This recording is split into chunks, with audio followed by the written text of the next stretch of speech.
good morning. Good morning, Antigua and Barbuda. Good morning to the universe. I'm Vernon A. Springer alongside Marley Richards, and we're pleased to join you on this Cricket West Indies Rising Stars final round of matches in the championship, which is being held in Antigua and Barbuda. Venues used: All Saints in Mark Pond, Liberta, Bethesda, and we're at the home of Cricket West Indies, the Coolidge Cricket Ground. It's a final round of matches today with all to play for. Barbados with a very slim lead. Ghana, two undefeated teams and countries going into the final round of championship. Trinidad and Tobago is a featured game, and they'll be playing against Jamaica. Jamaica have won the toss. Their captain, very lovely young man that you can talk to. Zayn Miraj this morning, he lost the toss to the Jamaica captain. And so we're in and ready to go to get ourselves going. What's going to be happening? Jamaica winning the toss and batting first. Bethesda, Barbados will be taking on the Windward Islands. That is going to be a very, very, very, very big game. And at Liberta, the Leeward Islands, the home team, will be taking on Ghana. We will bring the updates to you live and in living color. But we are here live at the Coolidge Cricket Ground, and anytime now we're expected to start the first ball. Good morning to all of the parents all around the world who are involved in sports, to all of the athletes who participated in the Carifta Games in Spice Isle, Grenada, to all of the swimming athletes who participated in the Carifta Swimming Championship in the Bahamas, all of the athletes, all of the sports people, administrators all around the world. We're just about ready to go here at the Coolidge Cricket Ground. It's all to play for. Anytime now, soon, we'll be ready to go in this all-important encounter, starting for Trinidad and Tobago. Number 55 on his back, Aidan Owen. And he will be bowling to Abraham Waugh. 50 over encounter, final round of the 2024 Cricket West Indies Rising Stars Championship. First delivery, good carry to the wicketkeeper. And we're looking for some exciting cricket today. Defending champions, Trinidad and Tobago. Not a happy outing for them this time around.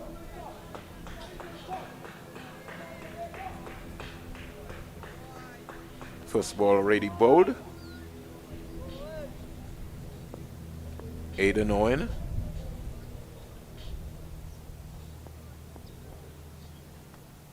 Good delivery again. Wonder if he's had a look at Riyad Emirates.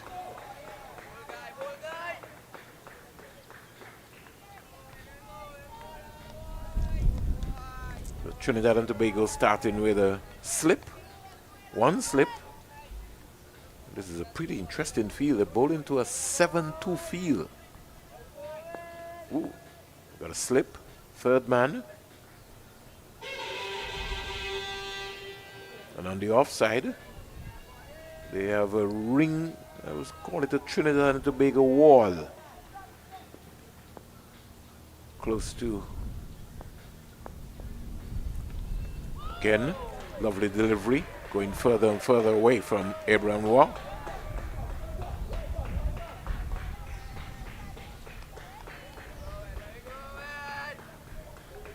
So outside of the wicketkeeper and the bowler, Trinidad and Tobago have at least 8 fielders inside the circle. They have 1 fielder out in the first power play here. Mid on, mid off, mid wicket, cover, extra cover, backward point, gully. Honing at those pads. Defending is Abraham Waugh. The lone fielder down on the third man boundary. Tyson Gordon just running down with a message to give some support. To say good morning to Robert Haynes and all of the folks who are listening in Jamaica, in Trinidad and Tobago. Not without loss. Stylishly coming across the crease.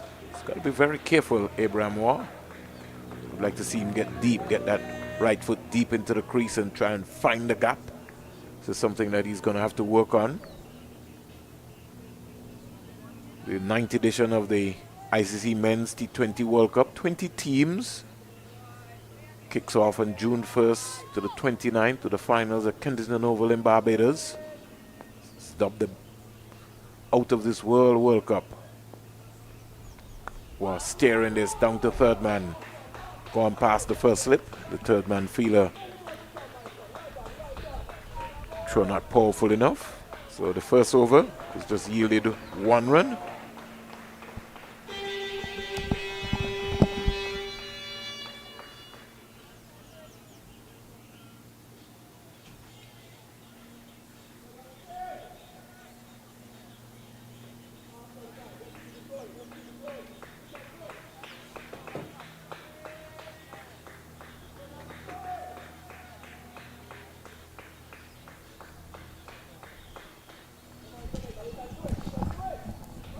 Important to see how Jamaica will start with the power play this morning. First over, just a single, solitary single.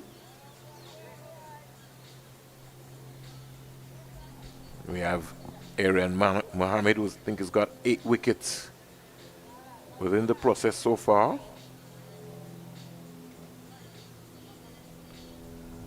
Our praise and our thoughts also will go out for Mr. Conde Riley, President of the Barbados Cricket Association. We wish him all the best on his recovery.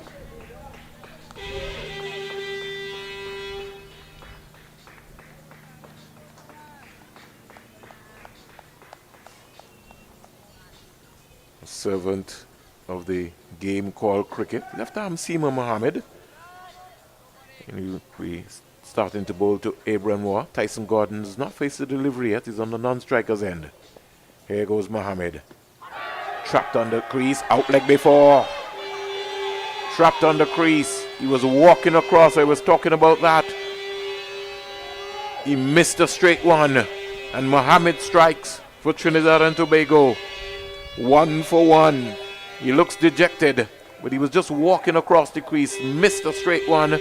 And the umpire had no doubt but to raise his finger. Dreaded finger goes up and walk goes back. LBW for 1.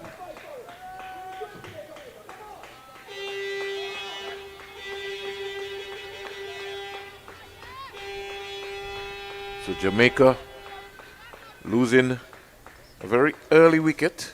A wicket that they really didn't need to lose. But that's the nature of the game. Demara Hall, the Jamaica under 15 captain.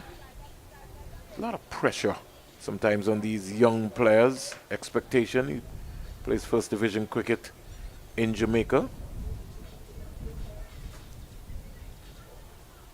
Seems to have a good cricket brain on his head. It will be one that you could work with for the future. Pretty much impressed with his off-spin bowling. Today could be his day. Just needs to relax himself. Trinidad and Tobago still continuing with a packed offside field. 7-2 field, 1 fielder out. And the third man. So you have more or less a second slip, not a first slip, second slip. Backward point, gully, cover, extra cover. Mid on, mid off. Wide delivery. Pretty lucky to get away with that one. And Hall picking up the line. And you have a square leg. Square leg is on the left of the umpire. Mr. O'Geese. Antigua and Barbuda, one of the new umpires, emerging umpires onto the scene. Mohammed. Left arm seamer. Touching down. Just like to see him get that non-bowling arm up. Mohammed. So he can be able to complete his action. Morning, George Ferris. Morning also to Mr. Leswise Keppel. Will be glued into his television. All the folks all around the world Now the second slip has finally tried to move into the first slip area. Looks very uncomfortable. Good take. Again by the wicketkeeper for Trinidad and Tobago.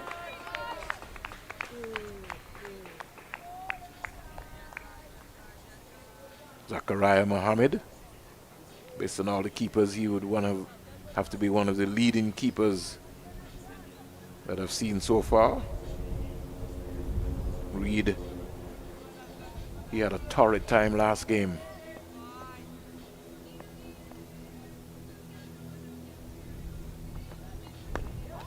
Hall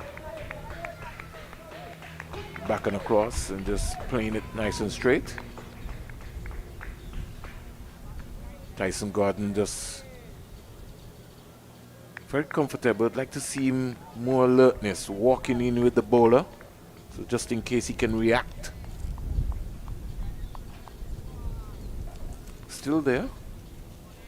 Got to keep the blood pumping. By the time Hall calls you, you have to be ready. Like a Ben Johnson, and you're taking off to run.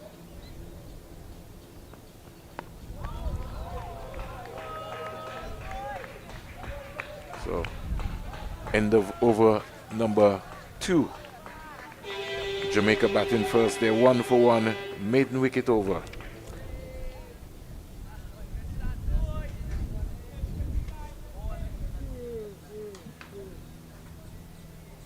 Big day.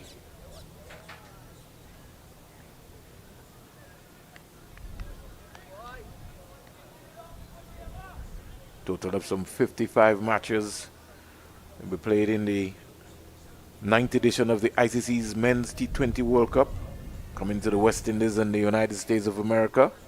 It's a double feature. 8 games in New York, 4 in Dallas, 4 in Fort Lauderdale. Total of 40 group stage matches. We're not talking World Cup, we're talking under 15 cricket. West Indies, next generation of cricketers. Owing to Tyson Gordon, the right-hander. High full toss. I think that should be called a no ball, is it? No? Umpires feel very comfortable with that one. Well, from my vantage point, it did look high. The square leg umpire ruled that it was dipping. Thought that was above the waist for a tall man. Somebody missed the trick there. 1 for 1.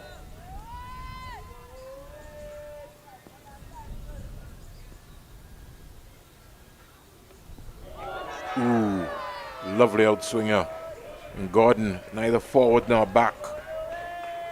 Looked like he didn't know anything about it. He's now rehearsing in the end. So, where did he find that? He's got a brand new Kookaburra ball in his hand.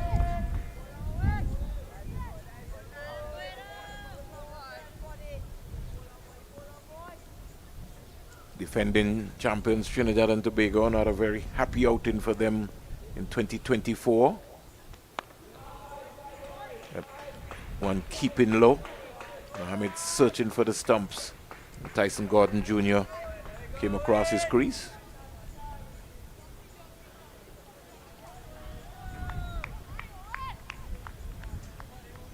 Closing ceremony will take place at the Sir Vivian Richards Stadium this evening.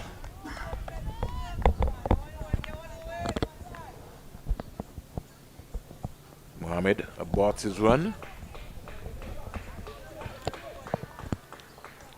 Umpire Ogie's just looking back and recognizes that he didn't come through because he didn't get up to the crease.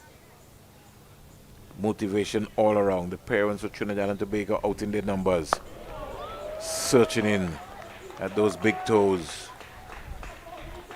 As a more or less every now and again when he bowls that Yorker, there's a slingy action. Good morning, Marley Richards. Morning, Vernon Springer. Good morning, everyone. Early wickets once again here at the CCG. A lot of swing. Hint of seam movement as well from Aidan Owen.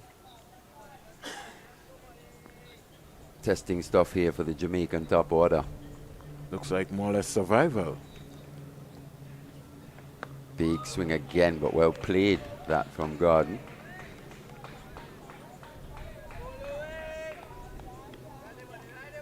When you're low on confidence, that's always a major challenge.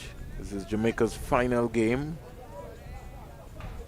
So it's more or less a rebuilding process and also a growth mindset for Jamaica's development of its cricket. Beautiful delivery. Good take. So 8-0 on the money. Second maiden of the morning. 1 for 1. Jamaica batting first. Yeah, as you said, good start this from both fast bowlers for Trinidad, coming off a win in their previous match, their first win in the tournament so far. So as you said, maybe not the performance you'd expect from the defending champions, but they picked up a win, looking for a second consecutive here. They've started well. 7 overs of the power play remaining. I was listening to you, Vernon, speaking about just how Jamaica will go about it. Seems, as he said, just looking to survive so far. They need a spark, and today could be their spark from their captain, Demaro Hall. So much riding on his shoulders, having to carry a massive country as captain and following in the footsteps of so many great players that would have come out of Jamaica, especially at the youth level. Looks quite a decent all-round cricketer, doesn't he? Mario Hall. Left-handed batter, right arm off spinner. Here goes the left arm, Mohammed. And Hall coming quietly forward. And Mali is something that we've been talking about over the period of time of the Under-15 Championship for 2024. I think the coaches have to allow the players to express themselves. You know, you come and you play some shots, free up yourself. Said to you today, Mali Richards, go and enjoy yourself. And when I say enjoy yourself, I'm not saying being reckless. But that extra burden of you have to bat all 50 overs just allow you to play your natural game. And I don't think we have seen a lot of that in this championship. And something makes me feel that these youngsters, they've got some potential, especially in the power play.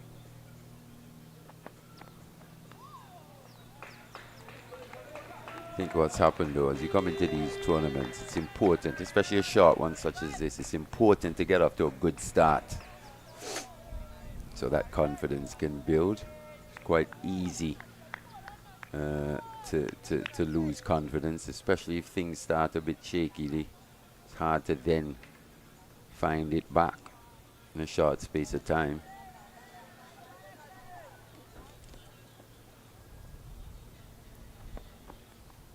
Big swing again, this time a bit too wide, but good to see from the Trinidad fast bowlers.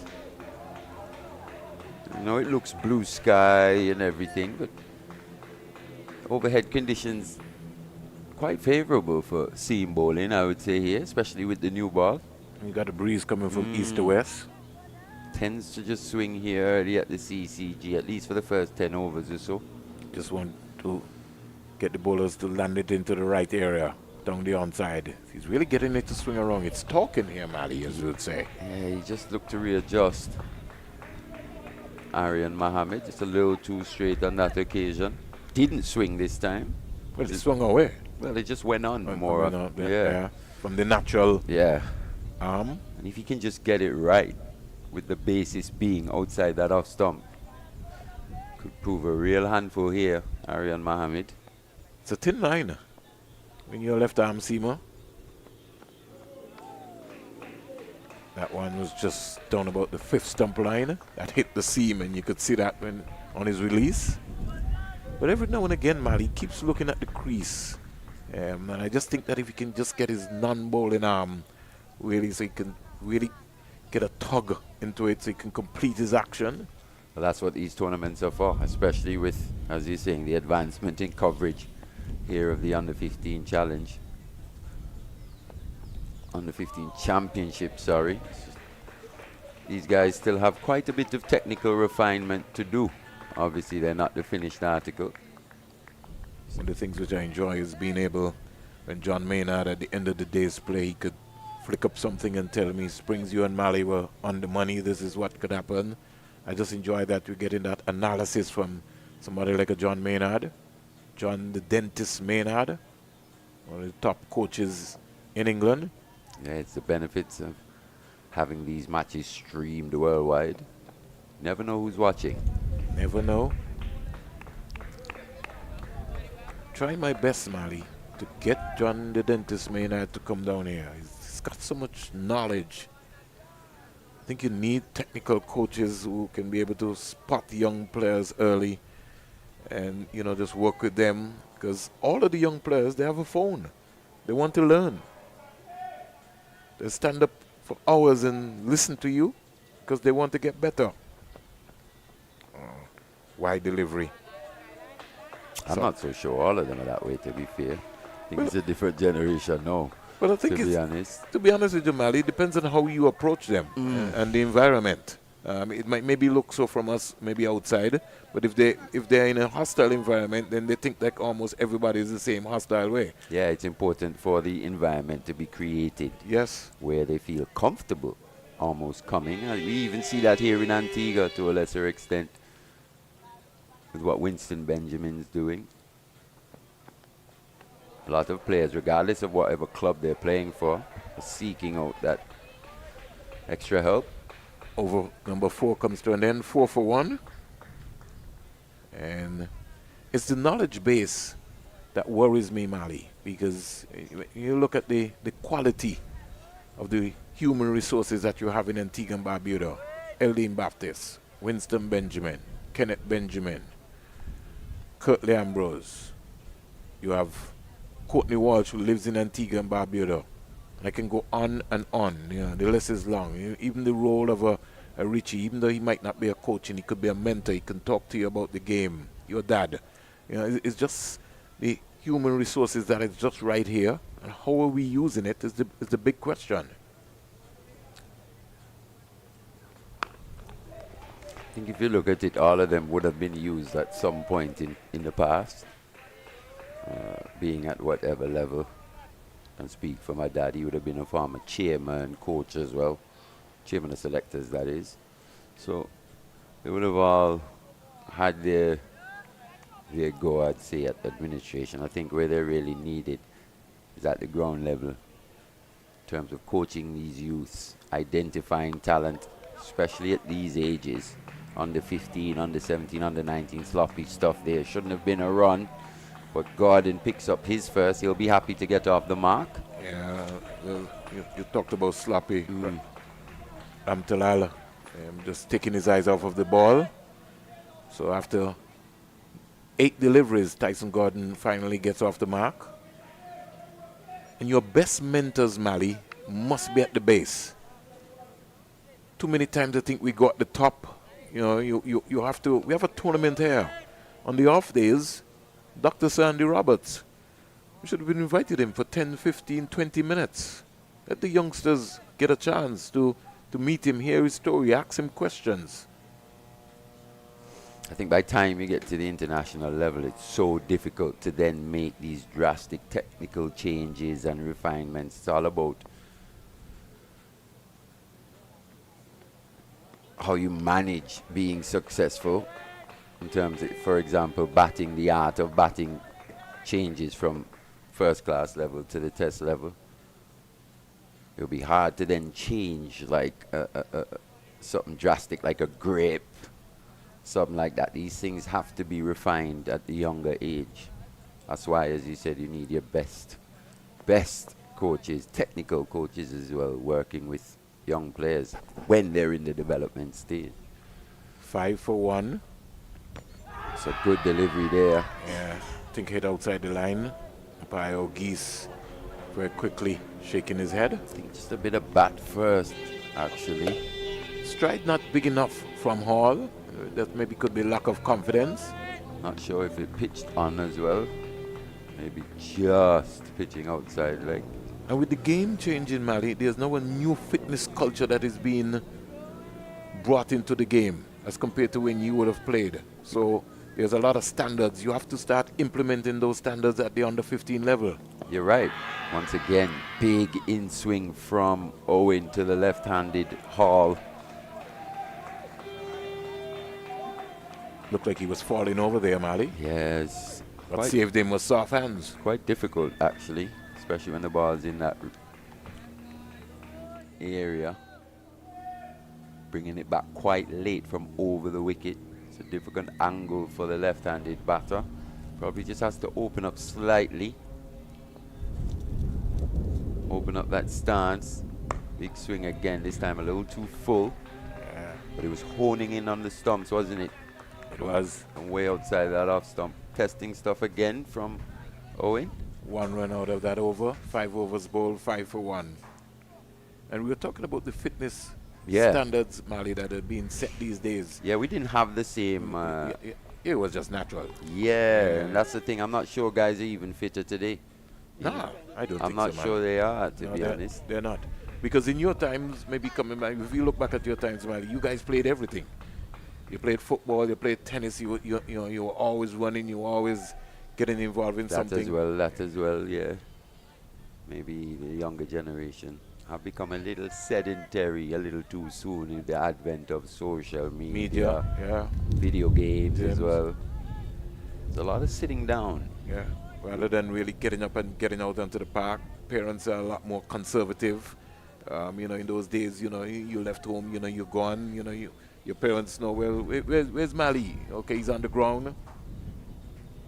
That involves some sort of physical activity, right? So as Certainly you did. said, it was almost natural because that's what you're about every day. I think we're seeing more young sportsmen specialize a lot earlier in terms of choosing one sport at a younger age. Or being forced by your parents that, we want you to play football, we want you to get a scholarship. When you really maybe not enjoying football, you like swimming, or you like basketball, and your dad is saying, I don't want you to play any basketball. Play cricket. And at this age, it's something that I've always known, Mali. I learned pretty early from the late Len Harris. He says, let them play everything. They will decide, and you as a coach, you can then figure out, well, you think Mali is going to be a good cricketer, but, allow them to play football, allow them to play basketball, allow them to play tennis, let them play everything. And each sport will have its benefit, that could benefit the other sport indirectly. I could think back to my days as a young tennis player. It would really help my cricket as well, not only with my fitness, but strength in my legs, core strength, hitting the ball through the offside in particular. I had a two-handed backhand, so it would just aid when I was playing my cricket as well. I'll give you a story, Mali. The first time I think I saw Joel Andrew, he was a little boy, very skillful footballer, still is. And he was around the Antigua team, and the coaches were making noise that they don't want him to play any football. And I remember saying to one of the coaches at the time, all right, so you don't want him to play any football. What is the cricket program you've set up for him? Because you can't keep a young, talented player like that and say you just want him to play cricket, you don't want him to play any football. You have to allow them to grow. Yeah, I mean, you can even see the correlation between quick decision making in football, because you'll be required to make quick decisions, and decision making on a cricket field, even when batting, shot selection and the like. All these things help to develop the mind as well when you're well rounded as a sportsman, Jamaica. not just physically, Yeah, it's also about mental and being allowed to play other sports. Because as you rightly said, Mali, other sports bring their benefits. It could be coordination. In fact, I've known also that you allow guys to play basketball because they get taller, they get stronger, they can jump. All those things really help you, your motor skills. You're looking to develop your motor skills at an early age.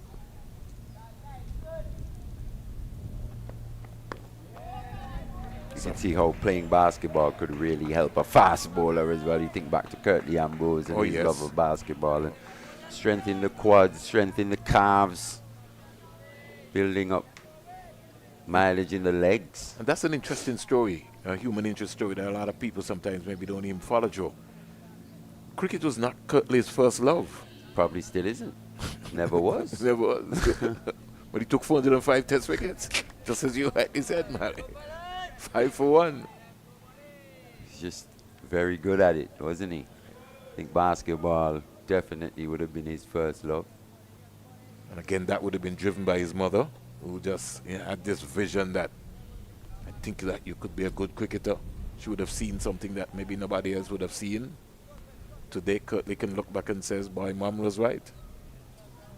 While he was maybe trying to spark off of his brother's and his father's dream to play basketball, sometimes mom is always right. Had that natural ability to bowl fast, didn't he? Learned quickly as well. Was a very fast learner. As you said, 405 test wickets. What can you say?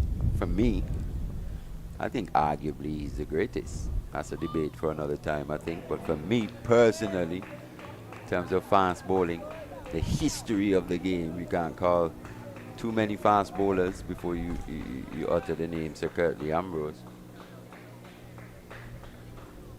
Aiden Owen starting with a wide to Hall down the leg side. Hall still a not from 15.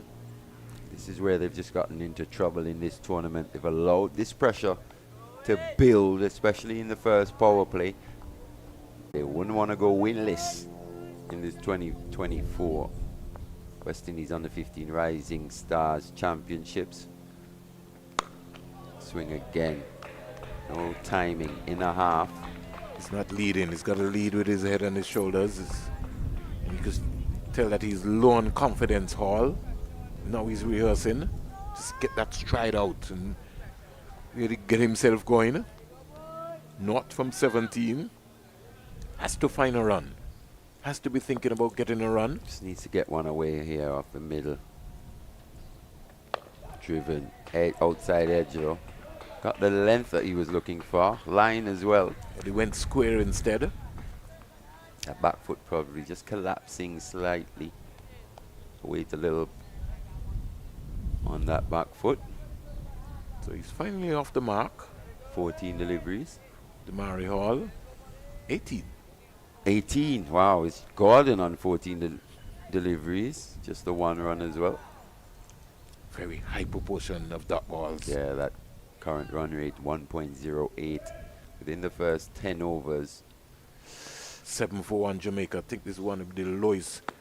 Big Nick, fantastic catch at first slip. Magnificent catch by Ali Mohammed, I think it might be. Oh, it might be Tariq Richard if I'm not mistaken. Number 50. I think you're right, Mali. Number 50. We look through there. Tariq Richards. Tariq Richards. That's a sharp catch, low. And just as we were talking about, Mali, the pressure. And swing again from Owen, quite full. Let's have a look at the position of Richards here. Crouching in a good position to take that. Looking it all the way. Came quite low down to his right. Poached safely by the young man from Trinidad and Tobago. The second wicket down for Jamaica. 7 for 2 in a world of trouble, Vern. Brought back some memories of Richie Richardson catching low to the ground, or Carl Hooper. It's his starting position that was so good there. Kept his eyes on it as well.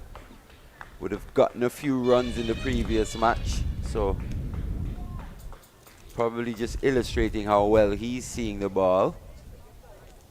Very sharp catch down to his right. Poached just above the ground.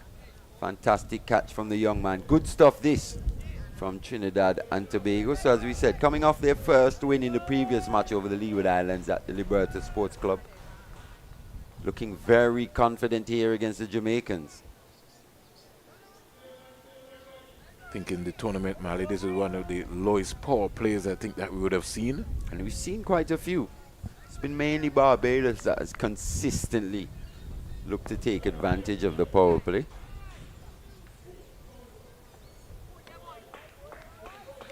Deshaun Smith, he comes in. I think that was in the right arc, Mali, to hammer that down the backward point.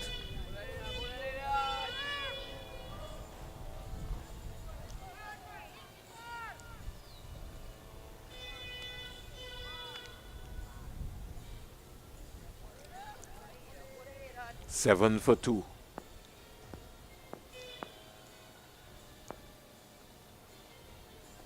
Tailoring in again.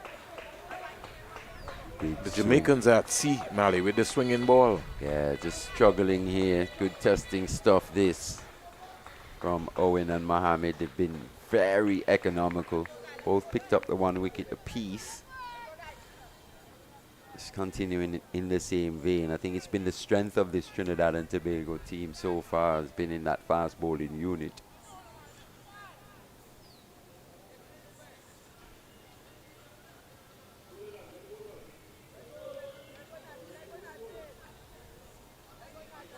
Seven for 2 in case you just joined the Cricket West Indies YouTube channel. It's the final round of the Cricket West Indies Rising Stars Championship.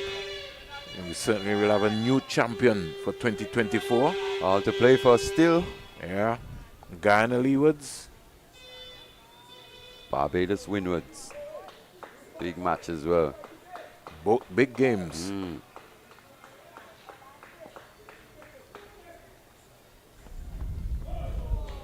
Good delivery starting on that. In that off stump region. Just a hint of swing away to the left-handed Hall. So good morning to Sean Devers. Saw him at the airport. It's just amazing, Mali. Which the airport? In Ghana. Oh. Number of the Carifta athletes. There was a major big celebrations for a lot of the teams that came back. There was a motorcade in St. Kitts yesterday. There were big welcoming ceremony in Trinidad and Tobago, Guyana, St. Vincent, British Virgin Islands, Cayman Islands, all across the region. Squeezed away. Can't score still Hall. Just searching for one in the middle. He just needs to get a good cover drive, a pull shot, something. Yeah, it's good to see the improvement from maybe you'd want to see the non-traditional powerhouses of athletics, especially in the region. Seems to me that the standard of track and field, especially at the junior level, is in good hands. and it's improving rapidly, isn't it? Especially with a bit of investment that we're seeing around the islands, not only by the associations but also by the schools, into schools, huge in producing quite a few of these junior athletes. Loose shot there by Hall. Pressure mountain. He's 1 from 20, 21. He was going for a big heave and he never got anywhere near to the pitch of the ball. Yeah, looking to release this pressure now. This Hall, not the worst offer, just not managing to make contact, and you've got to pick your battles here, especially with Owen swinging it around as he is. Yes, found the gap this time. Will it get to the boundary? I think it will. Timed quite nicely. Outfield quick here at the Coolidge Cricket Ground. First boundary. Lovely shot by Hall. Didn't try to hit it too hard, just found the gap. That's what you're looking for. Nice presentation of a nice straight bat. And the big man himself had to go all the way, ride Ali Khan. But all he had to do was retrieve the Kookaburra ball here at the Coolidge Cricket Ground. Yeah, lovely timing that from Hall.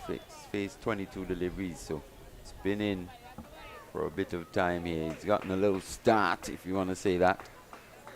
Picking up all the information in terms of pace bounce here on this pitch. 11 for 2. Jamaica in a tangle. Ooh. Going down, I think.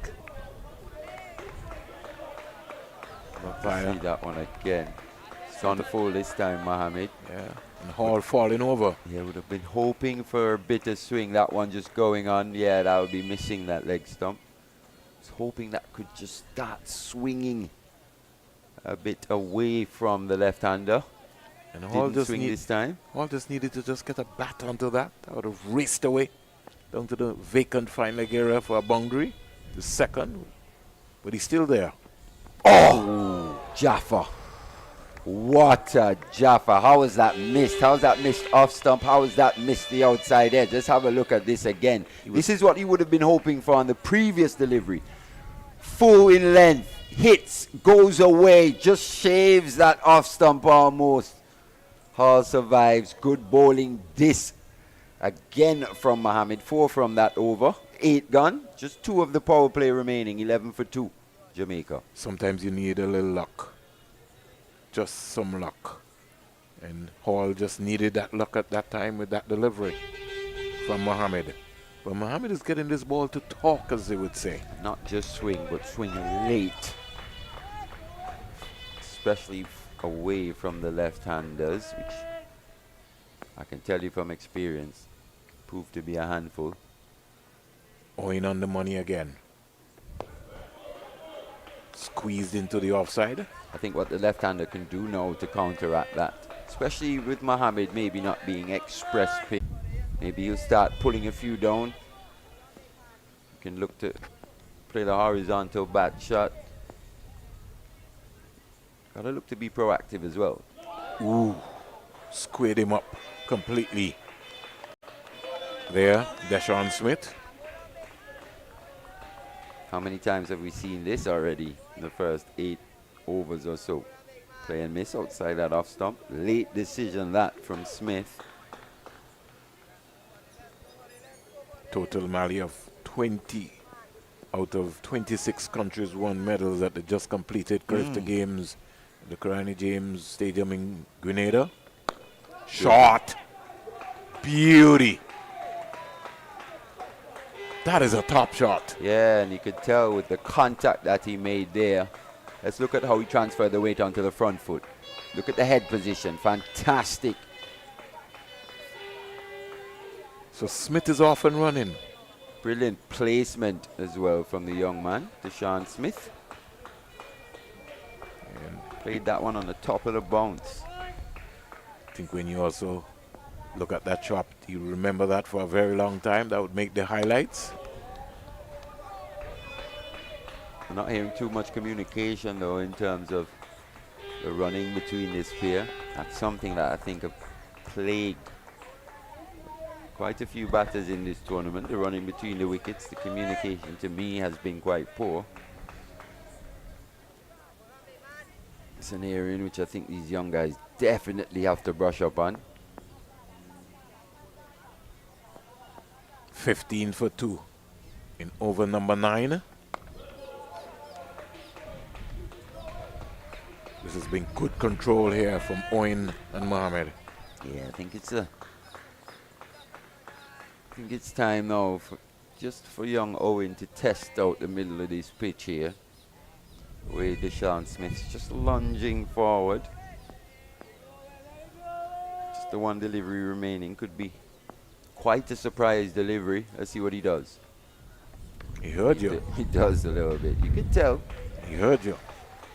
He heard you. So a boundary of the 9th over. Smith is 4. Hall is 5 from 24.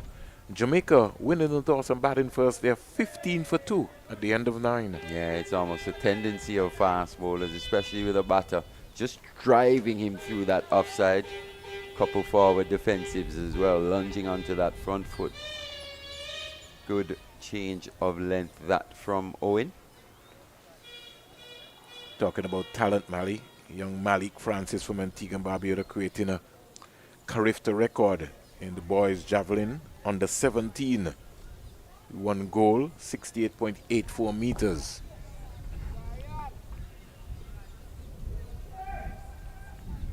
Fantastic, right? Especially what these junior athletes are doing. I can think back to a young Daniel Williams. Oh, yeah, that was a long time ago. A very long time ago. 1999, in fact. Yeah. She won the Austin Seeley Award Athlete in Carifta in 1998. And I thought possibly this could have been an opportunity. She could have been an opportunity. Our closest or realest opportunity of getting an Olympic medal at least. It wasn't to be. And so far, we've still struggled to make that impact. I think that's the next level now, Vern. Yeah, but the system has to be put in Yeah, place it's for the next Antigua and level. Barbuda to get that medal. We've been talking about it for so long. Think it's a Nevis, same thing. It's the next level. Oh, miscommunication once again. Not the best of throws. Fielder there at cover. I think he was trying to go for the base of the stump. Ali Khan, 999, 1 off 1,000. A big number. Huge. I'd like to have a conversation with him to ask him how you came up with that number, Ali Khan. Yeah, the significance of 999. There has to be something. 3 9s. At least it's not 666. Yeah. Mohammed. He's getting the ball to talk. Back on the target. Hesitation, but they got the single in the end. Fielder at point was very slow off the mark. Looks like he's trying to figure out the number. I didn't see the number there very quickly.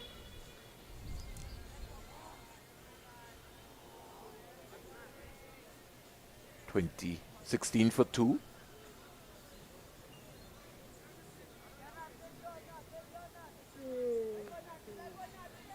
Is it Badre? Looks like it might be Badre. His height. Not out, brushed the pad.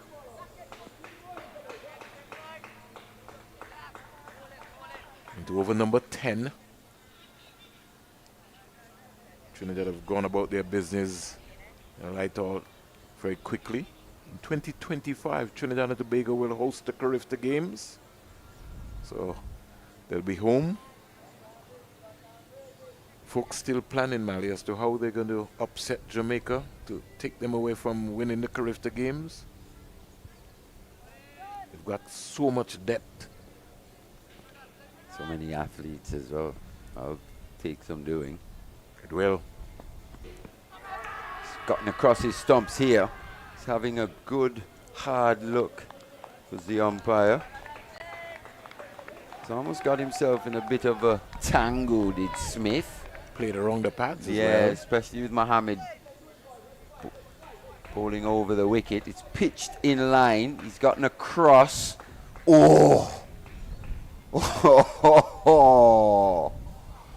That is close, Van Springer. He did look that way in real time. You think height might have saved them? Maybe the only issue there would be height.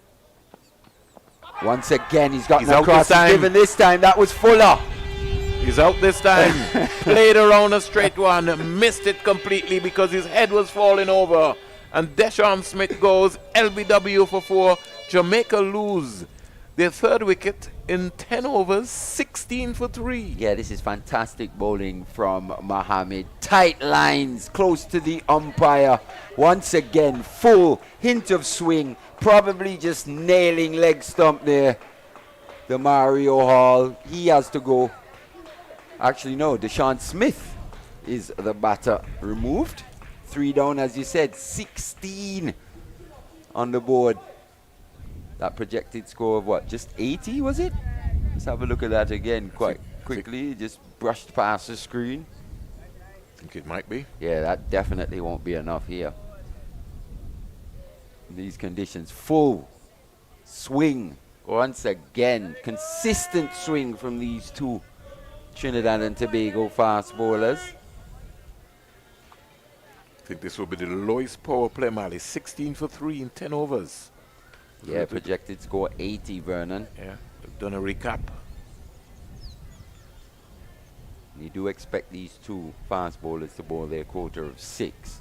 Remember, these under 15 pacers can only bowl a maximum of 6 overs in one spell.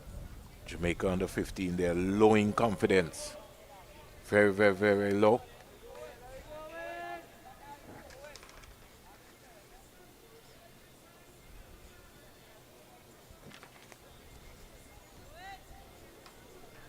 Hall.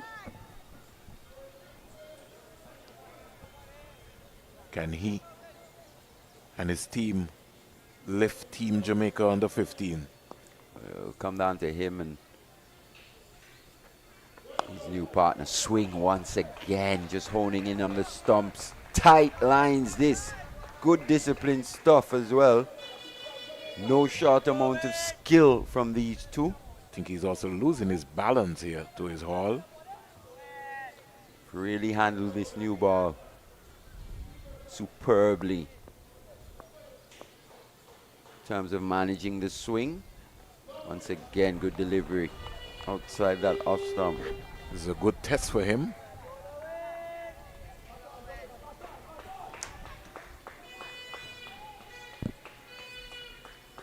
(16 for 3). Got a duck in the previous match. Faced 12 deliveries, the Mario Hall. So As you said, a half century. The match before that. Tailoring again in at the pads. And the head falling over. He's got to stay low and just how he's rehearsing. Keeping his balance. Don't think he's balanced at the crease. And his stride pattern. Yeah, the length of that stride as well, especially with the ball tailing in. It's important he doesn't get that front foot in the way. So difficult. Oh, and this one's gone the other way this time. That is what is confusing him. Yeah, so not only threatening the stumps and the pads here, also the outside edge. Real testing stuff this for the left-handed batter in Hall. Aidan Owen. What a spell this is proving to be. It's a big, strong lad. It's really hitting the deck hard. Aidan Owen. Getting a fair bit of movement as well, not just through the air, but also off the pitch. Bit of sea movement on offer. Ken losing his shape there, Hall, trying to hit the ball too hard. Just lean into it, just time it. It's a new ball. You don't have to try to take the leather off of it. It might seem like a struggle here for Hall, but it's valuable experience, especially against the moving ball. Might not have had this. Yeah, he'll be better for it, for this experience. Swing again, he's kept his eye on that one. Quite easily could have fallen over, looking to hit that through the onside. Well played in the end, young man. The end of a fantastic spell from Aidan Owen. 1 for 8, his 6 overs. Jamaica struggling, 16 for 3.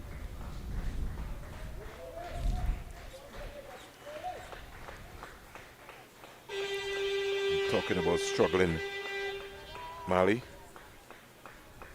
Owen, 6 overs, 2 maidens, 8 runs, 1 wicket. Followed up by Mohammed with 5 overs, 2 maidens, 8 runs, 2 wickets. So they would have bowled 4 maidens within the first power play. Well, just 1 after the power play, actually. 3 maidens within the first 10 overs, especially in the limited overs game. Even at this level, I think that's unacceptable, to be fair. In contrast, at Bethesda, Barbados under 15, they have 59 without loss. Wiggins 22 and Hines 23 against the Windward Islands. Yeah, so Wiggy just picking up where he left off almost.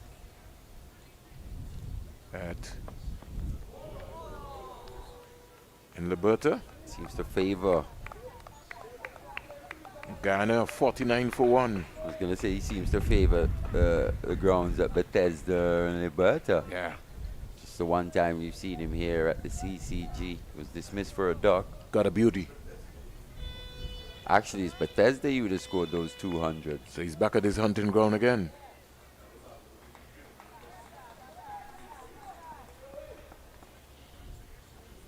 Let's look at Mohammed.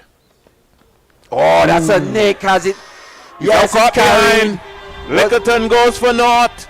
He didn't know anything about that one. There was no feet movement. The ball swinging around. It got a low lick, and the wicket keeper, Zachariah Mohammed, came up with a screamer. Wonder if it died on his way down, Mali. Let's look at it.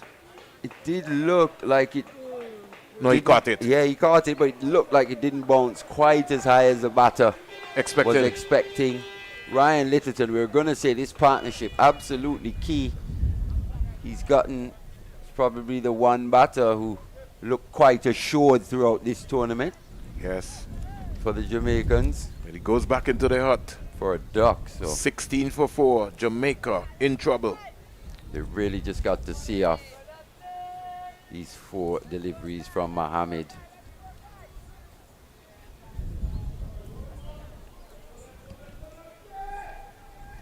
Just 4 deliveries remaining in his spell here.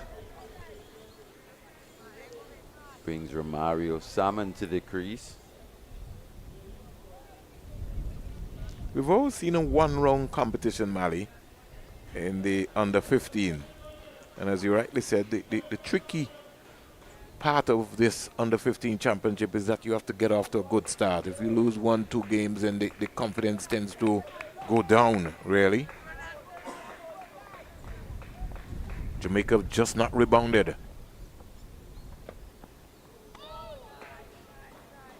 Thought for a moment the umpire was going to get his hand out. That looked wide to me. Jason, flick that up for me again, please, that delivery. Final delivery. That was just bowled. 16 for 4. Went to over number 12. Let's see where that landed, Mali. Seemed to land and kept on going, didn't it? Let's have a look. Oh, just inside, probably. It was tight. It was close. It was close. But you'll expect a young Mohammed to swing the ball around like that. That has got to be called a wide. No? Wow. So, score remains in 16 for 4.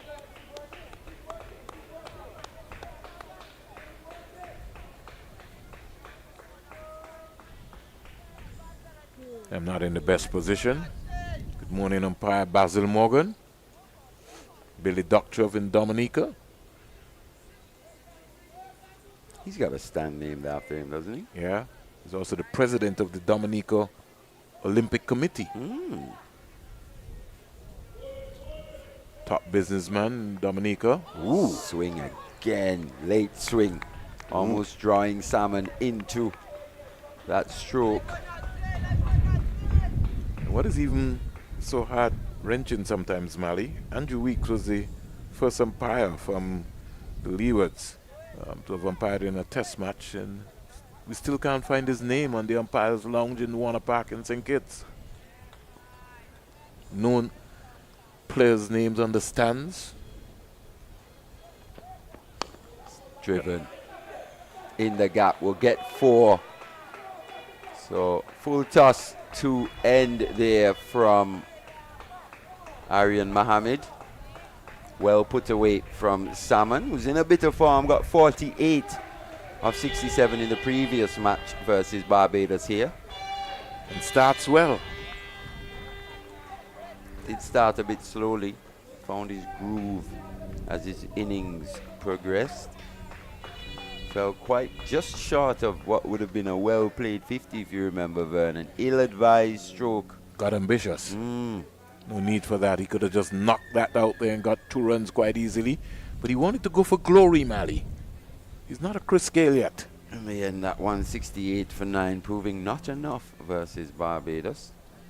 Jamaica have lost wickets 1 for 1, 2 for 7, 3 for 16, 4 for 16. They're now 4 for 20. Salmon is 4. Damari Hall is 6 from 33. Pressure on this young man. What we're seeing is a problem of not scoring quickly enough while also losing wickets at regular intervals. It's a recipe for disaster. And it is an art of rotation of the strike, because you can't have one bowler bowl into you for consistently so long. Have to be able to find a way to get a single, get off strike. Young Ganesh Gobin, the new bowler from the media center end, with his left arm Chinaman.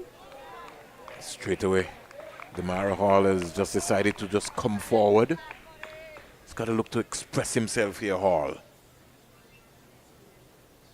Trinidad and Tobago starting with a slip. Still keeping that pressure up. It's a good positive shot, but it could have been more positive, man. He could have maybe just come out and hit that on the full, find the gap. Second Chinaman bowler we've seen in the tournament. Young Scott from the Windward Islands as well. Scholar, sorry. He started well here. Very difficult art. We've seen a number of wrist spinners in this tournament. Right arm, left arm. We need a Dave Mohammed very quickly.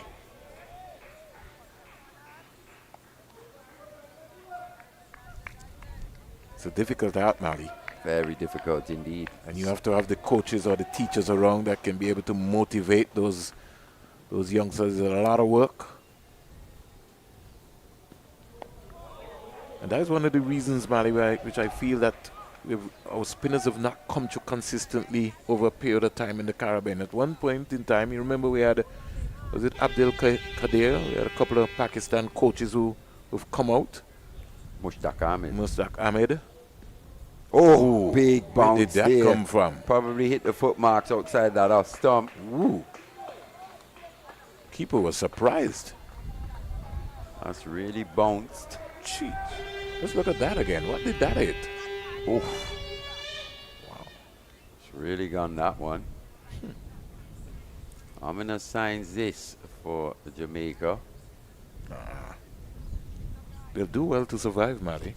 Especially. But Salmon has shown that he's got some capability about him. Yeah, he does. He's going to have to take a bit of time here, though, to just get in once again. Hall's already faced 39 deliveries. It's just the 6. At least he's still fighting, out there fighting for his team. Interesting to see the approach. Maiden over started there by Ganesh Gobind. So the pressure just continues to mount on Team Jamaica. In the meantime, Trinidad and Tobago hustling through their overs. Over number 14, starting from the Citizen by Investment Unit road end. Looks like we've got another bowling change, another left arm spinner into the attack. Raid Ali Khan, your boy, big number. Very big number, 999. Imagine calling a cricket game and the score is 999 for 5. That's a beating. Well, 99 for 9. That's happened a few times.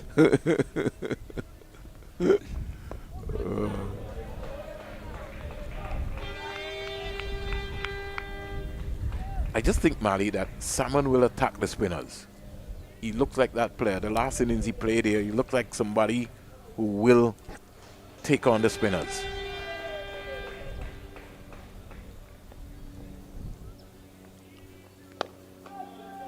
Our good friend Mali is not playing today. Wayne Plummer. Yeah, he's out today. Wayne boy. Is Scott back in? Yeah, just Scott giving is a back bit of a in. rest. The all-rounder from Jamaica. Quite diminutive. We'll probably be seeing him again next year. I know for sure that I'll be seeing Wayne Plummer.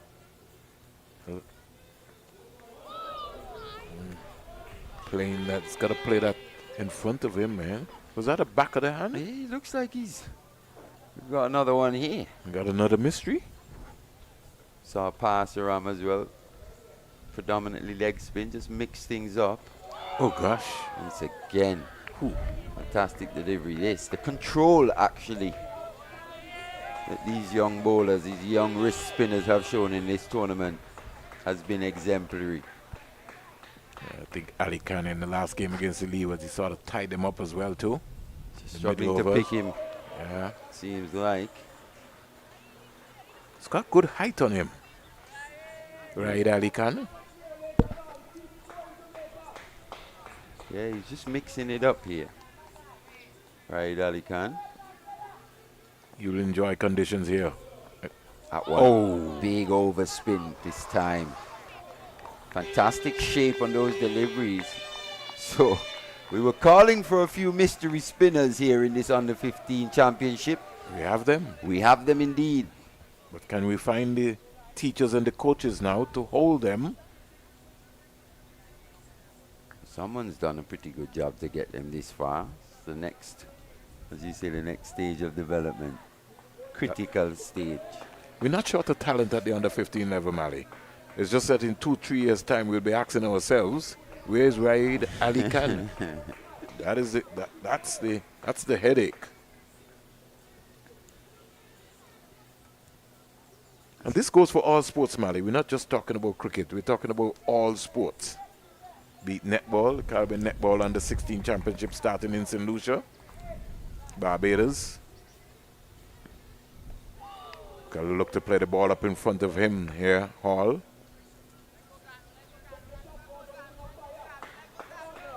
They're playing them from the 30-yard circle, Mali. That's how confident Trinidad and Tobago feels. All 10 fielders in the 30-yard circle. That has to be hit away. That was in the air too long. Yeah, it's tossed up. Got to find the boundary, Hall. But probably just in defensive mode now, Hall. Trying to survive. Trinidad and Tobago really squeezing Jamaican batters here, really close in the inner ring. This one with finds the gap behind square. That should race away close to the boundary. It's being chased quite well by the fielder. Fantastic throw as well from him. An absolute rocket to the wicket keeper. Let's find out who that is. Is that Owen? Good cricket all around there. Good batting from the Mario Hall. It's got to be a fast bowler's throw, Mali. He rifled that. Absolute gun. Almost look like a Ryan Littleton. Squeezed away.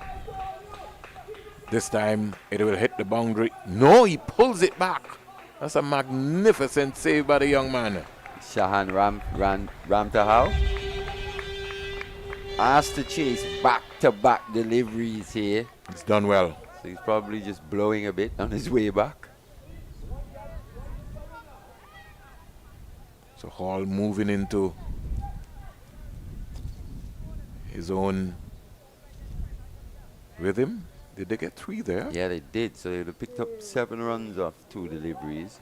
As we were saying, just what Hall would have wanted. He's faced 45 deliveries now. He's on 12. We'll call you back. 27 for 4.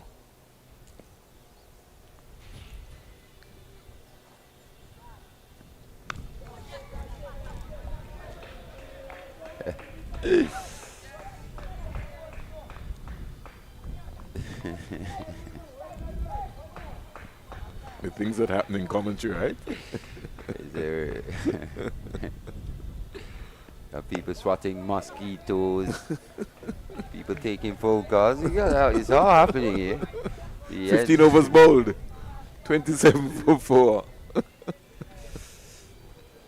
27 for 4. Makes for dire reading if you're a Jamaica fan. Yeah. Or a supporter of Jamaican cricket. But all is not lost. Not, especially with Hall at the crease, Hall and Salmon. Salmon. Still an opportunity here for Jamaica to post a competitive total. Gotta spend some time. Gotta get the best coaches have to go to the base level. Need to go to the base level. It's rebuilding time throughout the entire region. Let's put all our resources for the next 10-year cycle. It's gone across the line into the mid-wicket boundary for 4. So he's made his mind up all that he was going to have a heave at that. Yeah, he spent a bit of time at the crease now. Got the length that he would have wanted. As you said, went across the line. There, makes good contact though. That vacant mid-wicket region. Got to be positive. Good offer this from Hall. Good batting.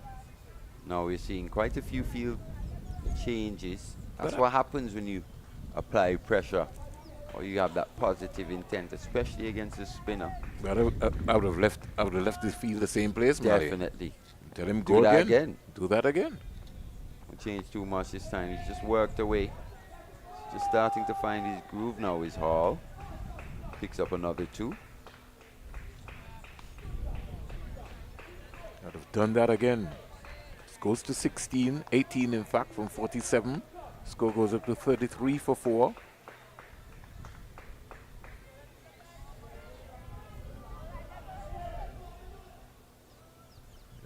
Loop it up just above the eye line, right, Ali Khan? Get it up into the right areas. Oh, beauty. Well played from Hall. Let me say good morning to Rohan Chambers as well. Not sure where you are in the world at the moment. Could be in America, could be in Jamaica, even in Guyana. Good morning to you. You're probably tuned in, watching your boys, the Jamaican under 15 team here. Just struggle early within the first 15, 16 overs.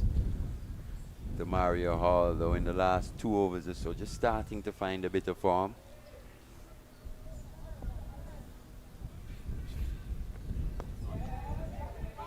Oh, miscommunication. Doesn't gather though at mid wicket. Fielder nah, Kyle Thomas. yeah, Cahill Thomas.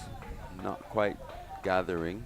Yeah. It That's was like something we've seen quite a bit of as well. not watching the ball long enough. All the way in. Back and hammer that for 4. Hits the rope now. Wide delivery. And put away. You love this, Vernon. Let's have a look at this. Look at that step across deep into the crease, going to the ball from Demario Hall. So as we said, in the last couple overs, he's just started to find his groove. He moves to 22 from 51 now. The score 37 for 4. And if he survived the opening attack of Owen and Mohammed, he'll feel very confident now that he can push on and get Jamaica a decent score. Yeah, it just seemed like he was seeing off that main threat of Mohammed and Owen. And he's looked to apply pressure to the spinners. He's going to need quite a fair bit more of this, though. Simon is up for the task.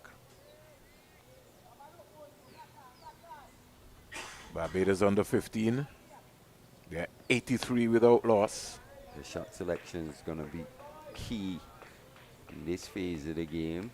Hines 35, Wiggins 33. The Windward Islands under the pump in that game. They've used some 5 bowlers so far.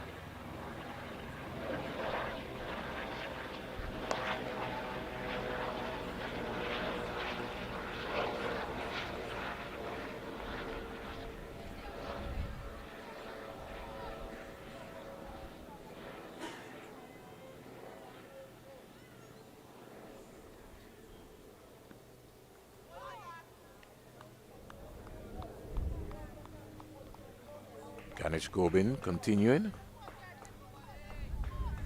3 pressure deliveries so far from him.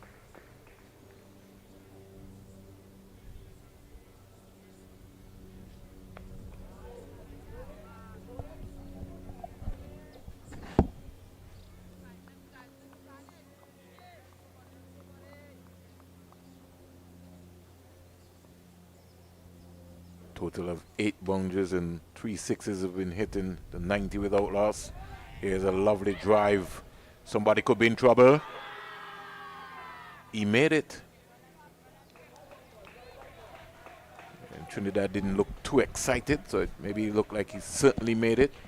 Big save there. It was a fantastic bit of fielding. He was up quickly with the throw. Good running, though. Seems to have made it home quite comfortably in the end. Yeah, maybe they needed a direct hit, Mali. Yeah. He did very well to get across to that one.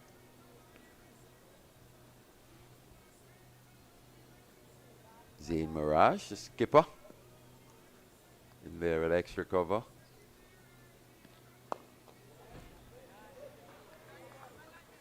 All beginning to open up. So the first hour of play comes to an end. 17 overs bowled. Jamaica winning the toss. They're 38 for 4. Demara Hall, the captain, is on 22. And Salmon is on 5 from 15. The damage has been done by the opening bowlers for Trinidad and Tobago. And we'll take a break and we'll come back in under 5 minutes.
So welcome back after the first hour's play here, where Trinidad and Tobago, the defending champions, are large and in control, 38 for 4. We certainly will have a new champion for 2024. Trinidad starting after the break with Raid Ali Khan. Salmon on strike. Yeah, Jamaica just looking to repair the damage done in that first power play. 16 for 3 after the first 10, Vern. As we said, Demario Hall. At the end of 15, they were 27 for 4. Young Hall just starting to look quite good now, especially against the spinners. Seems to be quite comfortable as these left-arm spinners of Trinidad. And one thing for sure, we certainly know he can't get out at this time, or should not get out. We're trying to look to bat all 50. Wide delivery.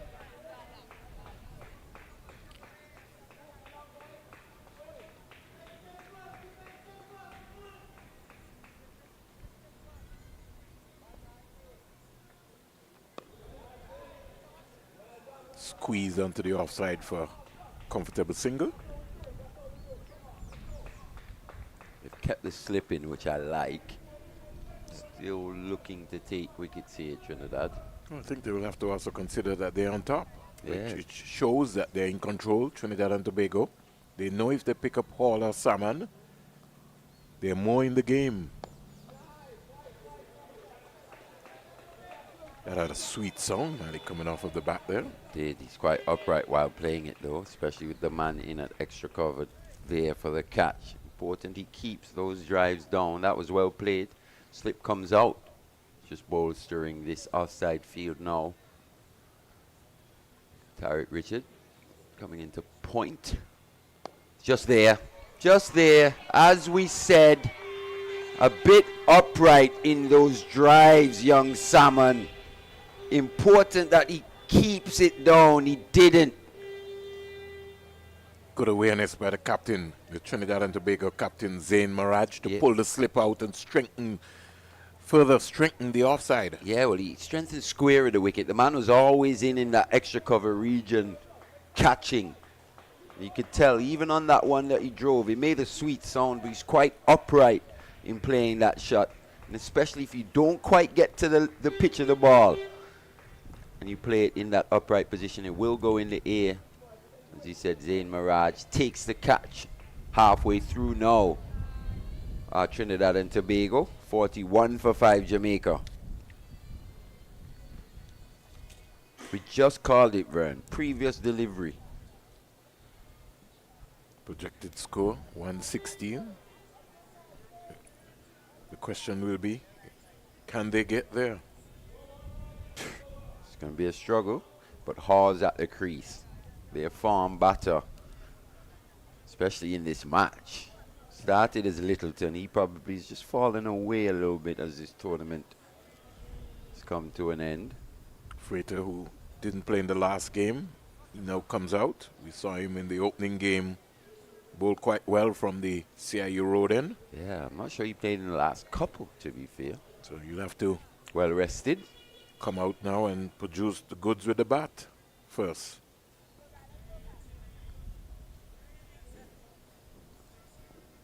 The Raid Ali Khan will be a handful. So he's off the mark straight away. Freighter, he's done his job. Ali Khan, as he said, he'll be happy to pick up that first wicket. He's been in the wickets in this tournament. He's contributed regularly in the wicket column.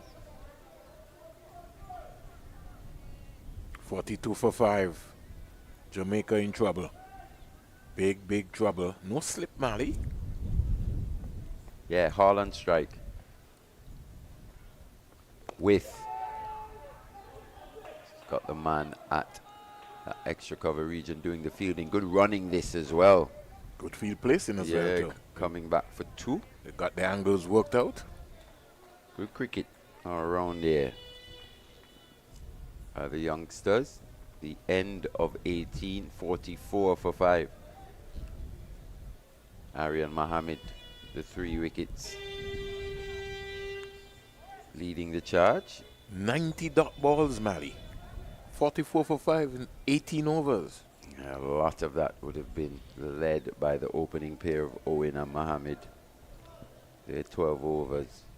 Not only were they economical, they were penetrative. Got the ball to swing, got a bit of seam movement as well. Really set back this Jamaica lineup. Giving the spinners an opportunity or a platform in which to attack here.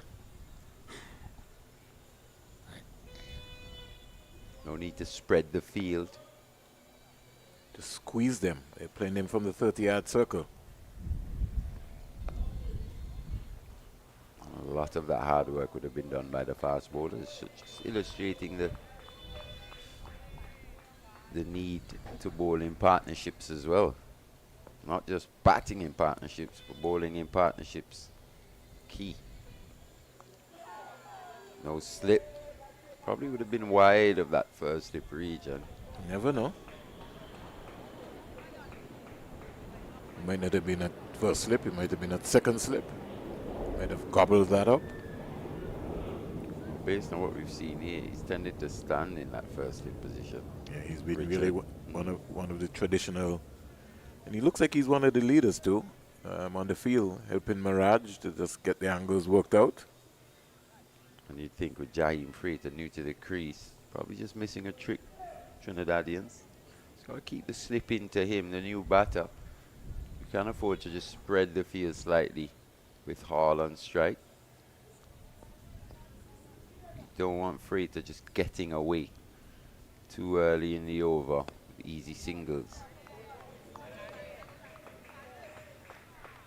We did see that in the game with Barbados and Jamaica.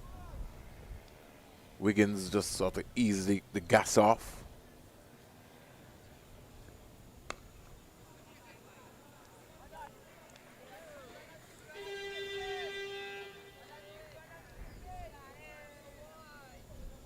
.45 for 5. Damara Hall 25 from 56. Flighted. Clubber down the ground for 4. A lot of bottom hand coming into that play, Mali, but he found the boundary. Yeah, when you get to the pitch of the ball, you can hit it anywhere you want, actually. As he said, that bottom hand coming into play, but swatted down the ground quite powerfully from Demario Hall. He's moved to 29 now. And you could just tell in the last 3 or 4 overs, he's just started to find his timing, his placement. At current run rate 2.60 now. Hall 29. Positive shot. Yeah, good solid defensive stroke there from Hall to end that over. He was balanced and he got the stride out. He was leading with his head on his shoulders. 19 overs bowled, the latest score here at the Coolidge Cricket Ground, the home of Cricket West Indies in the Cricket West Indies Rising Stars Under 15 Championship.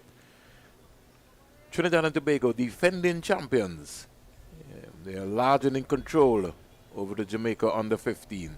Yeah, can Jaheim Freighter just support his skipper here? Need a partnership. Low risk scoring, next 30 or 40 runs. Just look to put away the bad balls as well. And not try to be over expansive. Just like that, and he's away. And that's exactly what the Jamaicans would want.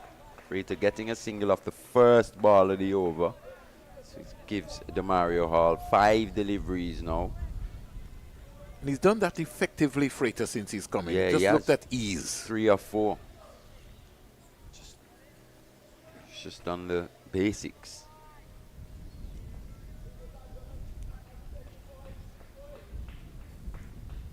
So good morning to the President and CEO of the West Indies Players Association, Wavell Hines. First run into Wavell on the 19 tournament.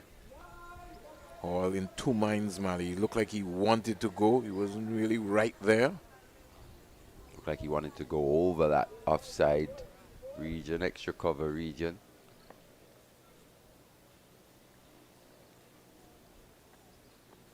think Mali secretly is supposed to be flying out to Guyana for a couple of days to conduct a coaching fast bowling stint in one of the counties there. It's good to see. The legend, as I call him. I think he might be Burbies, if I'm not mistaken. Big heave-ho there from Demario Hall. Just took his eye off that one. And lost his shape as well too. Yeah, hence taking the inside half of the bat by the young left-hander. When we've seen him play so well, he's looked to play straight. Every time he's made solid contact, he's presented that full face of the bat. 50 up for Jamaica, something that they really needed, their first milestone, 51 for 5. Freighter. Giant Freighter, not Michael Freighter, the athlete.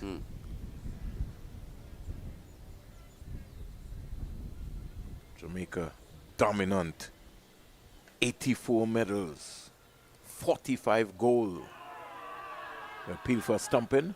Not out, says umpire O'Geese. Sharp stuff that from the wicket keeper.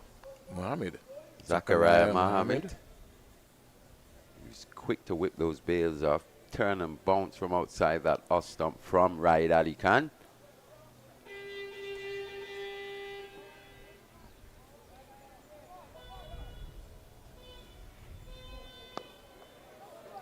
Just there, as we said, another time where we've seen a bowler just a bit reluctant to field off his own bowling. The end of that over 20 gun, 52 for 5. Something a lot of the spin bowlers will certainly have to work on, Mali. Definitely. You have to stop the ball. Mali's not fielding any ball for you. Please try and stop the ball. It's the effort as well. Some of the efforts have just been a little lackadaisical. Almost like, oh, the long off has that or mid off has that. Yeah. Nah. Get down and feel the ball. If you're not doing it now, when will you do it? It's going to be drilled into you this stage. You're part of the process. Yeah, the process is that you have to save runs. So if you bowl Mali Richards in a particular area, you expect Mali Richards to play the ball in that area, then you have to look to stop the ball. You're a fielder as well as a bowler in that situation. To take those return catches as well. Ooh. Edge. Ooh. Wide of that first slip. Freighter can get 3 if he wants. All is thinking about it. Good fielding that. Good throw once again. Throw again. See that first slip position. He's gone a bit wider now. What do you call that? 2.5? Yeah, but he just needs to go back to first slip, Mali. Because one will go between the keeper and himself, and he'll be ruining it. Just be patient. It's about being patient. You can't be going everywhere the ball goes. You know, just be patient. Second time we've seen Freighter, that edge taken. Zayn Mirage, he wants to get wickets. He wants to dismiss this Jamaica team. Maybe he wants to go shopping.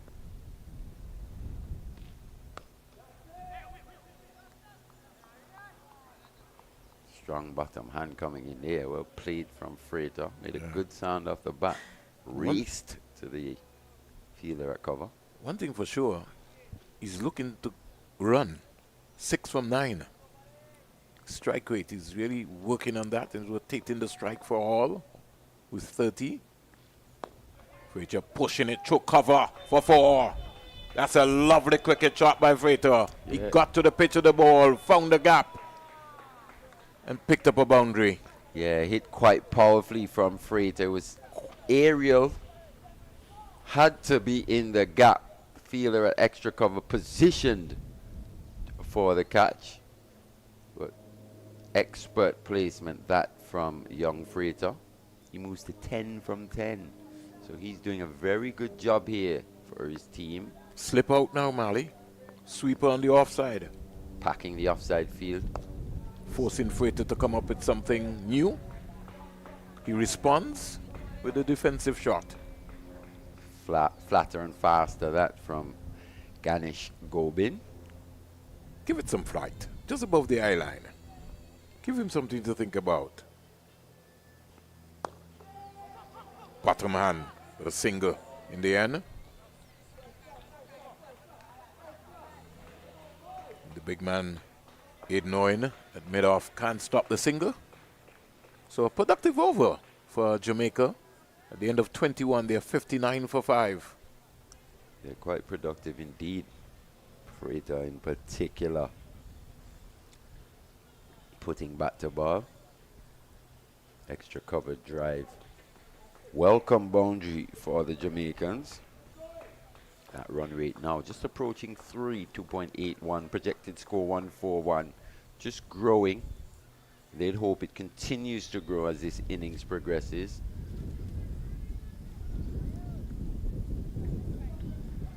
Raid Ali Khan will continue. 1 for 20. He's into his 5th over.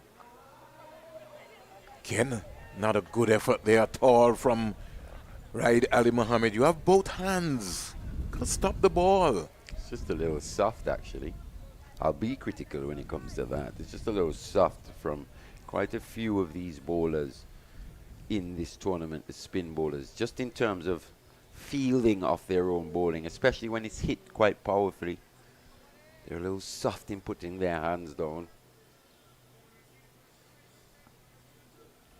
We'll see a bit more ruthlessness, a bit more competitiveness in that area. You have to love fielding, Mali. Yeah, a bit more intent. Want to. You have to love fielding. Fielding has to be an exercise, has to be a drill. Sweet, sweet, lovely shot by Hall. Found the gap. Just a bit too full again from Raid Ali Khan. He's played that extra cover drive superbly in this inning so far, Demario Hall. 34 of 63. And if you remember, he was of 6 of 42 deliveries, if I'm not mistaken. So he's really upping his scoring rate. In turn, the scoring rate overall just under 3 now, 2.98 with that boundary. Wide delivery this time. Called a wide as well. So we've seen that pressure being exerted from Demario Hall, just having that effect. Young Raid Ali Khan, he's conceded 26 now into his 5th over. 4 fielders outside now, Mali. After that boundary, long on, long off. Mid-wicket, sweep on the offside. Probably started with just 1 when he came into the attack.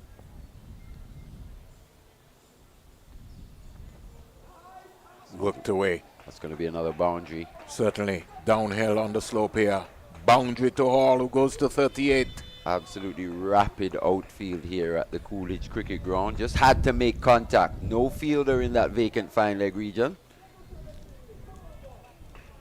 Jamaica marching on. Trinidad and Tobago beginning to open up now. The partnership is 28 and growing.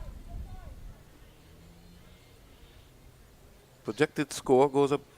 Looks like they can get 158, but they're going to need more than 158 in this contest against this Trinidad and Tobago team, which chased down 215 against the Leeward Islands.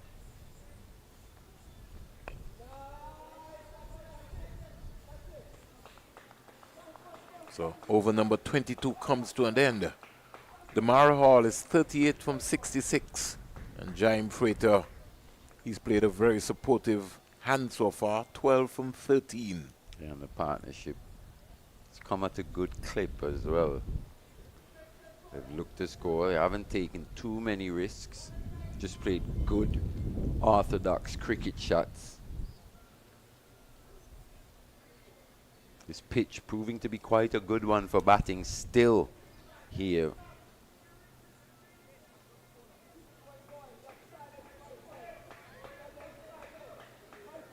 It's going to be a bowling change. Skipper has actually brought himself on.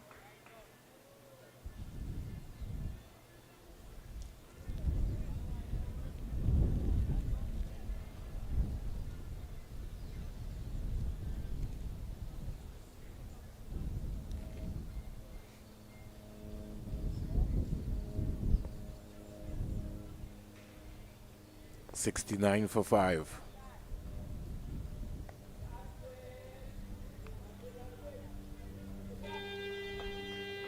And it's just important, Mali, how pressure in terms of scoring could just free up things. Yeah, it forces the field to spread. As you see now, just a few wides creeping in. That positive intent forces the bowler as well to try and hold his nerve. Just a bit of drift this time from skipper Mirage. Number 10 on his back. He's got Zane, his first name.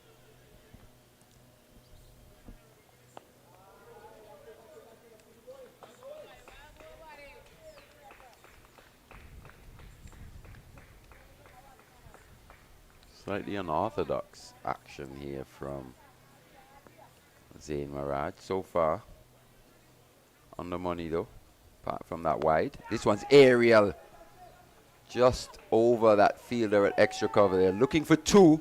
Let's take very good running once again. So not only are they putting pressure on the bowlers with their positive intent with their stroke play, also on the fielders. They're sneaking through for an extra run. Got to be careful though. Couple players in this Trinidad and Tobago team with rockets for arms. 72 for 5.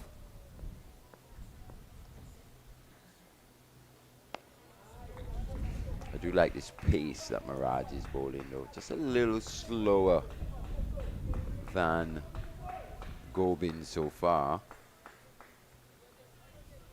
Not so easy for young Freighter to just come forward, play through the line. Has to create that pace himself. The end of Mirage's first over. 23 gone, 72 for 5. Yeah, so 72 for 5. Trinidad and Tobago scuttling through their overs in a hurry. And with the spin attack, they're certainly going to motor on. They know that if they can pick up the Jamaica captain Hall and Freighter,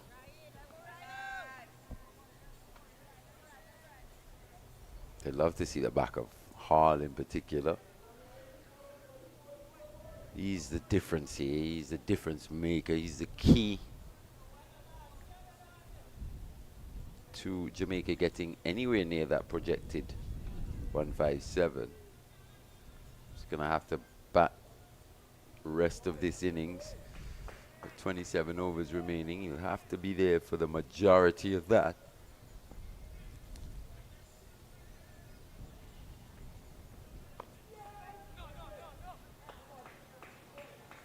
I just think Raid Ali Khan is just getting frustrated, Mali. He started well, and because he's got so much options with his bowling, just needs to just relax.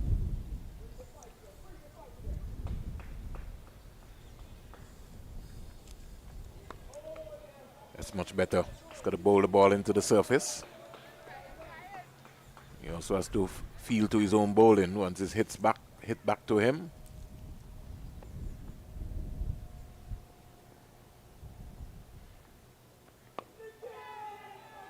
This one, no timing from Hall. Should come back for 2 though. Quite a few 2s on offer for the Jamaican batters. Vast acres of space here at the Coolidge Cricket Ground. Takes Hall into the 40s, onto 40 now from 69. Maybe eyeing his second half century of this championship.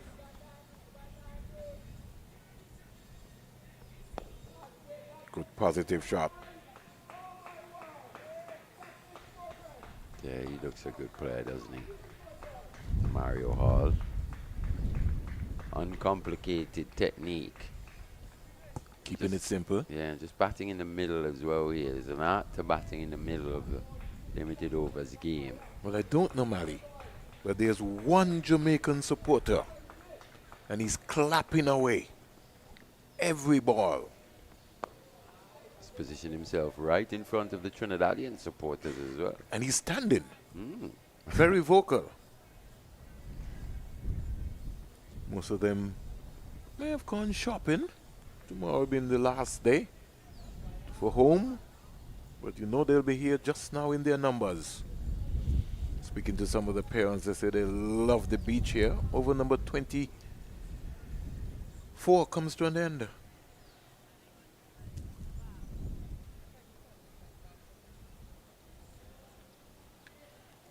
Flags fluttering on the northern side here. Antigua and Barbuda, Trinidad and Tobago, Jamaica, and Cricket West Indies.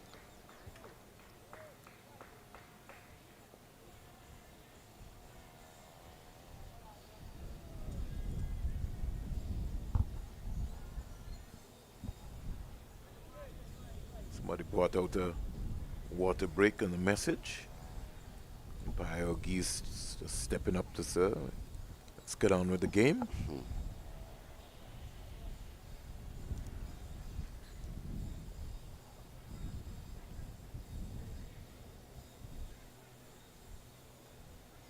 .75 for 2.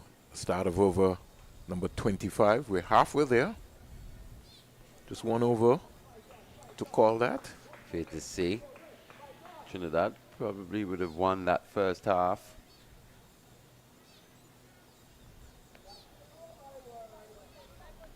Still 25 overs to go, as you said, Vernon. A lot of deliveries for these two batters. Freighter's done a very good job supporting his skipper. He's looked to be positive. Played quite straight. He's gotten a bad ball. He's looked to put it away as well. So this partnership just threatening.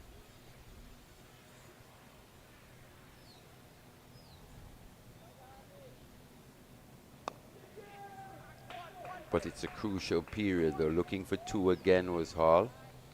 Crucial period. Every time we've seen a partnership, especially for Jamaica, just threaten to really put pressure on the opposition, they lose a wicket. And we saw that happen even in the last game when they were playing against Barbados as well.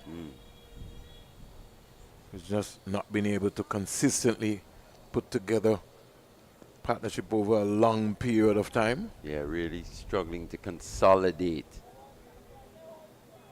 the advantage whenever they've had or found themselves in a dominant position.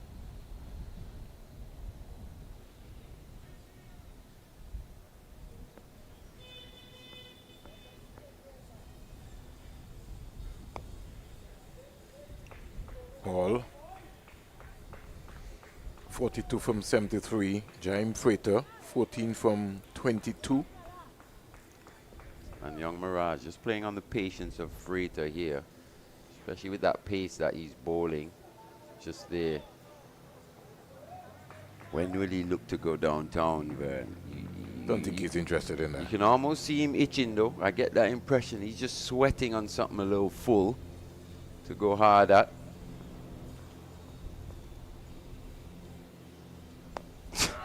See? Went hard, didn't make solid contact. Luckily for him, just a single added to the total. So at the end of 25, the partnership is 36 from 44, the highest of the Jamaican innings so far. And Jamaica under 15 captain Demario Hall, 42 from 73. Jaime Freighter, 15 from 24. Projected score 154. And Trinidad and Tobago, the defending champions, they are large and in control. Yeah, this partnership key, as we've harped on, about 36 and counting. Done it in good time as well. What is going to be critical is how well they continue to communicate. They've run quite well between the wickets, led mainly by skipper Hall. But Freighter's done the right thing, which is to just put the ball in the gap and get off strike. Maybe just sensing the opportunity for a wicket here, and also the comfortable nature in which the Mario Hall has played the Trinidad and Tobago spinners. Captain Mirage has gone back for his trump card, Aryan Mohammed. He would have had to wait for 6 overs to be bowled from the end in which he would have bowled from before he could come back into the attack. Here he is. Starts on the money straight away. What I think will be a little different here, though, this ball 25 overs old. Yeah, might not get it swing around as it much. Won't swing around quite as much as we saw earlier. But we never know. Can get some reverse swing with the old ball. He's back to take a wicket. And to break this partnership. Pushing that one wide.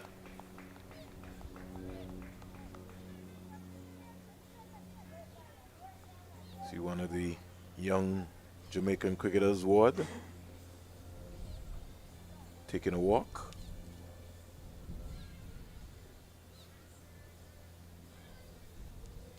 Along with the manager.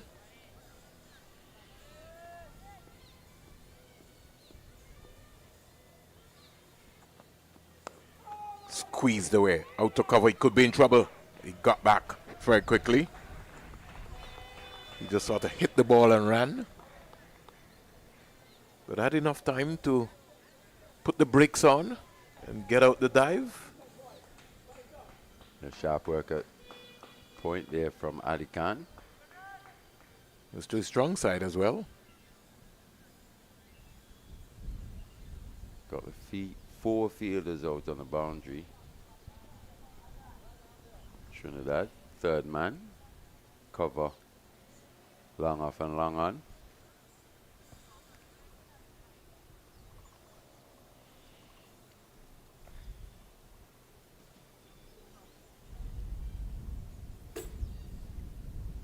How does he get a wicket here? That's the big question.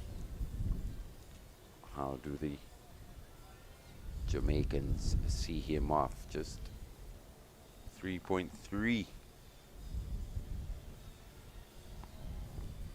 overs remaining in his quota. It's good delivery though. Still running in. He is. Aaron Mohammed. And you can see it wants to swing. It's just 3 wickets for 12 runs, Mohammed. It's just hinting at wanting to come back there to the right-hander. It's driven. Good athletic stuff from skipper Mirage at extra cover doing the work.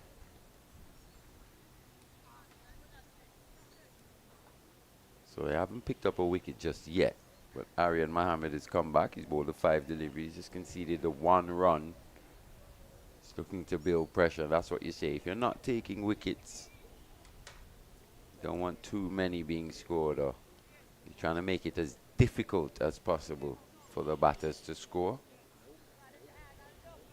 They'd love to start the next over with Freighter on strike, bolstering this offside field now. Just the 3 men on the onside.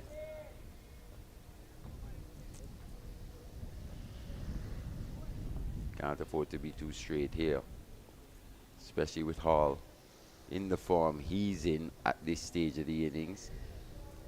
8 away from his second half century of this Cricket West Indies Rising Stars Championship. Was straight, but didn't make solid enough contact. The end of that over, just the 1 run coming from it. So good comeback over that for Mohammed and Trinidad and Tobago. The end of 26, 78 for 5. The partnership 37 from 50. And Jaime Freighter can't overemphasize how well he has played. Yeah, he's played very well. Just quietly gone about his business, especially at the beginning of his innings. Didn't really look to get bogged down. He didn't allow the spinners to bog him down. rotated the strike quite well.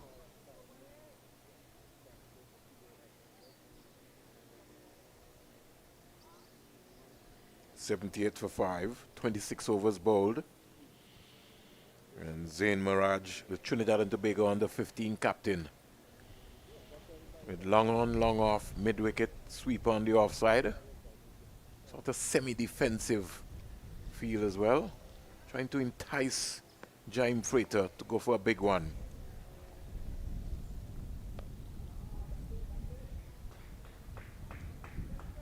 Just playing on the patience of young Freighter.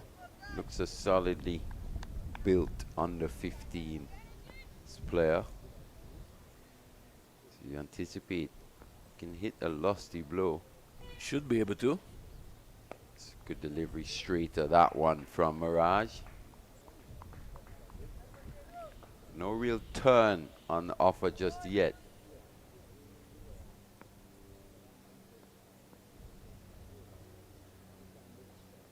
Aerial once again, this time just in between that gap. The man at extra cover, Tariq Richards.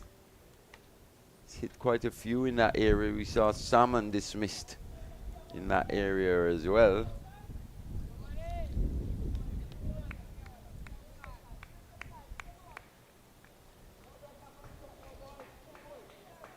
I wonder if they could get 2 fielders in that catching position next time round to Freighter. I could just force him into an even more aggressive stroke.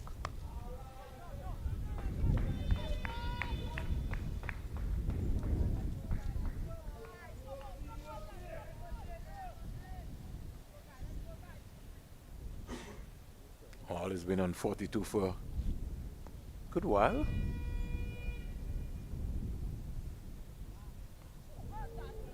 Got to play the ball up in front of him. He's looking to go square. Want to beat the short third man and the backward point fielder.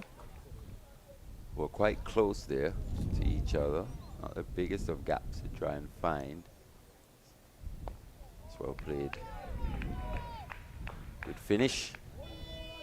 So back-to-back overs, conceding just 1 run here. So Trinidad just fighting back the last couple. It was probably a bit too easy for the Jamaican batters. Partnership 38 from 56. Especially this pair of Hall and Freighter. Valuable partnership so far. Need a lot more of this though. They need it to continue for as long as possible, at least for the next 10 overs. Scoring at this rate. Got to keep a few wickets in hand as well.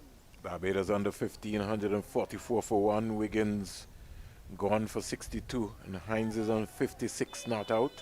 Paris has just come to the crease. He's gone 9.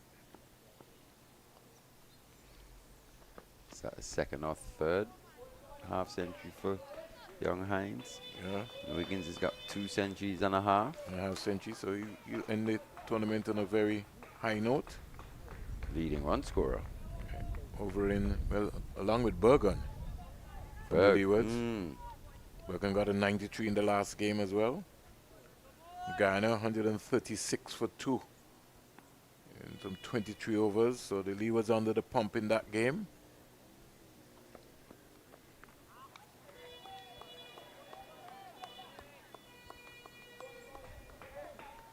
Emmanuel Lewis scored 60. He was run out by Jose Roberts.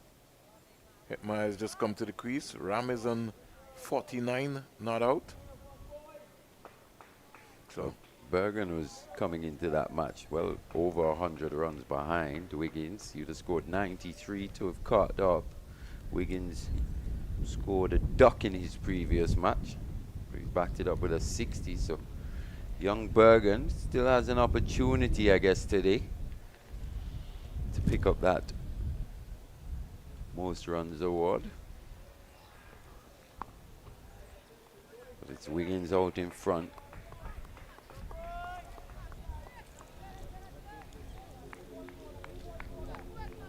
probably Wiggins and Bergen, the two standout batters in terms of their consistency in this tournament.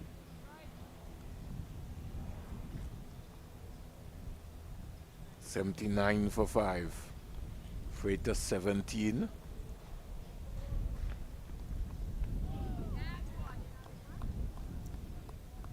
Good awareness here to see out Mohammed, because they know that Mohammed has come back to try and break this partnership.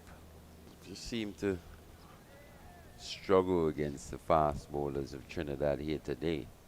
Ever since Mohammed has come back on, There's been a freeze on the scoring. yeah, an absolute freeze on the scoring. It's scored 2 runs in the 2.4 overs so far. It's well played. Trinidad won't mind these singles though, or a single being given away. Brings Hall back on strike.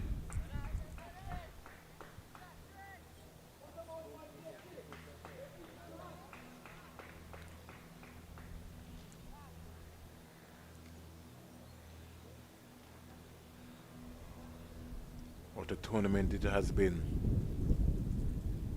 Yeah, it's been fantastic for me here, just casting your eyes over the next generation of West Indian talent. Clipped away by Hall.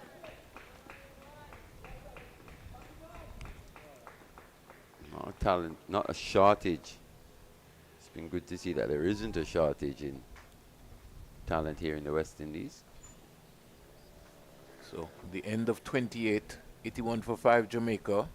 Their captain, Demario Hall, 43 from 78. And Jaime Freighter has played a very supportive role. He's 18 from 37. Yeah, just 4 runs in the last 3 overs though.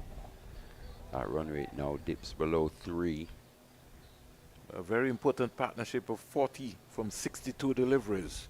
It's more or less like a rebuilding time. What they can't do is allow this little slow period to affect how they go about it.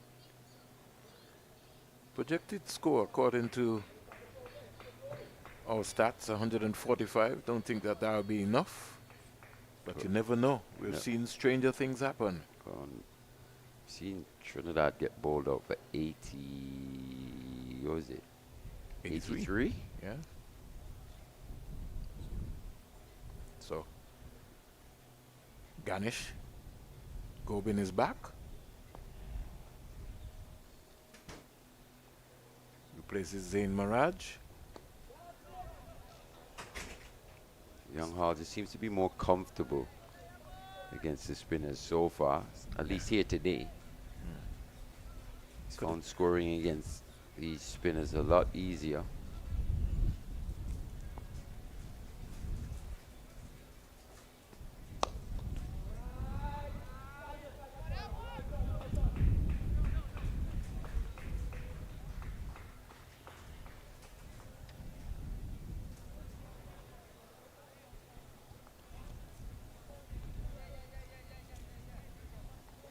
$82 for 5.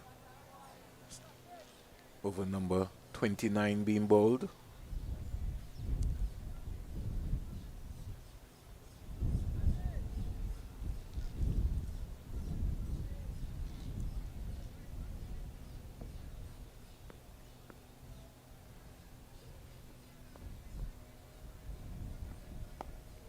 Big IPL match going on. Kolkata Knight Riders versus the Delhi Capitals. Sunil Narayan, at last score I would have seen him, he was on 68 of 28. Not sure what he finished on. Finished on 85. Oh, chance? Was that a chance? I think on the edge. Would have been a tough catch indeed for the wicketkeeper. That's why I don't think that the fielders really went up, because they would have understood.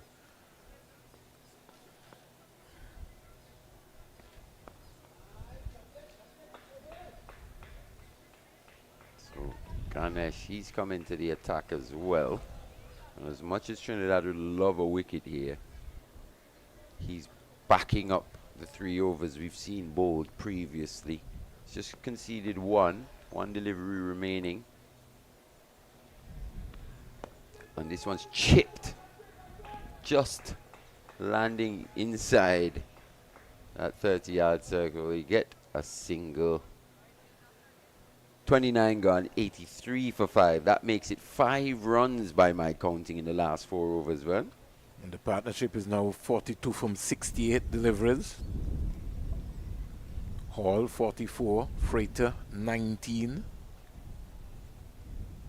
And it's a sort of seesaw with the projected score. Just want to give themselves a chance here, especially with Hall at the crease. You still think 150, 160, even 170 is possible. Maraj just switched himself now from the media center end to the CIU road end. So he's saving Mohammed for the final 2. I think Freighter's going to look to take him on if he gets that length that he wants. Just sweating on anything full.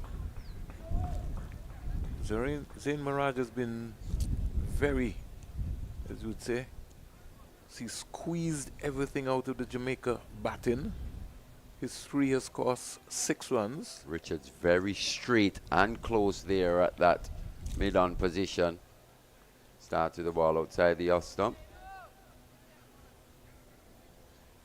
Sense something's going to happen here.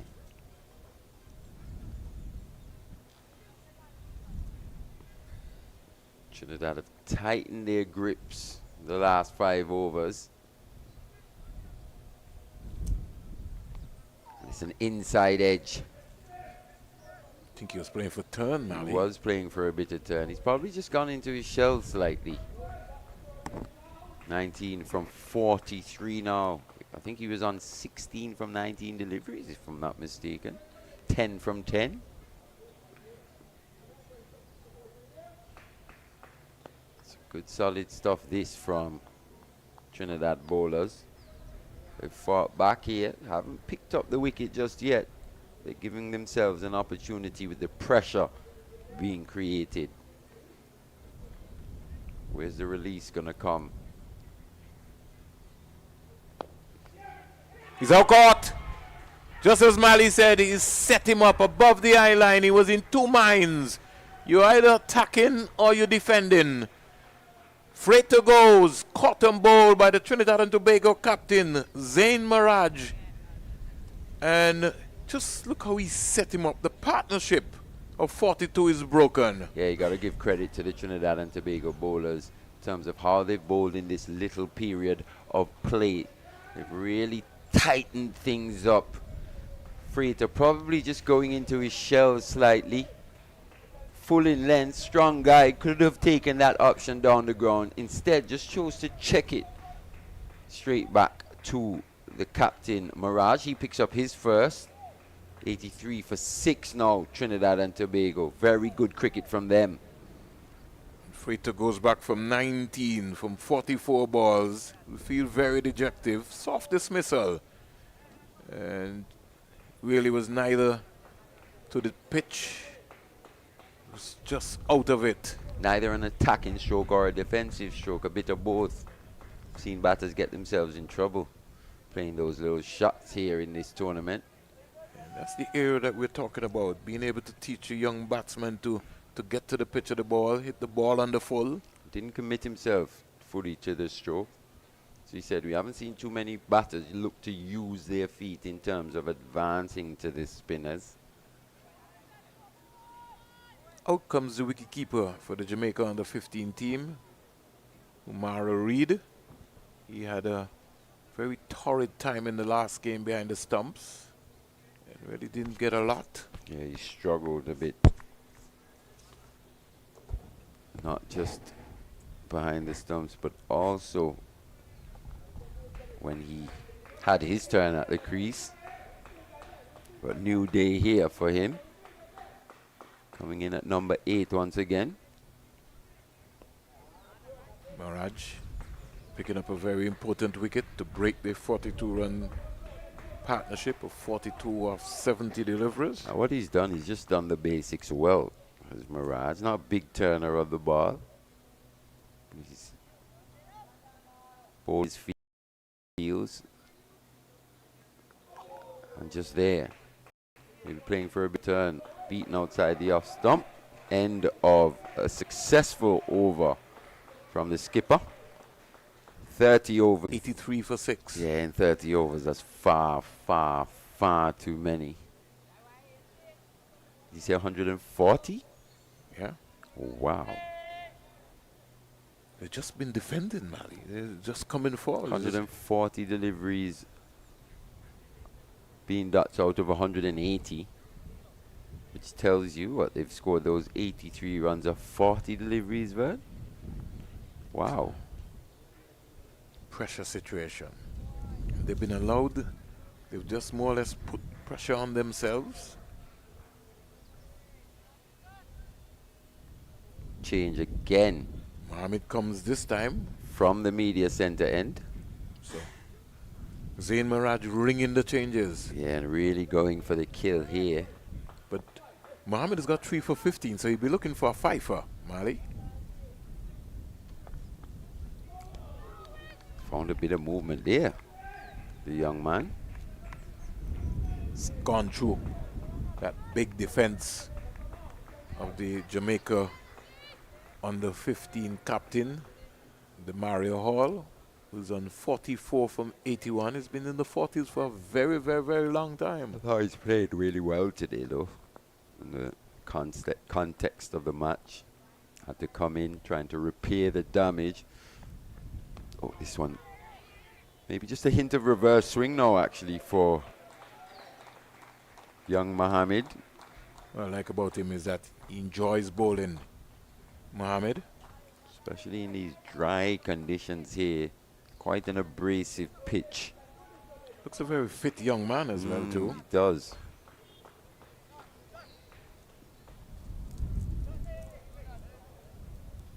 So another name penciled in there.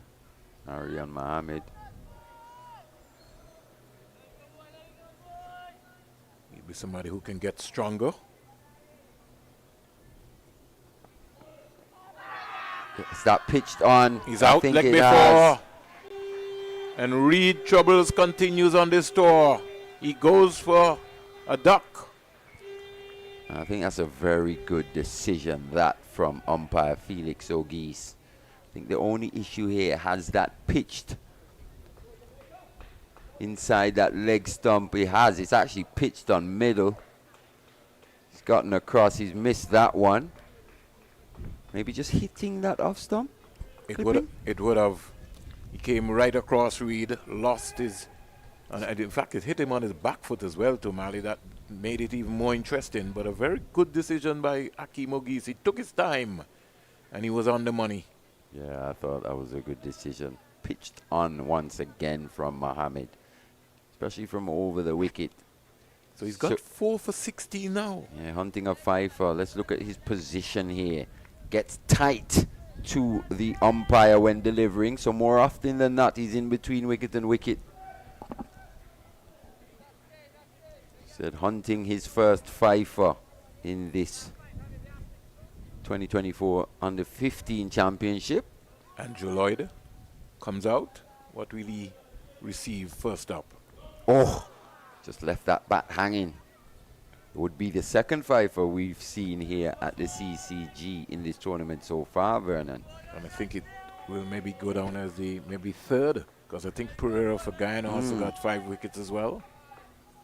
2 coming here at, well, 1 so far. Arif Khan. Arif Khan destroying.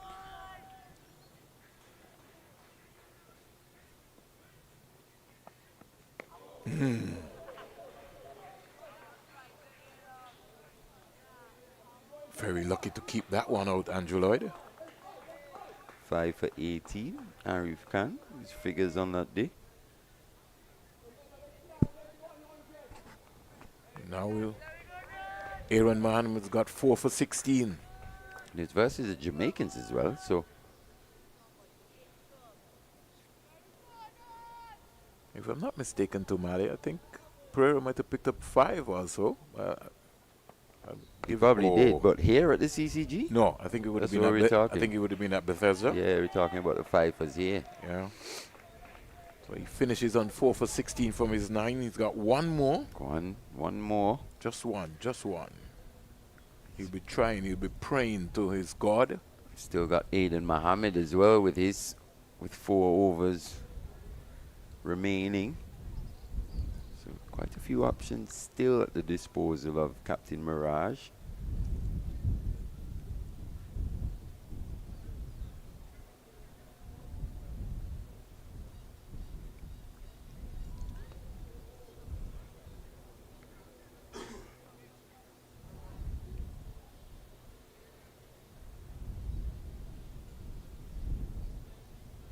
Just to let you know that the Cricket West Indies 4-day championship will continue starting next Wednesday.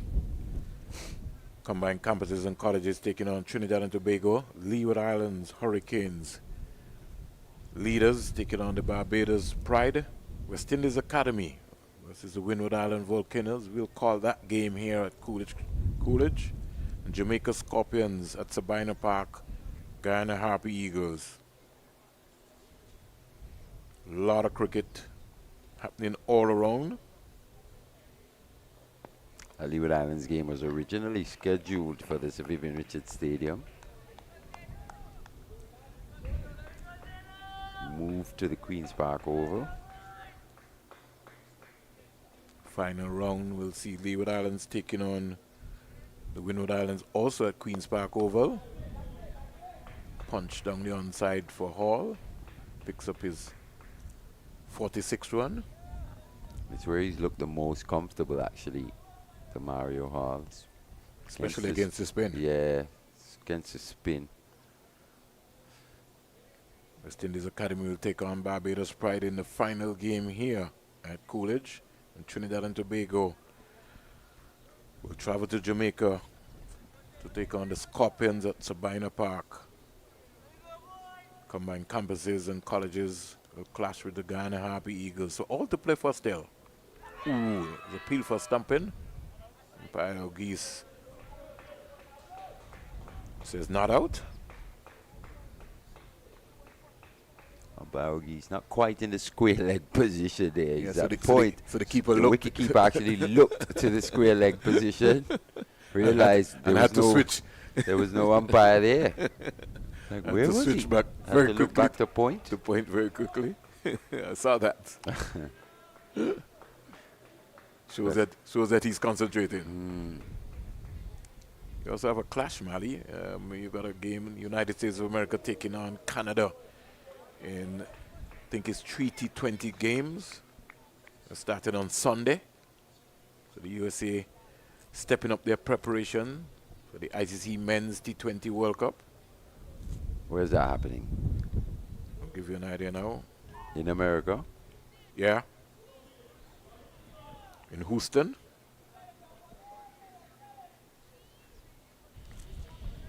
Yeah. We have one on Sunday. I think the second will be on Tuesday. This time, Fire Geese says not out. Wicket keeper Mohammed was very, very confident indeed. He was. We don't have an angle from square leg. And he was looking in the right direction this time. Didn't look square leg. Did he leave his crease? No, I think he got back. He did. That foot was in the air, but I think he got it down in time. He did. Andrew Lloyd. Good decision once again from umpire Geese.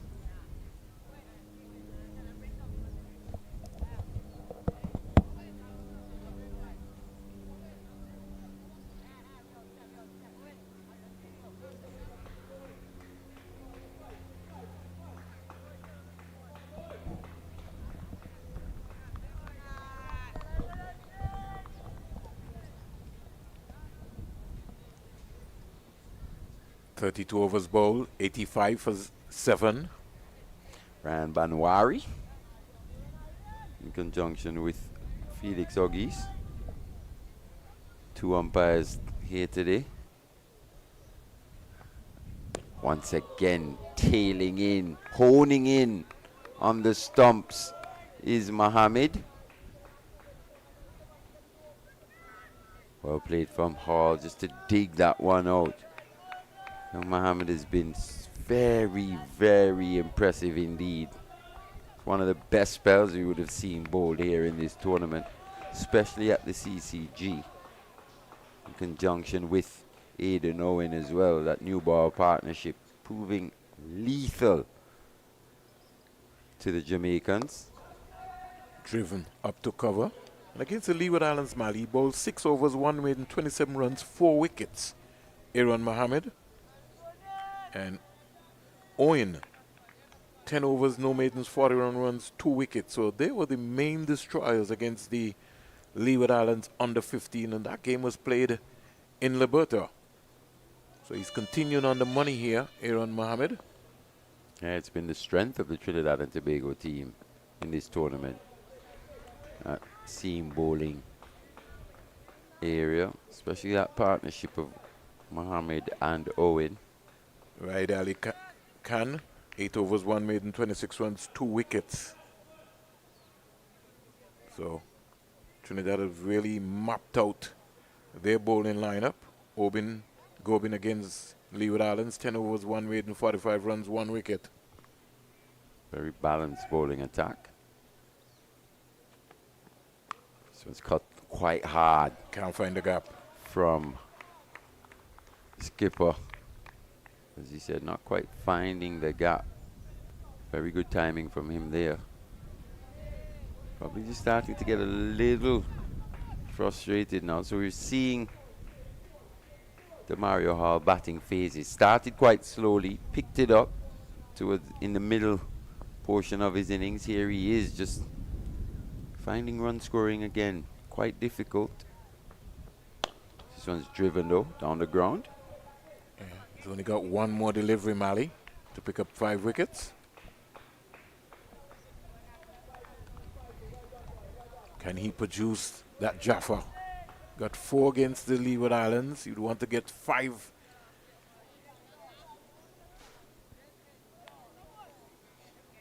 $86 for 7. They're encouraging him on.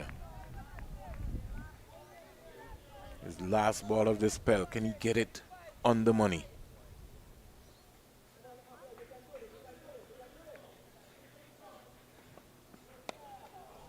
Well played by Andrew Lloyd, who scored 16 in the last game. So a magnificent spell by the young man to finish with 4 for 17. 33 overs bowled, 86 for 7, Jamaica. 8 wickets.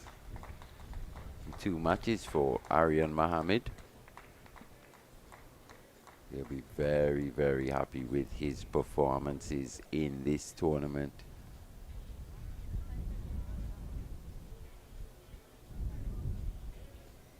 Very, very skillful stuff indeed from the young man. 4 for 17. And I just like the way he goes about it, you know. Gets quite close to the umpire when delivering. His discipline's good. He's got good pace. Skill-wise, probably one of the most skillful that we've seen with that new ball so far in this tournament. And the control was exemplary indeed. Once again, a fielder, just bowler, just letting one through there, not quite doing the fielding off his own bowling. We've highlighted that as an area in which these young spinners in this tournament can improve drastically. Not good enough for my liking. 87 for 7.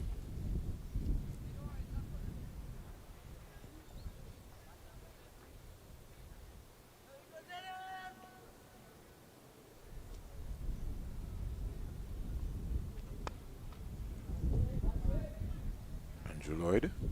Young Mirage, he just bowls at that almost annoying pace. It's a pace that batters don't necessarily favor too often. They'd love a bit more pace on these deliveries. Just asking them to generate all the pace. That's where we see batters lose their shape, not quite make the solid contact. He's gone for a quicker one here. Hold a no ball. Yeah, probably overstepped on that one.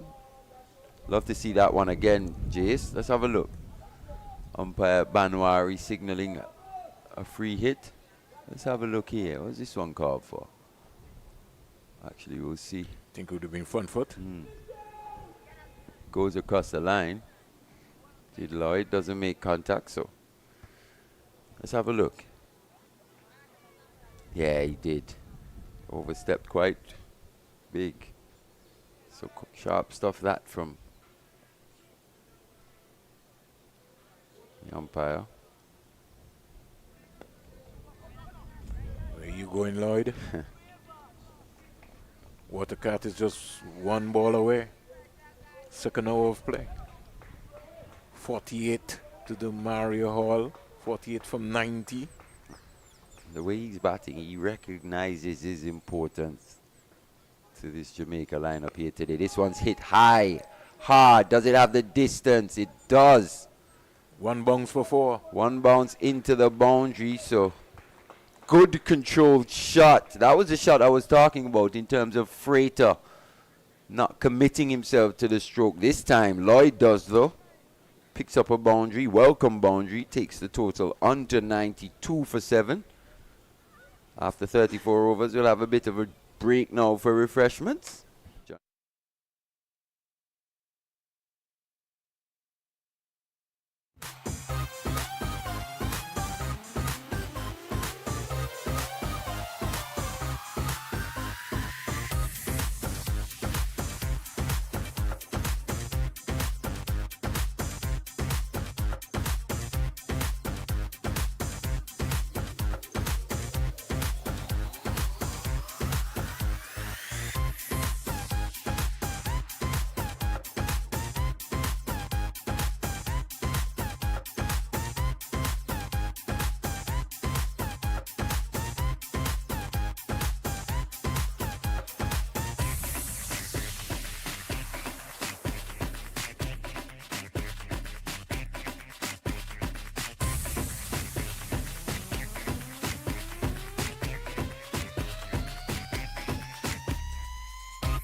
Welcome back.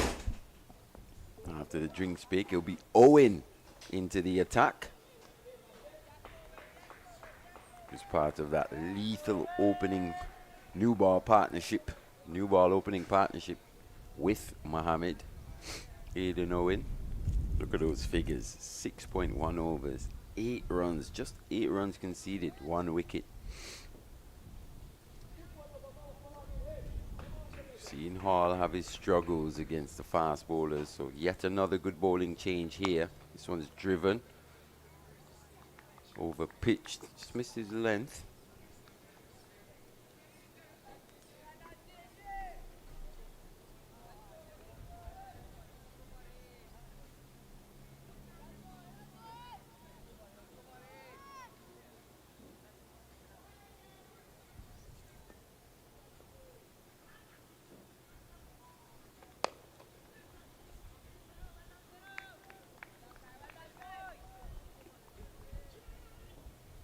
With another 15.3 overs remaining or so.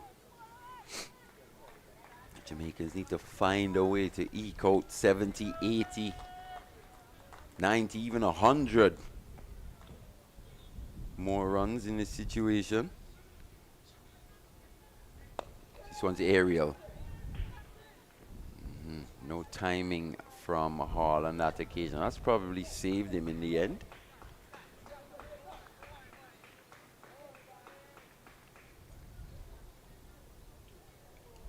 Once again, just struggling to find his timing against the fast bowlers here.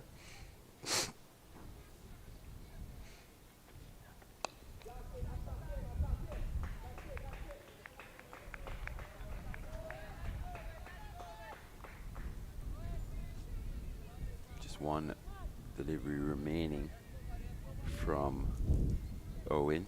Has yet to concede a run, so he's just backed up what we've seen previous to the drinks break.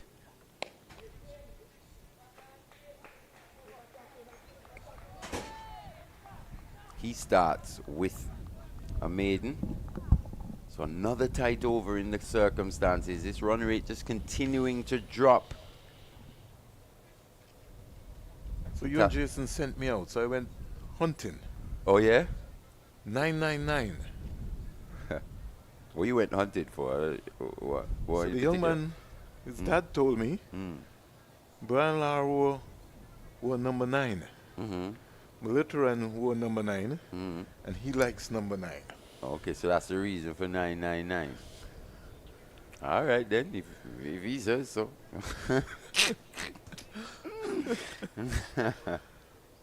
Yeah, pretty interesting. 999. 999. So once he makes it onto the world stage, 3 favorite cricketers. he's got his, well, 2. Well, 2 and himself. And himself. Yeah, his 3 favorite cricketers should be anyway. Yeah. He's really following his heroes, which is not bad at all. Pretty interesting concept. Yeah, Very much so. I like it. Whatever works for you, I guess. Trouble here. Jamaica trying to see if they can get something going. Once again, miscommunication, a bit of slippage from Andrew Lloyd. He makes it back in the end. Just struggled to turn here to get back home. We've seen since he's come to the crease, Mally, every now and again there's an advancement that he couldn't get run out.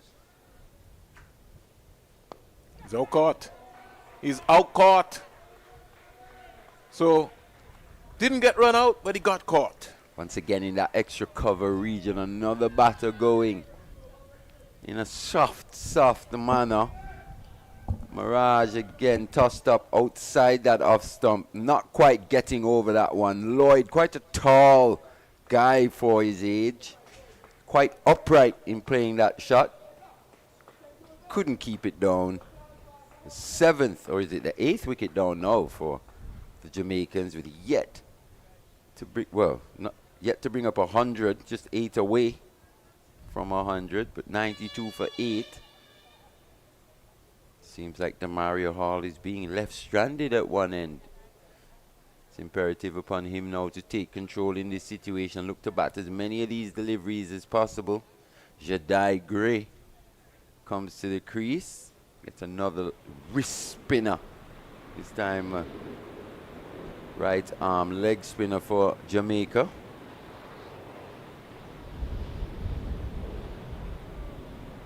Thought he bowled quite well in the previous match,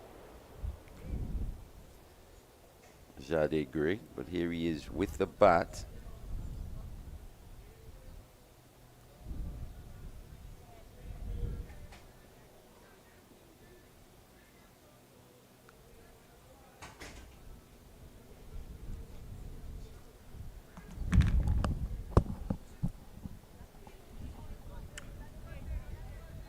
Play continues here. Just had an American Airlines flight touching down at the VC Bird International Airport.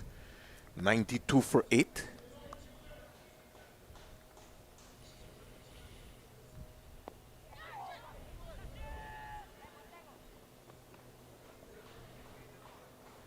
Damara Hall, who is on 48, he now comes into strike. Gray off the mark. 93 for 8.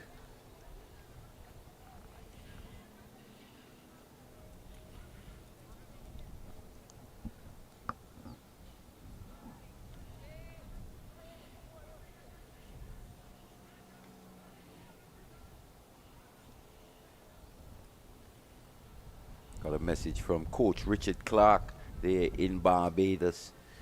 He's tuned in as well to proceedings here at the CCG. He says, Mali, they're chipping the balls in the air in the extra cover region because they're playing too much with the bottom hand. I think I have to agree. You tend to see players as well, especially at this age, under 15, they play more with the bottom hand, not quite strong enough for that top hand to be dominant. So it's an area in which these young guys will have to improve. And most of the times, Mali, they're playing the ball off of the volley rather than getting to the pitch of the ball and hitting the ball on the full. That as well. You're not quite seeing that knee bend. The knees bending in the cricket shots as well. Very upright at times. We're learning how to dance. You gotta dance, you gotta move. You gotta move to the pitch of the ball and hit the ball. You gotta get them into that frame of mind, using their top hand. Drills, drills, and more drills. Fun drills, though.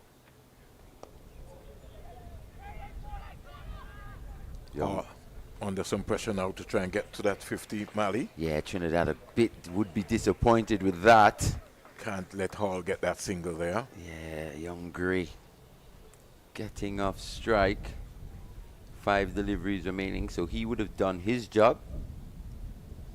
Looks very young for the age as well. Young Jade Gray. We'll be seeing him again at this under 15 level. But this experience here will be very valuable for him. I hope the authorities in Jamaica will be listening. We have to get our best coaches throughout the entire Caribbean really staying down at that level. And I think we also have to recognize, Mali, and applaud the coaches who would have toiled for years to bring some of these players to where they are today. For some reason, we look like we retire them pretty early, both at the men and the women's level.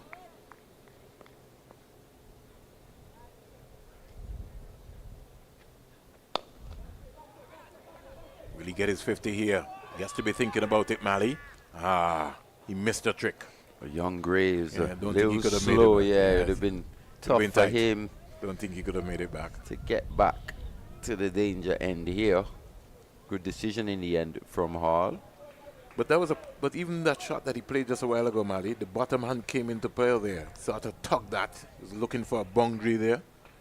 So what happens when they tend to look for power, especially at this age? The bottom hand comes in. That's close. That'll be He's out given. like before. He missed that. Another excellent decision by Aki Mogis here. Played right around it. It was on the money. And Trinidad and Tobago strikes again. Faki Mogis is listening. He must be wondering, what am I doing here at the CCG umpiring? I should be playing cricket somewhere. Felix, this time, Sorry, gives the Felix. decision. Yes. Gives the decision. Maybe Hakeem should be here instead of Felix, right? Yeah.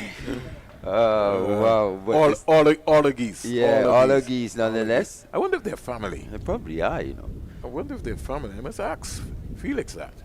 The second wicket down for, well, second wicket for Aiden Owen. And how accurate he's been with the new ball, with the old ball, in between wicket and wicket. Picked up 2 against the Leeward Islands. Yeah, just a bit too quick there for young Jade Gray. So already between the seamers in this game, Mali, they've got 6 wickets, and they picked up 6 wickets against the Leeward Islands as well. I think they've only conceded, they haven't conceded 30 runs between them in this match so far.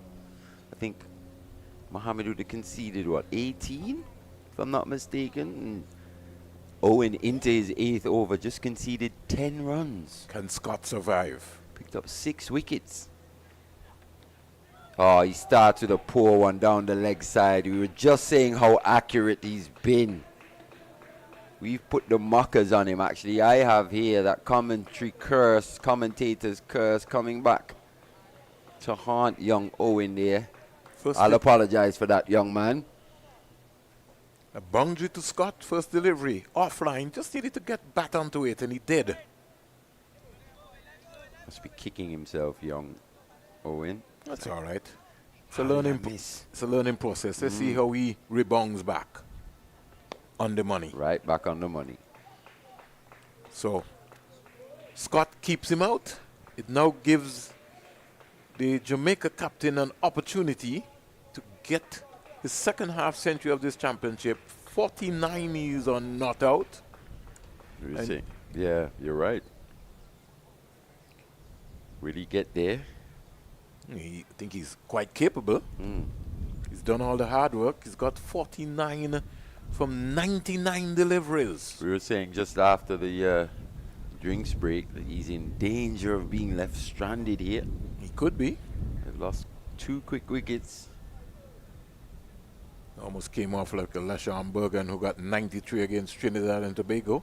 It's such an interesting innings this from Demario Hall. Took him a while to get off the mark.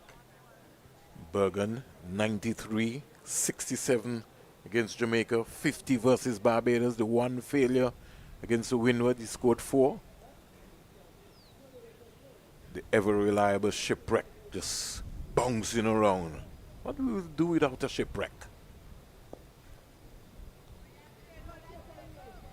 So it's a little cat and mouse game here, Mali. He's played down the first delivery, so he'll be thinking now that he wants to get his 50, but at the same time, he does not want to expose Scott. Yeah, 100 deliveries now he's faced. It's been a one-man. He's led the charge, really. A one-man band. Demario Hall. He has to trust Scott. He has to. Has to trust Scott. I don't think he can, to be honest. Not in this stage. I think he's got to give Scott at best 1 delivery and over. At best, he wants to face all the deliveries. Demario Hall. Should want to. That should be the way he's thinking. It's unfortunate, eh? Very unfortunate. 50 to the Jamaica under 15 captain. He receives applause from some of the Trinidad and Tobago players. That has been a real patient knock, Mali. Yeah, it has been. It's been a good innings from him. Had to repair the damage. Came in quite early. Batted for some 103 deliveries, so he spent a bit of time. Hit 6 boundaries to complement that.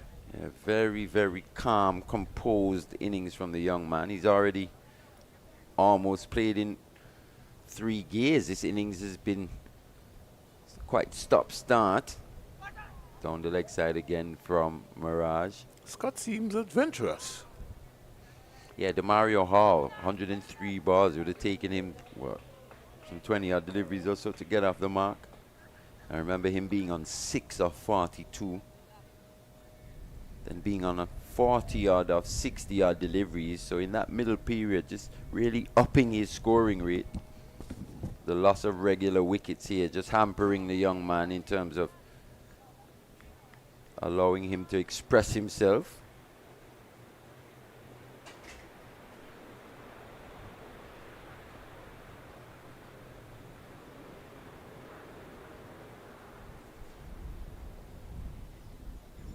Scott survived.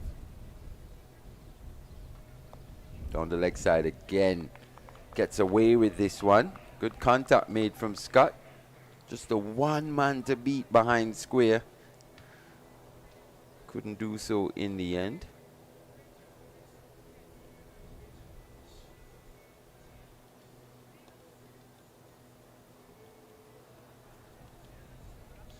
So just 12 overs remain in this innings. Trinidad will be looking to wrap it up here. Mario Hall on strike this time though. He's batted so far, Mali, for 148 minutes. So he's really toiled. Yeah, he's shown that ability to bat for long periods as well. So even in this, with them not being able to play the longer format of the game in this tournament, the 50 over game allows you the luxury at times to showcase your ability to bat for long periods. What do you think would be his approach now, Mali? He's just got to look to bat for the 50 overs at this stage. And hope that Scott stays with him. Yeah, he's got to look to bat for the majority of these deliveries. He's got to take control. Oh, what a delivery! That was skill! Woo! Oh my word! Slower ball, completely outfoxed the Mario Hall. As you said, he spent a long time at the crease. So he would have taken something special, back of the arm, out of the blue. We spoke about the skills of Aidan Owen in this match.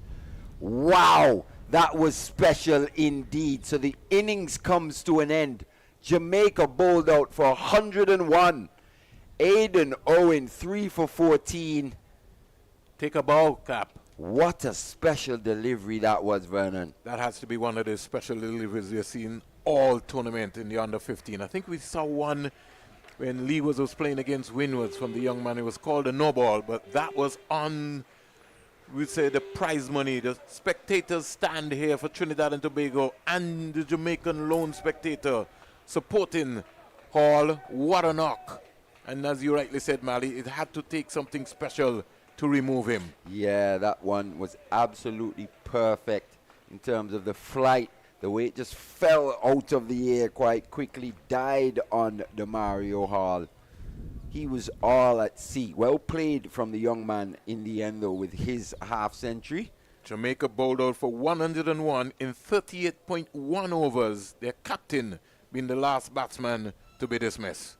Yeah, and the pick of the bowlers, you'd have to say that opening new ball partnership between Owen and Mohammed going a very, very long way indeed to setting back this Jamaica lineup. Bowled out for 101. Mohammed, what, 4 for 8? Really showing some matching skills, 3 for 14. And I think that we've got one for the future here. Well, 2, maybe even 3. We've seen quite a few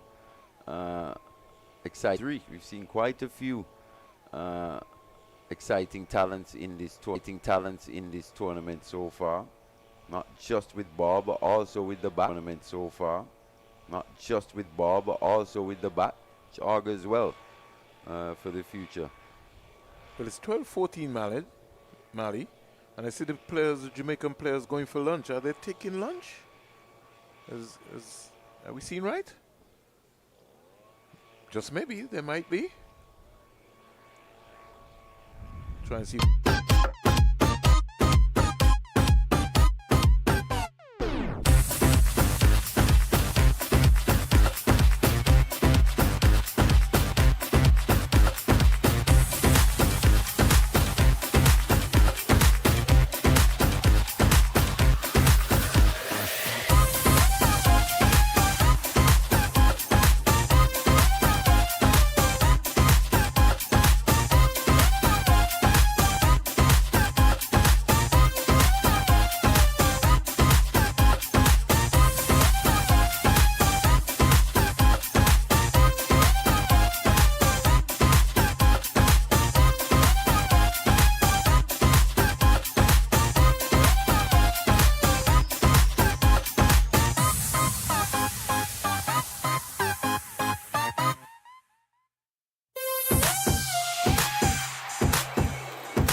Welcome back to the Coolidge Cricket Ground. It's the final round of this Cricket West Indies Under 15 Championship. Jamaica bowled out for 101 in 38.1 overs with 11 boundaries, 7 maidens within their innings. Top scorer was Demario Hall, 50, 104 balls, 149 minutes at the crease with 6 spanking boundaries. But the bowling was led by Aaron Mohammed, the left-arm seamer from Trinidad and Tobago under 15. 10 overs, 2 maidens, 17 runs, 4 wickets. And he was well supported by Aidan Owen, his bowling partner. 8.1 overs, 3 maidens, 14 runs, 3 wickets. The main destroyers, Owen and Mohammed, 18.1 overs, 5 maidens, 31 runs, 7 wickets. It's all to play for here. Delante Scott was left not out on 4. And Trinidad and Tobago would need 102 to win this game. The scores so far at Bethesda: Barbados 249 for 4 in over number 43, Wiggins 62, Hines 84, Paris 58. That's the score that has been taking place over in Liberta. Guyana, they are 240 for 6 against the Leeward Islands. So the Leeward Islands have come back well in that game. So 253 for 4. Barbados batting first against the Windward Islands. And Guyana under 15 against the Leeward Islands. They're 240 for 6. We're back with the action here. And 2 of the batters for the Trinidad and Tobago team just walking out.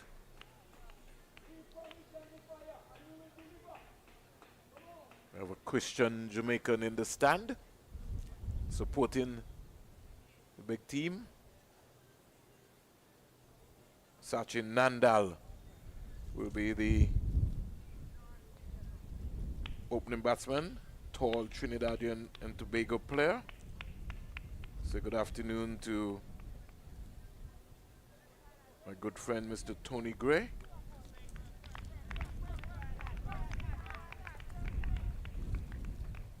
Freighter starts with a wide. It's gone to the keeper. And a ready Reed getting it all mixed up. Gotta get his body behind the ball. He keeps getting wrong-footed all the time. So we start with a wide. So 3 without loss. First of all, Reed is just too far. He's got to understand that pace. Freighter doesn't have that sort of pace, so he's got to take a step up.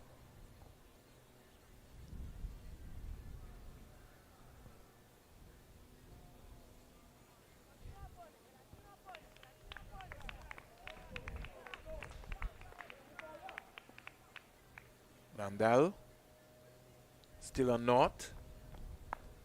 He's back and looking to slap that down to backward point. Can't score.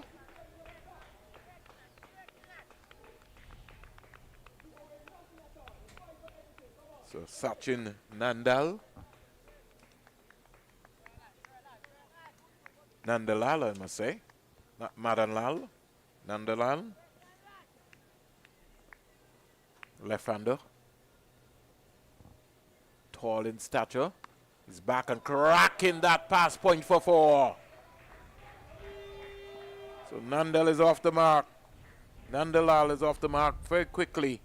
Wide delivery. And put away. In an authoritative manner. Jaime Freighter.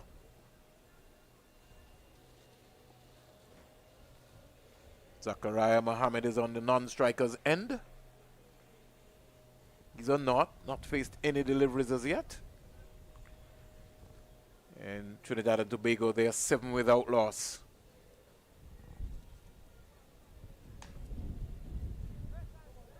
Hall at slip. Jamaica starting with a slip. 2 fielders out as per instructions. He's back and just punching this into the offside to get in a single. So Nandalal goes up to 5 and the score goes up to 8 without loss.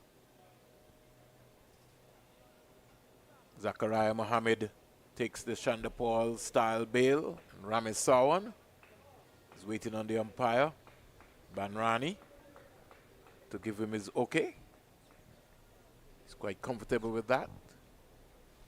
Cricket West Indies having an under 19 women's camp in St. Kitts and Nevis. And the women's team jetted off to Dubai to get preparation for their tour against Pakistan.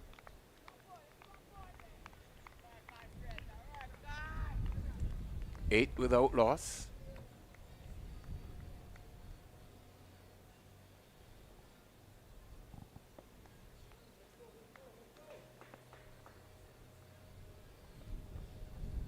Wide delivery. It continues further wide. The score going up to 9 without loss.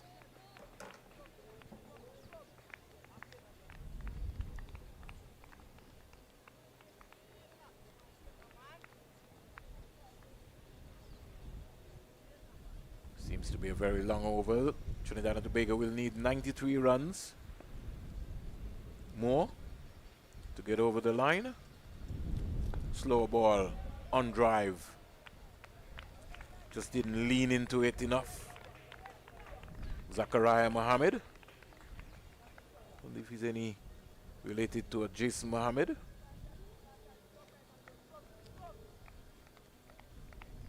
It's just amazing. It's just like you look at the folks coming out of Barbados, be it the Graves or Hines or whatever. Maybe it might not be family. Here is Mohammed just helping that one into the square leg area. And won't get 4, but if he wants, he can get 3. And they're coming back. Very well run 3. So Mohammed is off the mark. Short ball, and he just rolled his wrist onto it, helped it into the square leg area. Good control.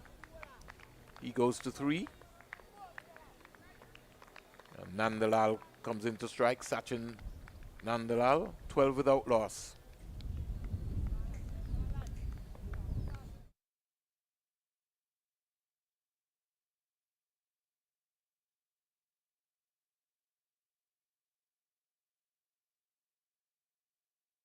We just make that correction, Nandalal. Sorry, Nandalal, if you're listening. 12 without loss of the first over.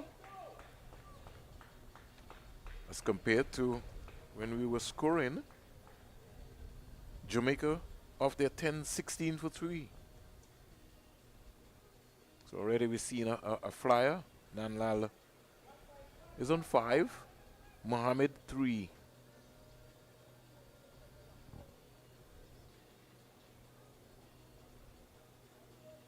Rickerton starting from the media center end here.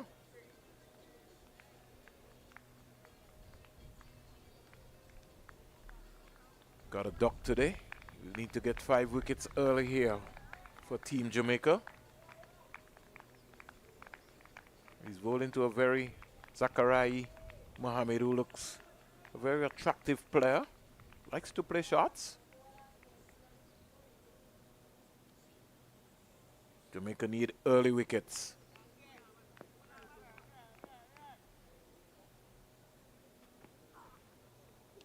Can the ball dying on Reed? He has to step up. He has to come up.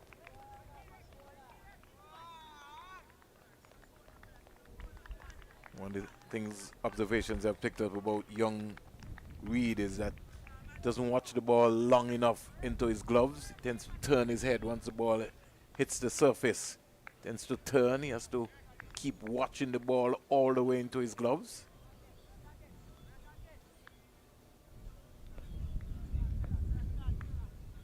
Without loss. Wide delivery, signaled by Felix Ogis. And the score in the meantime goes up to 13 without loss.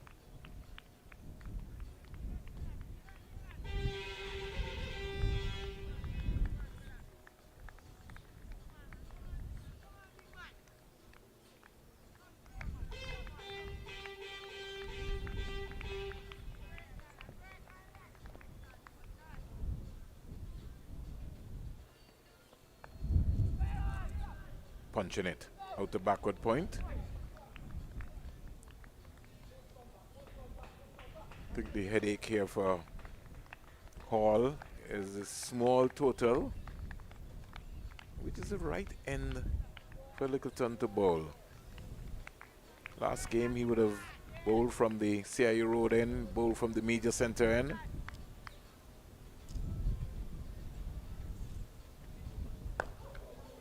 Kept low. Mohammed staying it into the offside. Overthrow. And the Jamaicans, they've just been raggedy in the field. This is only the second over. Mohammed gets 2 in the process. Goes to 5. So both batters are now on 5. Nanlal on 5. So too is Mohammed. Score is 15 without loss.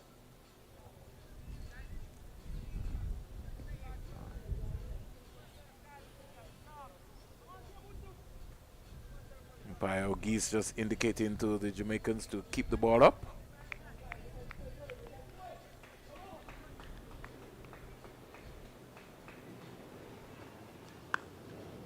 Stylishly, just pushing it through the gap. He'll get 2 more to the cover area. He's turned his back on Nanlal, the left-hander. So they're playing it safe. Score 16 without loss.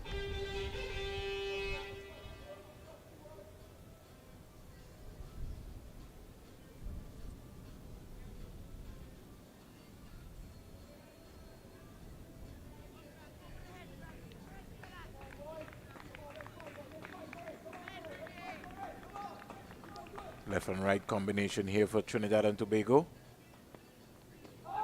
There's a peel for leg before. He's out leg before. Lickerton strikes. Nanlal goes. LBW in the second over. Played down the wrong line. Pitch between wicket and wicket. Good decision by Felix Ogis. Just below the knee roll. Up goes the appeal. And registered as a wicket for Lickerton. So Trinidad and Tobago losing their first wicket. They're 16 for 1.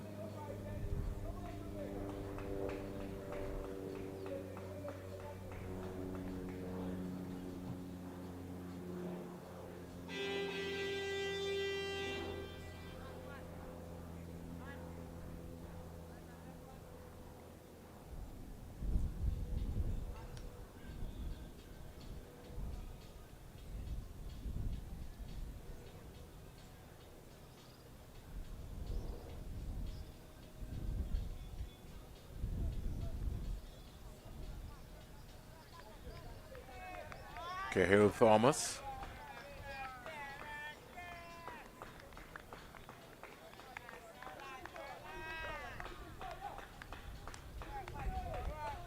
Coming out to bat for Trinidad and Tobago. Left-hander. So one left-hander replaces another.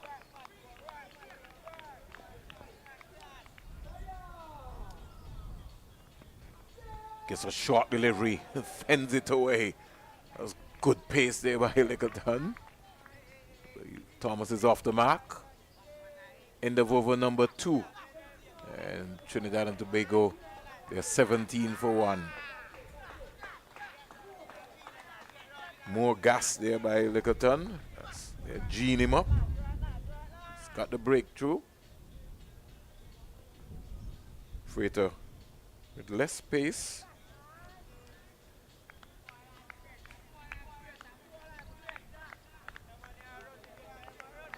This morning we had one of the strongest earthquakes in 25 years in the Taiwan area. We pray for all of the Caribbean students and nationals who live in there. I hope that everything works out and they've been able to find those folks.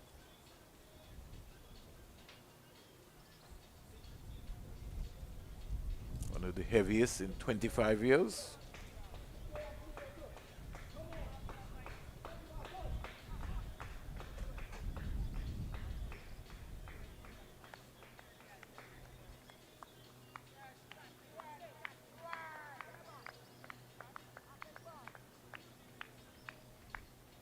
Look like we have a change here.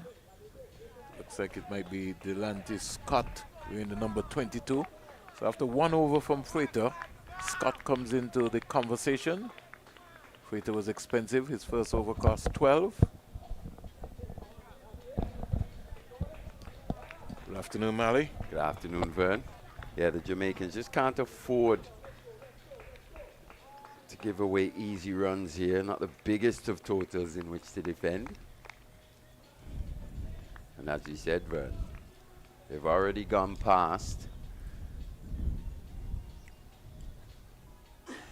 the opening power play score for the Jamaicans already.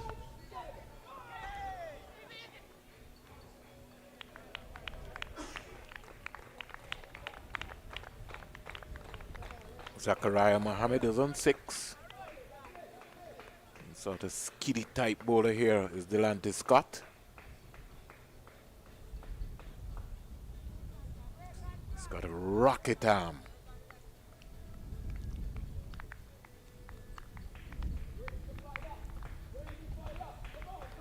Yeah, he's a good athlete, isn't he? Those fast twitch muscles on show. What can he do with the ball here? Goes past the outside edge. In fact, the last time we saw him here at the CCG, he was bowling from the media centre end, wasn't he? Yes, he was. Getting good carry through to the wicket keeper on that occasion.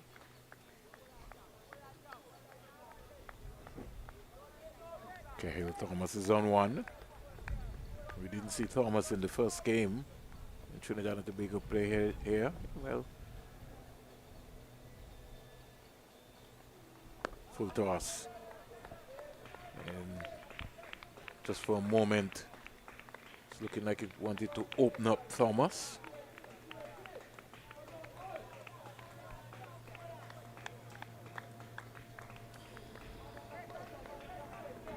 Different so far, no real swing yet for the Jamaicans.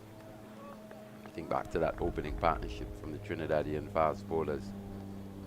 Pace, swing, bit of seam as well.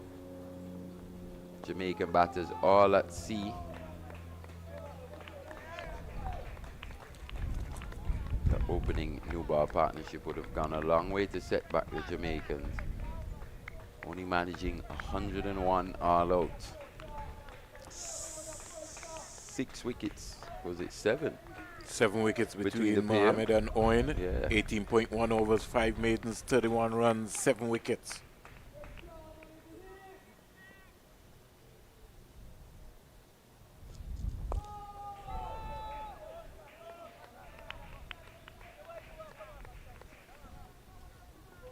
It's a bit fortunate to get away with that one there. Full delivery on the leg stump. Big open space through mid-wicket.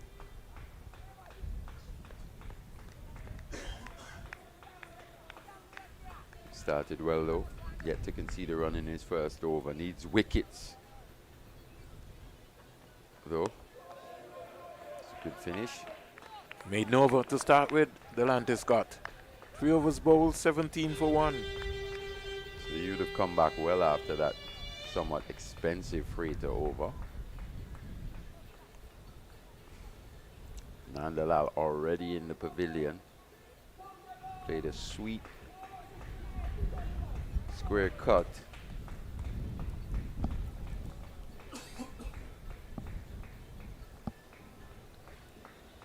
For his short stay at the crease came to an end. Ryan Littleton, who I think really has been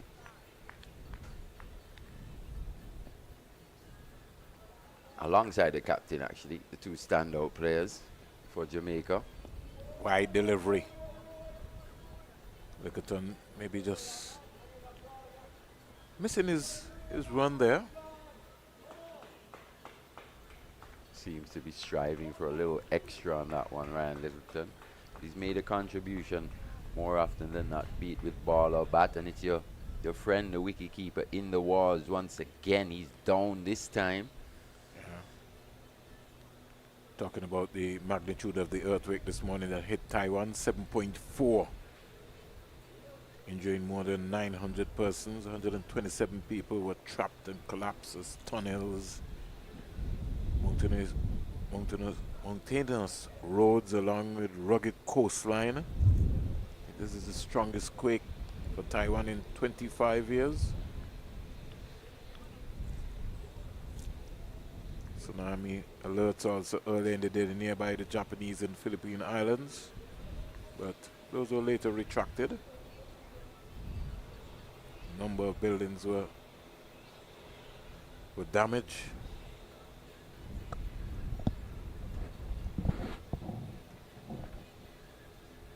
Wish all of the Caribbean athletes who are studying in Taiwan and even some of the folks who are working there, in fact, the entire population, all the best. Hope that everything will work out. In the meantime, as we break here, the wicketkeeper is down for the count. He is. He's had, as you said, a rough time behind the stumps in terms of just gauging his distance, where he should be standing. Balls just bouncing on the way through to him and not having the most refined of wicket-keeping techniques just yet in his young career. He's found himself in quite a bit of trouble. This one's probably just hit him. Not exactly where on the body, but it seems like he's going to go off. I think he's also continued to wrong foot himself. Yeah, the ball did hit him. Just missed the pad. Seemed to hit him on the shin area. On the inside. Yeah, bony, very bony area of the leg. On the back part, as Jason was pulling up on the replay. So he's off. So who will keep? Well, somebody's already got the gloves on, so they've maybe got some mad skills in this team as well too.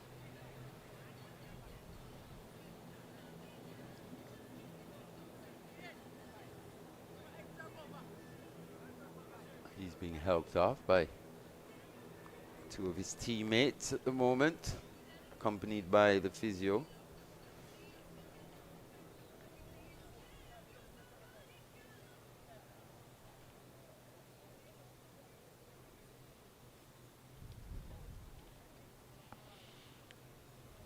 So this will take at least 3 minutes before he can get off. You maybe need a golf cart or something to speed him up and get him across the line.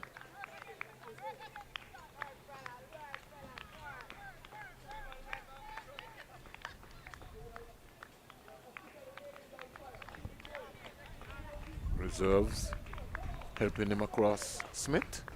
Actually seems to be able to put just a bit more weight on it now. I think they're going to have to ice that. Managers already brought out, come out to assist.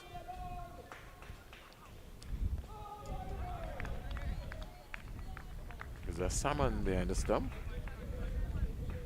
We'll wait and see when he turns. If he turns. If he does turn.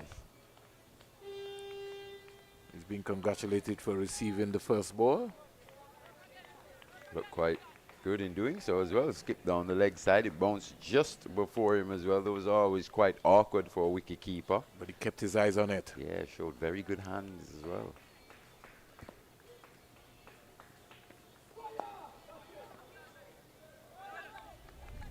Missed out.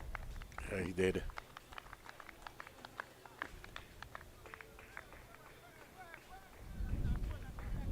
Looks as if it is Deshaun Smith, Mali, as the reserve wicketkeeper, number 66.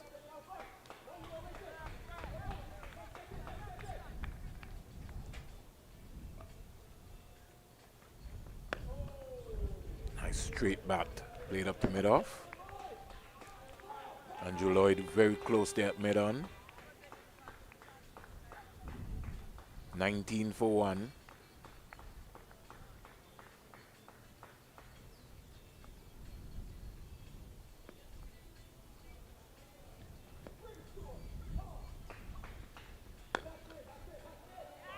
Sweet. 4 runs. Pass mid-off. The fielder has to do a lot better than that. The ground feeling, when you make a low score, you can't afford to give away boundaries like that. Tyson Gordon Jr. He's been one of the weak links in the field for the Jamaican team, especially on the ground. A boundary that they certainly didn't need to give away at this time. 23 for 1. Yeah, very orthodox front foot drive that from Zachariah Mohammed. He has looked a good player throughout this tournament. Kenny's drive in. Again, Gordon not getting his body behind the ball, not watching the ball long enough into his hands. Got a half century in the previous match versus the Leeward Islands, a match in which Trinidad and Tobago won by 3 wickets in the final over, actually with 6 balls remaining in that match. Mohammed scored 58 off 124. He's just turning this into the mid-wicket area. Getting an easy single.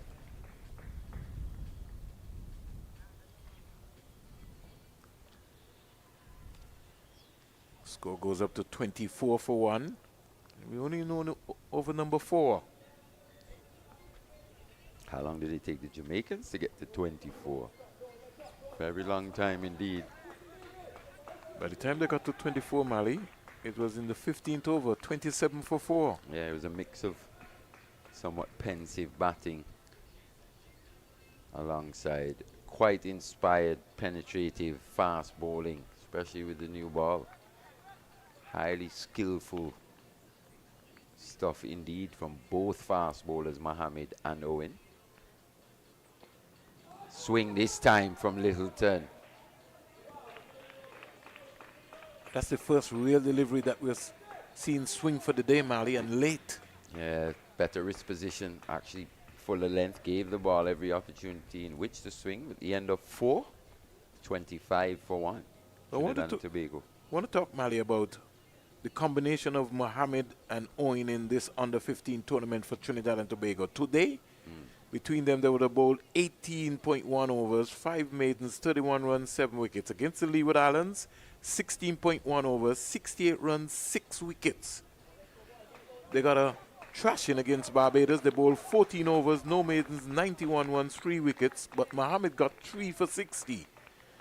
Against Guyana, 5 overs, no maidens, 15 runs, Mohammed. We know that game steered sweetly for 4. What a piece of timing that was. Cahill Thomas, let's have a look at this again. Almost just a forward defensive. Have a look at that. Forward defensive for 4. And his head was right past his front Yes, foot. He the played the position. ball late as possible. Got into an absolutely superb position, a strong position for a batter.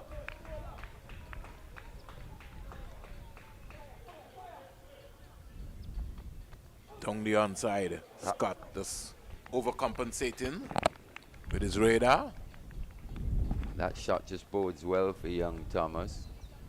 He can find the boundaries with shots such as those. Everything was just going into the ball. Good weight transference onto that front foot. It wasn't a drive, mind you. It was a block. But boy, did he block that to the boundary. Oh, this one's cleaned up. So a bit of shape again from Scott. Maybe an extra pace on this one. Goes right through the Trinidad and Tobago left-hander. Complete action. Finished his action all the way through, extra pace. Good brace of the left foot there on landing. Doing for Thomas, so he has to depart. 30 for 2 now. Jamaica giving themselves a chance. They'll need a few more wickets in quick time. They may be starting to believe, Mali, that anything is possible. As he said, Trinidad has gotten away to a flyer. And scoring at just below 7. When you're approaching a small score, Mali, you have to be positive. You do. I think that was just a good delivery. I think young Thomas will probably look back and say, maybe I could have gotten something on that one. It seemed to have just been done by a bit of extra pace. The length as well was superb, trapping him on the crease. So Scott picks up his first. We didn't see him pick up a wicket in the first match he played here, all the way back in round 1. Yeah, seems like a long time ago. Yeah. But you could tell he had something to him. It's quite twitchy, quite a twitchy young under 15 player. When I say twitchy, I mean those fast twitch muscles.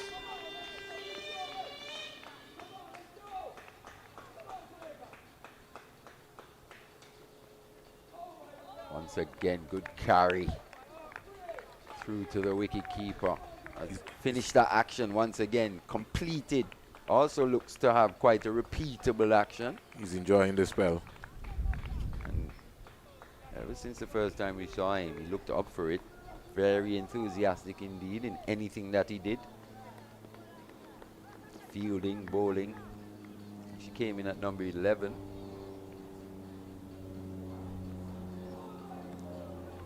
Good carry, good, real positive input. I think what's more impressive is that line that he's holding. Just on or about that off stump. Captain for Trinidad and Tobago. Under 15, Zain Mirage. And if you think Thomas was a left-hander through the gate, he's adjusted well to the right-hand, left-handed batters here. Something you see even the most senior pros struggle with. He's hitting the bat real hard here. He really is. Delante Scott. You can tell he's a real competitor, up for the fight. Well played in the end by the Trinidad and Tobago captain. He got back and across with a nice straight bat, Zain Mirage.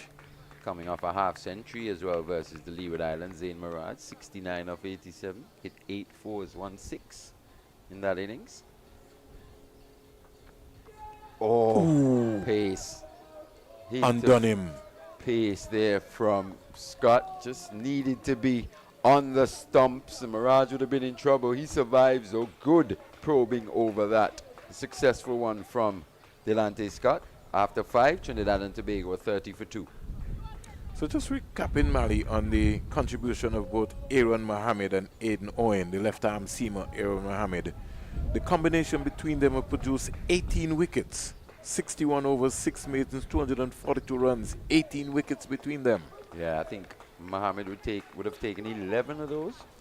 He certainly would have. And Owen 7, but in combination they've been superb. Probably the best seam bowling combination we've seen. In partnership. Quite a few fast bowling talents in this tournament.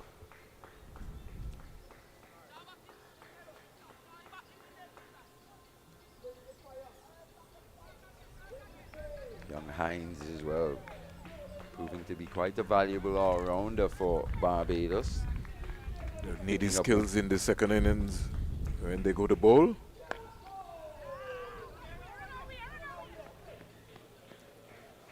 Single to Zachariah Mohammed. He goes up to 12. Score in the meantime goes up to 31 for 2. It now brings the Trinidad and Tobago under 15 captain, who is a North, Zain Mirage, to face.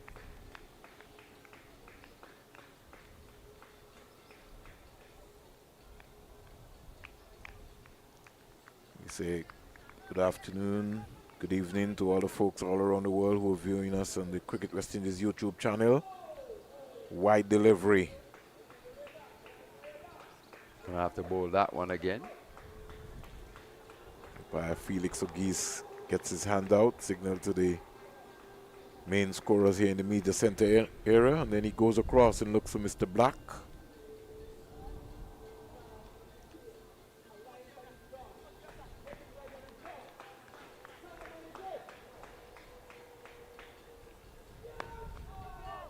Punch nicely into the offside. Can't score, so he's on.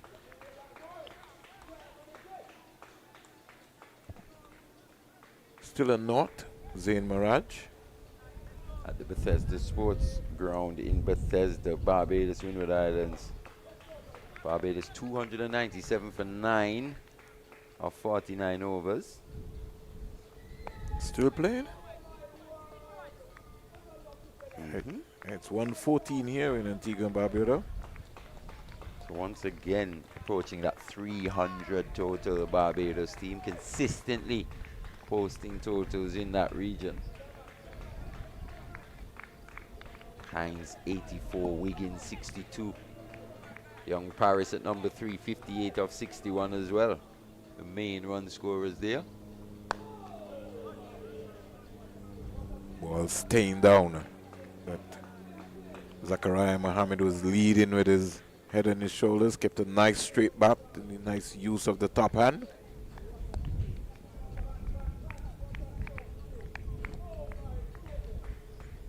And at Liberta Sports Club, Guyana and the Leeward Islands.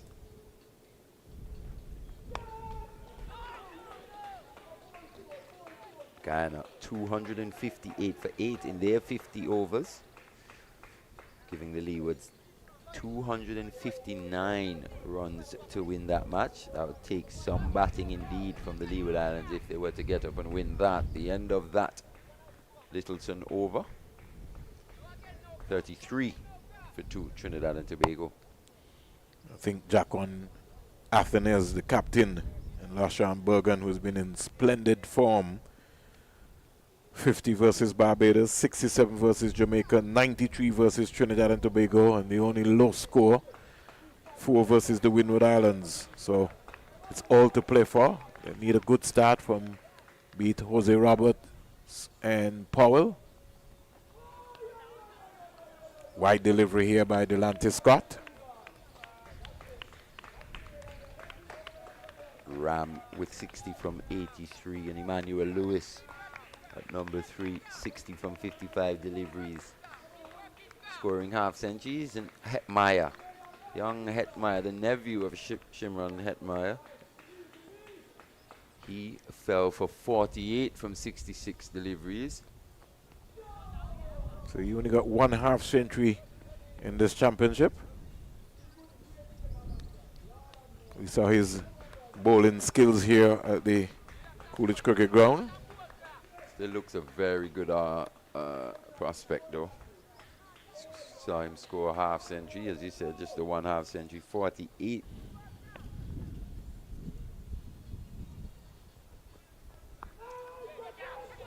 Mohammed likes to play shots, man. I was looking at Delante Scott, Malian, just for a moment. Not in stature, but he sort of reminded me of Shane Burton. The bustling in, especially when his rhythm is flowing.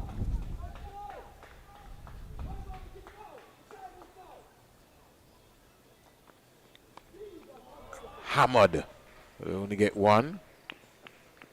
Gets quite tight to the umpire when delivering as well, young Scott. Yeah, almost like a Timmy Thomas Jr. Always got tall and got close.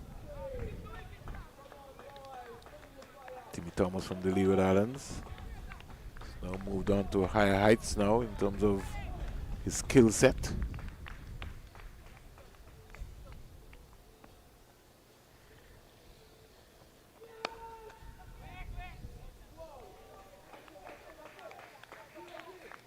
They need more wickets, Mali. 37 for 2. They need 2 more. Just didn't score enough runs, to be fair. 101. So it's going to be very, very difficult indeed to defend that. Yeah, but as you said, you defend what you've got. It's going to take wickets.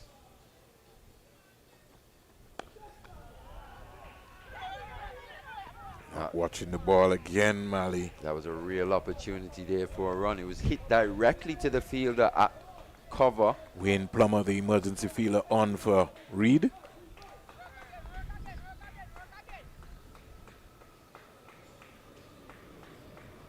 I think sometimes, Mali, the young players tend to listen to the sound of the bat rather than looking at the ball. You got to look at the ball. While also coming forward, coming to meet the ball quite aggressively. That's key. It's going to be called wide.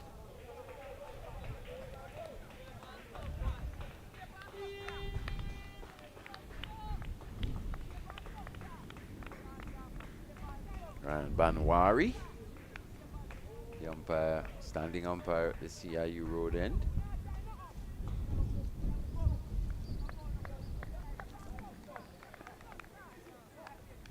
Flags fluttering. Slow delivery. Tried something late in swing there. Scott finishes strong in the end. And the score 39 for 2. He's got natural enthusiasm, it seems like, for the game, Delante Scott. That's something that jumped out first time we would have seen him. He's got good pace as well for an under 15 lad.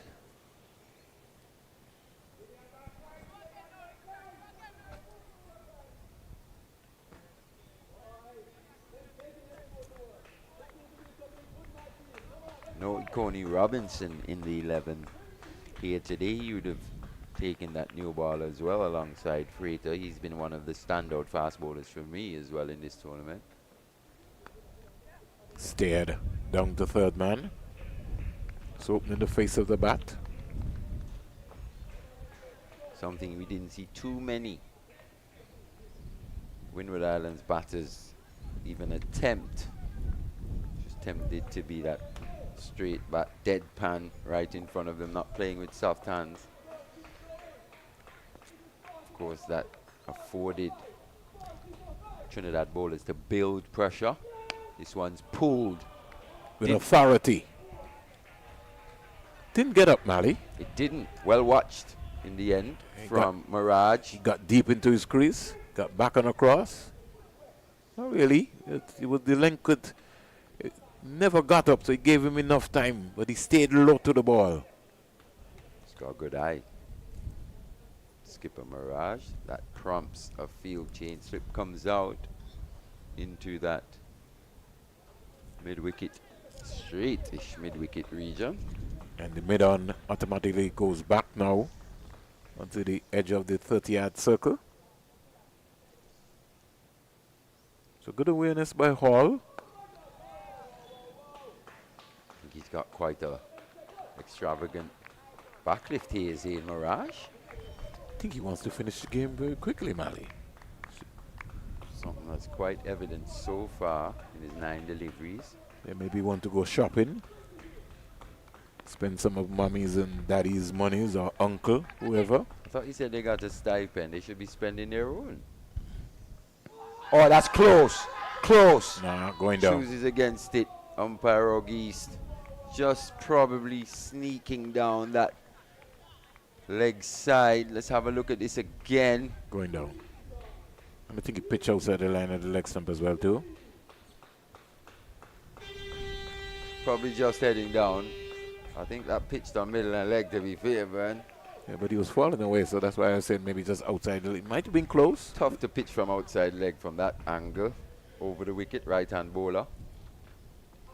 That's right on the money, though. He's honing for those pads again. So he maybe wanted to come back and demonstrate that to umpire Ogis, that you should have given me that one before. Well played by Mirage, though. Good thinking that as well. Just trying to exploit, as we were saying previously, maybe that backlift, that high backlift of a Zayn Mirage. Just trying to sneak one under that bat. See it again there. It's a right-handed version of Brian Lara almost, that backlift. Delivery offline. And allowed Mirage to get bat onto ball. Score in the meantime goes up to 44 for 2. 8 overs completed. Trinidad and Tobago, the defending champions, are large and in control against Jamaica under 15. Yeah, if they can win here today, they'll be happy with the back end of their tournament, considering they'd gone the first 3 matches without a win. Looking here for consecutive, back-to-back consecutive wins to finish the tournament.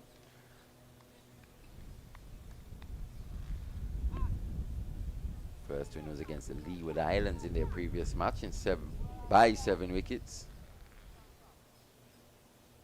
Scott to continue. Looks like he's going to play a big shot almost every delivery. At times, Zayn Mirage. And I think the instructions coming out, Mali, from the dressing room would be, this is a small score, we got to go hard. Yeah, you're right. That's exactly the intent you want to see. No sense poking around. Let's get it done and dusted within maybe 20 overs, 15 overs. But almost every delivery, every time he's looked to be positive, he's looked to be aggressive, Zain Mirage. Yeah, he's looking to play strokes. Trinidad skipper, as he said, he'd come into this game with a bit of confidence, scoring that half century in that win.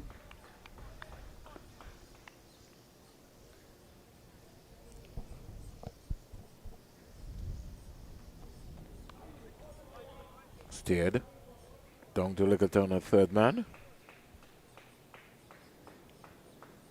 Lickerton, for some reason, can't find the reserve wicketkeeper Smith. It's gone over his head, backed up.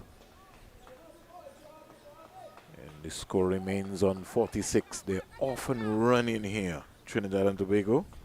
I anticipate a couple of these lads as well in these under-15 squads. We'll be seeing them in the under-17s as well, Vern. The only thing with that, Mal, is that the under-19 comes before the under-17. Oh, does it? Yeah.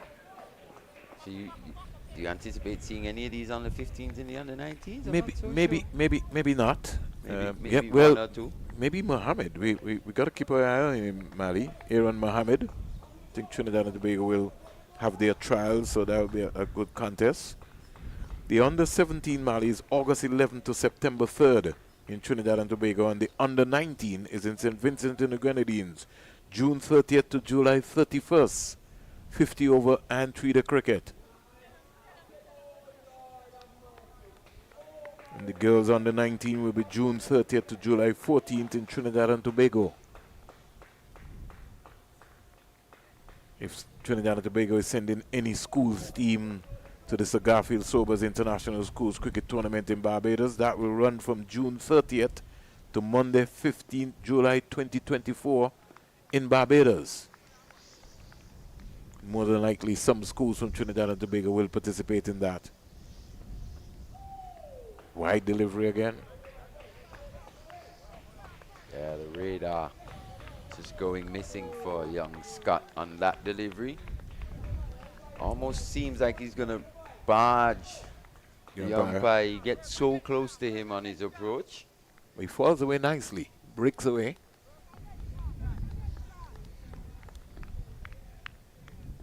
They need 54, Trinidad and Tobago.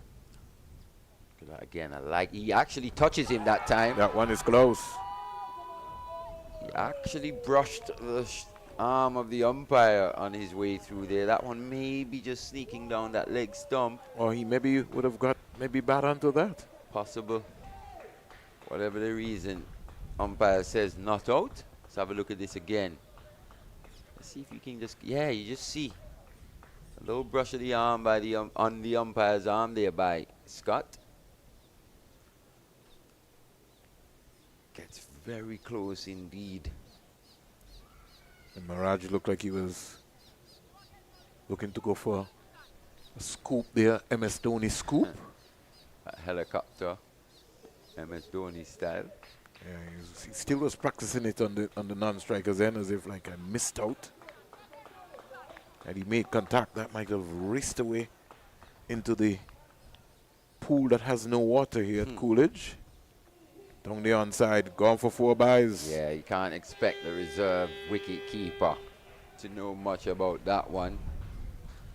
Let's have a look again. Look at his starting position, to be fair. Probably starting a bit too wide outside that off stump. So showing his reserve status indeed with his positioning there, young Smith. And he tried some football skills, but left foot never got across. 50 up for Trinidad and Tobago, 53 for 2 in over number 9, number 10. So they're off and running. His position here again. Once he started to run down the leg side on that one. So he's very, very conscious of the ball being poorly delivered down the leg side. But he's got to see it first before he moves. Yeah, he's just adjusting his positioning now. Have to give he's him in a better position, to be fair. Have to give him some credit. outside the leg stump. Got to cut him a bit of slack. Not sure how much wicket keeping he would have done. And he looks like a keeper, though. Yeah, to you. His mannerisms, walking back, he's trying to be busy in the game, clapping away, so he'll be chirping away. He's not going right down like he's almost looking like the Leeward Islands keeper, Mr. Bramble, who doesn't go down at all. Gives away a bye. That's where I want him to look like a keeper, man. Not just in the Don't encouragement. down the leg side. Yeah. And it's extra wide. He did well to get across, Mally. He will say, Mally Richards, I'm not a keeper, but I stopped that one. I'm being a bit harsh. But Lickerton just overcompensating for pace there.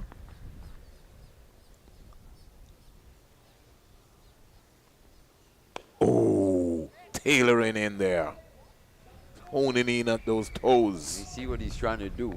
Trying to exploit that high back lift of Mirage. I'm not sure he's quick enough, though, at this stage. But you see what he's trying to do, and just at the final moment, Mirage manages to just come down quite hard on that one. Pause. He's changed now, Mally. He's taking an off-stump guard, Mirage. He is. Just looking to counteract that movement, maybe looking to get outside that off stump. Lickerton is into his 5th over. 1 for 29. Pretty expensive.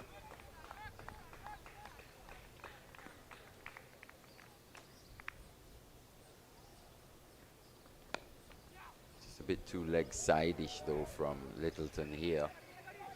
They're going to come back for 2. It's going to be a sharp chance.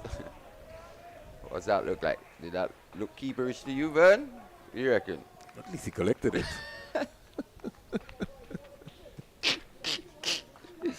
At least he collected it. So your standards have just gone down massively for the young man. Yeah. Just 2 balls ago, he was looking like a wicket keeper. Now it's at least he collected it. I spoke about his mannerisms. Oh, That's a good take, though. that's it. That's what I was saying to you. A wide delivery. Good shuffle down the leg side. And he kept his eyes on it and came up. He was about to go up to appeal, but he saw the umpire, Felix Ogise's hands out, signaling a wide. Maybe it's development, Mally. So we can't be too hard on him. Of course. We're just having a bit of fun. Maybe it's a skill that he might take up. Gets across. Saves another one again. Another wide. Gets across quite comfortably there. Just extras creeping in for the Jamaicans, especially with this paltry total. I think it might be time for a salmon. Yeah, 9 runs already conceded by Littleton in this over.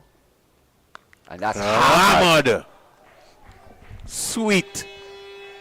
Oh. It's right-hand Brian Charles, isn't it? Let's have a look at this backlift again. High backlift. Square cut through the offside field. Not a fielder moved. The batter himself, he stayed put. Lovely shot by the Trinidad and Tobago under 15 captain Zain Mirage. The partnership is 33 from 33, 63 for 2. Trinidad wants to finish this in a hurry.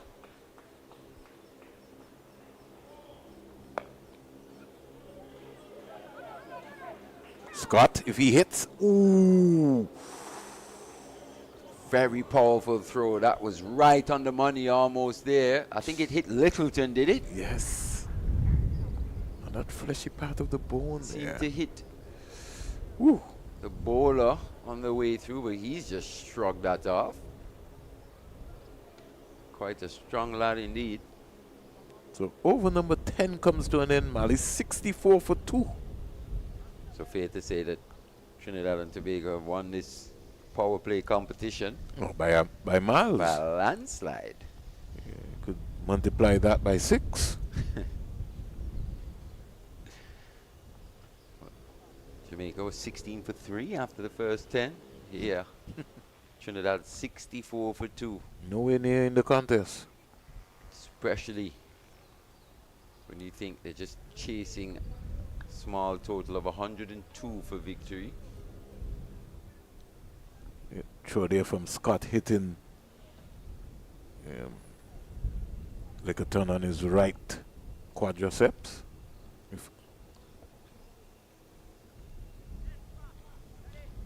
So expensive over, 10 runs coming from that Littleton over. He's conceded 38 in his 5. He's picked up the wicket though, a wicket. Reed is back out, Mali. Back with the gloves. Yeah. It's good to see from the young man. Yeah, he's been in the wars. His hat blows off. And he will come. We look forward to see him next year if he's eligible. Ooh.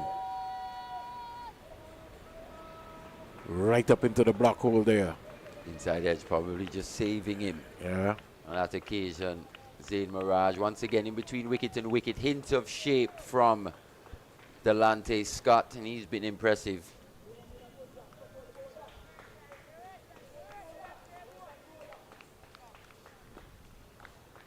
So, good solid action, strong repeatable action, Delante Scott. 64 for 2. Rush onto him there. Thinking about a single, Mirage, but the pace really choked him in that shot selection. He was not balanced at all. And you can see young Mirage, he's just waiting on anything slightly short here. Saw how quick he was to pounce on that short delivery in the previous over.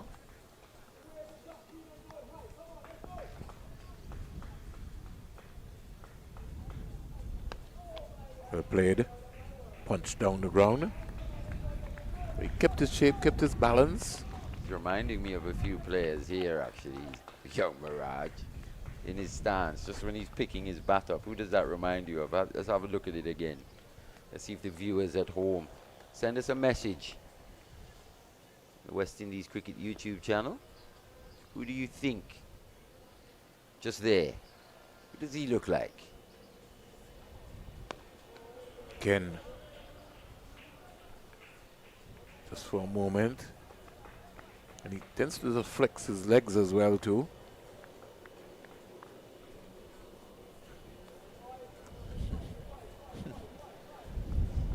It's an interesting combination when you think about it.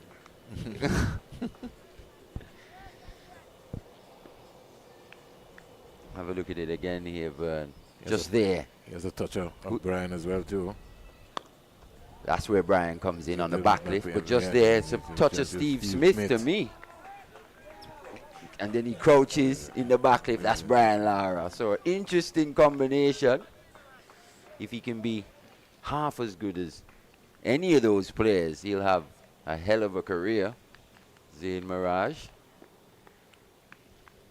So interesting to see who these guys pattern themselves off.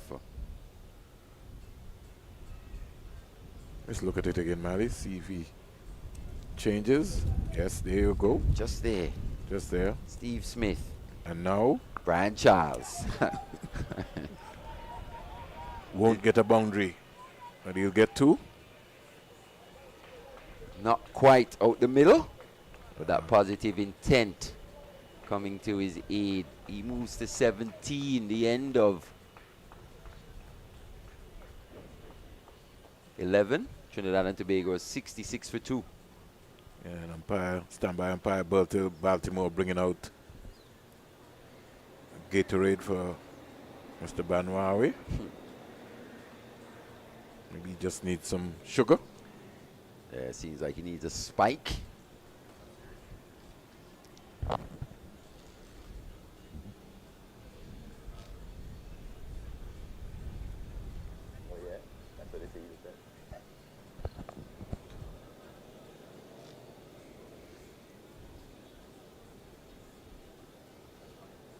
Salmon comes into the conversation. So, Jamaica, Damara Hall searching for wickets. In fact, he's not gone for Salmon, he's gone for Lloyd instead. Andrew Lloyd. We're in the number 43. George Smith, he said, Shiv Ashandupal.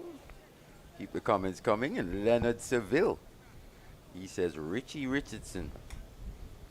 So everyone's seeing a bit of someone in Zain Mirage.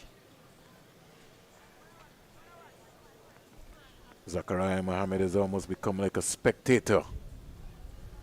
But he gets a single into the leg side area.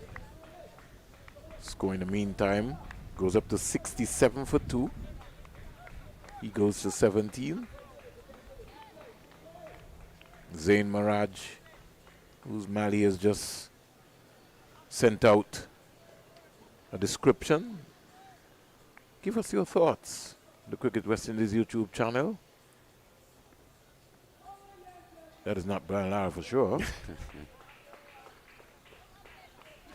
Very dangerous indeed, especially against Lloyd here. Once again, back on. Yeah. He was superb in the previous match. Andrew Lloyd gave his team an opportunity. Sort of underestimated his bowling as well. Bowled the ball into the surface, and that's what made him so dangerous. Andrew Lloyd. Soft dismissal today, how he got out.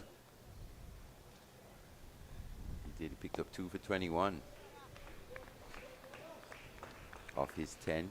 Every now and again, Mali, Mirage winds up as if he wants to hit the ball into the leg side area. Yeah, it's that high back lift. Just there, he gets it away though. A chase for Jadai Gray. Don't think he will go to the boundary, but they can get 3. Mohammed is not interested.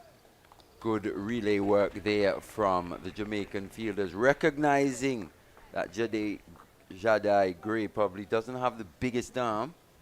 And so the captain followed him all the way. All the way down, met him halfway. And he's now changing the field position. He's putting him into the short mid-wicket position.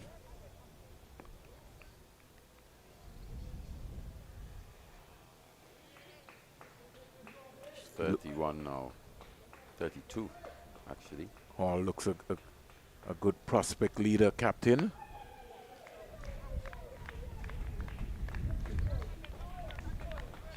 Yeah, seems to be a thinking cricketer, Andrew Lloyd. You want to see that, especially at a young age. Over comes to an end, Mali. The partnership is 40 or 46 deliveries. Yeah, it's come at a good clip, this partnership. As he said, no real scoreboard pressure. 102 for victory. It's just allowed these Trinidad and Tobago batters to express themselves freely.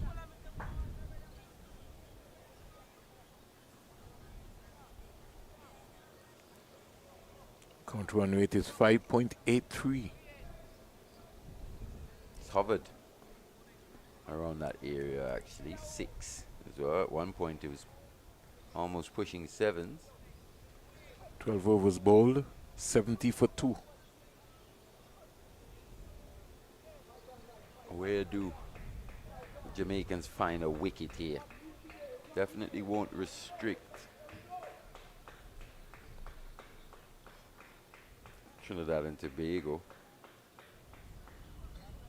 And also, just seeing the amount of substitute emergency fielders, especially at this young age group.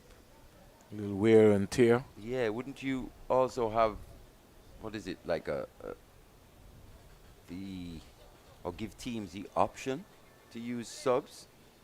So that way as well, you're getting all these young players involved without having to just give them a full game per se. Something to think about. That's an amazing point, Mali. And I keep saying, Mali, we have to develop our own tournament to suit us. It's the West Indies tournament. You can institute rules that will be able to help you. Freighter is back.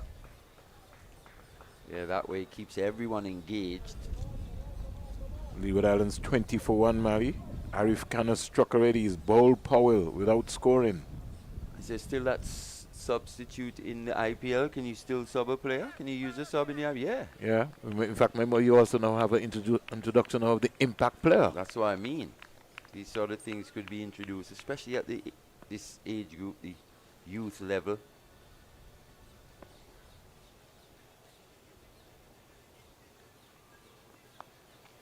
Clipped away for 4. Can't bowl that to Zachariah Mohammed. Yeah, he was quick onto that one. He had tried to play that shot a couple overs ago. Didn't quite make the same contact as he did this time. Just used the pace. Helped it to that fine leg well. Wide fine leg boundary.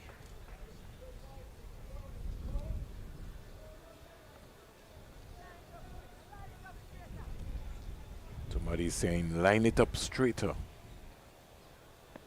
Just love to hear the Jamaicans talk, man.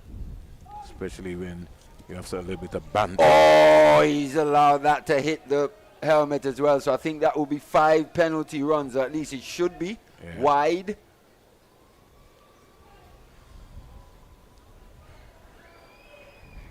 And the 5 penalty runs. So is that 6? Should be 6. 6, yeah. It's all falling down here for Jamaica. Yeah. He had an opportunity as well to try and stop that one. Just allowed it to trickle into He didn't recover quick enough. the helmet. So it's gone from bad to worse here for young Reed. He just helped that for 4 more.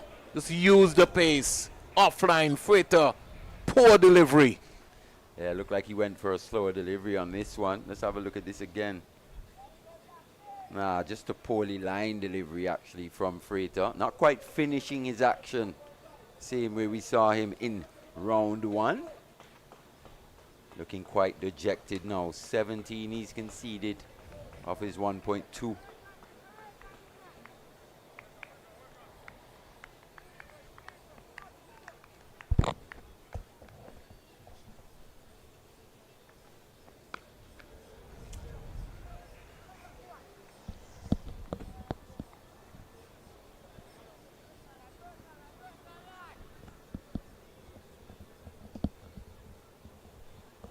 So far we've had 21 half centuries in this championship and 2 centuries. Both scored by the same person. Yeah, DeMarco Wiggins.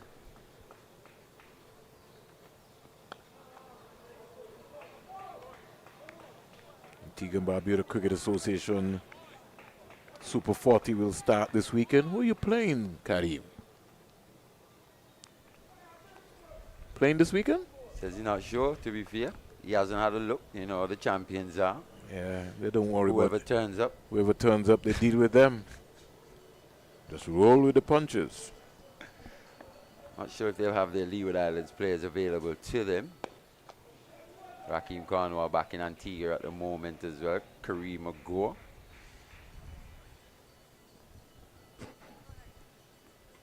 Kofi. James as well.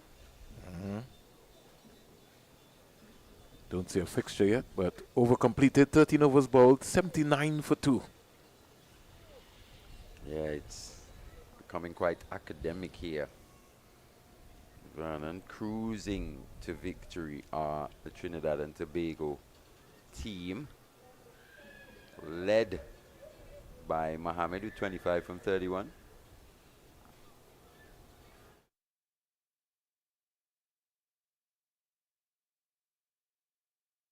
I think they would have to, in fact, even our score, they will have to add the 5 penalty runs. Somebody would have to tell them. Thank you very much, Jason. So the score really should be 83. In fact, 84, right? Should be 84. Let me see if they're listening, if they have made that correction.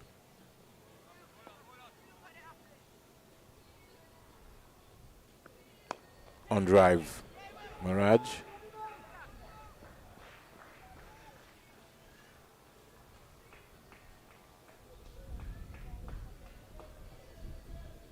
No partnership is now 50. Well, it maybe would have gone before that, but according to our scores here, 50 or 54. Solid partnership. This for Trinidad and Tobago, just what they would have wanted. Yeah. Lost a couple early wickets.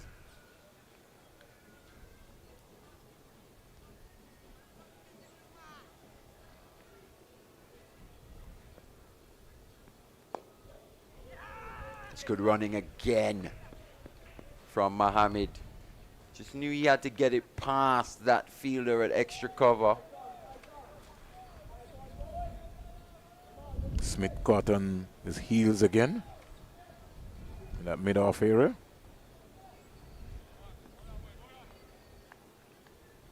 Andrew Lloyd. Full toss.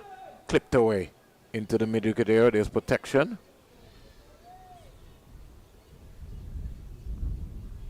A little touch of Lendo as well. Lendo Simmons in that back lift from Mirage.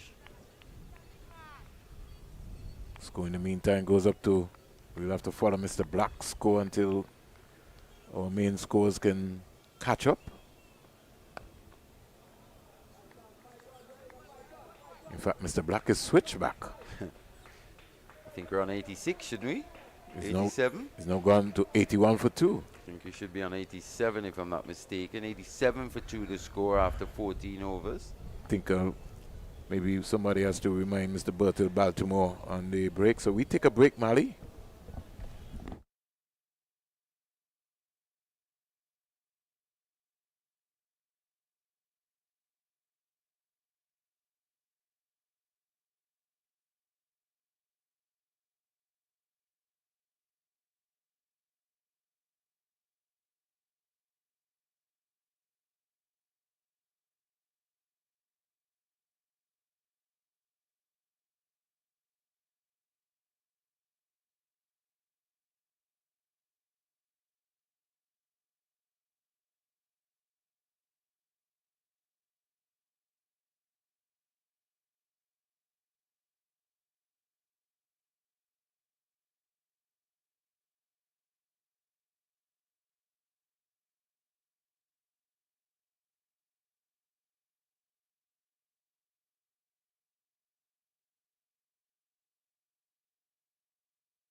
So welcome back after the drinks break. Trinidad and Tobago large and in control, the defending champions. 82 for 2, 14 overs bowled. And they need 102 runs for victory. We're back straight away. Just to let you know that the 9th edition of the ICC Men's T20 World Cup comes to the West Indies and the United States of America. 55 matches in total, 40 group stage matches, 20 teams. Caribbean destinations that you can visit: Antigua and Barbados, Guyana, St. Lucia, St. Vincent and the Grenadines, and Trinidad and Tobago. Games in New York, Dallas, and Fort Lauderdale. June 1st to the 29th, out of this world. the Men's T20 World Cup.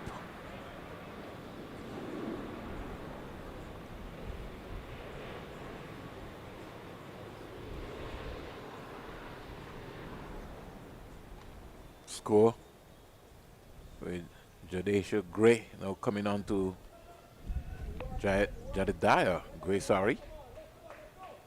He's looked a good prospect as well. 83 for 2. Mirage 21. Zachariah Mohammed on 26. Another American Airlines flight touching down here at the VC Bird International Airport. So the Caribbean busy with action.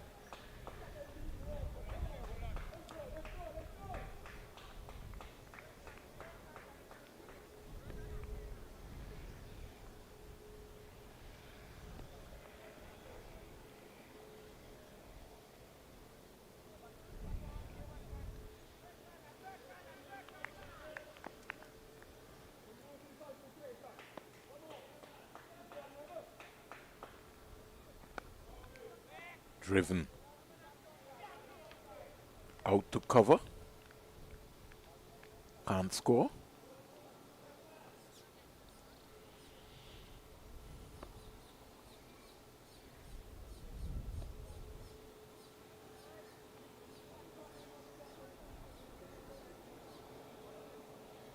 Zachariah Mohammed just pulling away, just wasn't ready.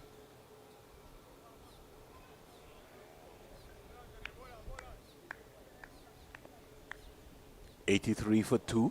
Mohammed 26. He's concentrating.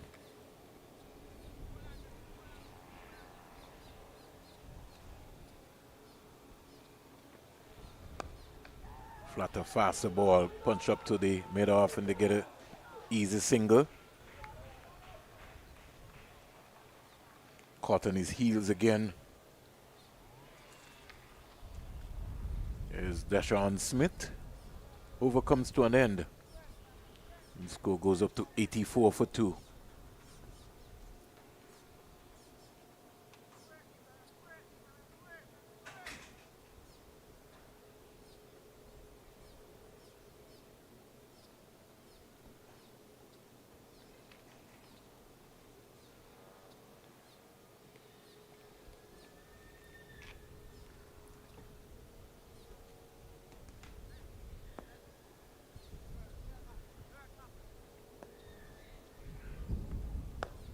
Driven up to the cover area.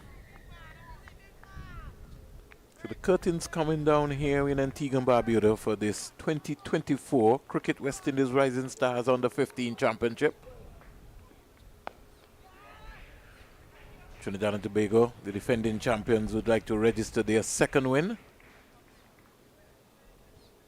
Got their first against the Leeward Islands at Liberta.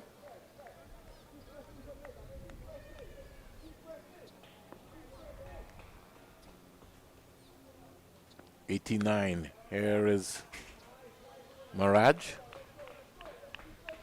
Actuals have been 24, so Jamaica has really not helped themselves within the process of making a low score. 15 overs have already been completed.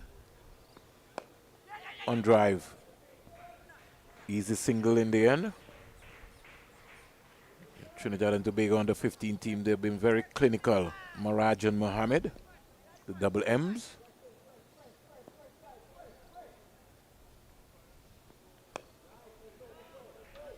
This is how we would look at the double A's in Aaron Mohammed and Aiden Owen. They would have had a good feast between them. 18 wickets. Over completed. 16 bowled. The partnership is 60 and growing. 90 for 2. They need 12 runs to finish this one. And as we speak, it's now 1:59 in Antigua, approaching 2 p.m., 1 o'clock in Jamaica.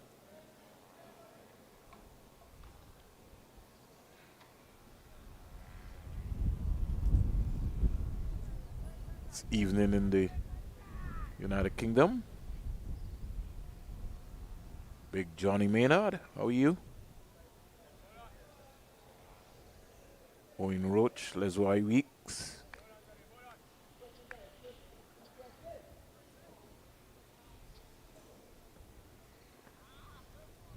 Wide delivery by Gray. Hearts and prayers also go out for full recovery of the Barbados president, Mr. Conde Riley. Wish him all the best in his recovery.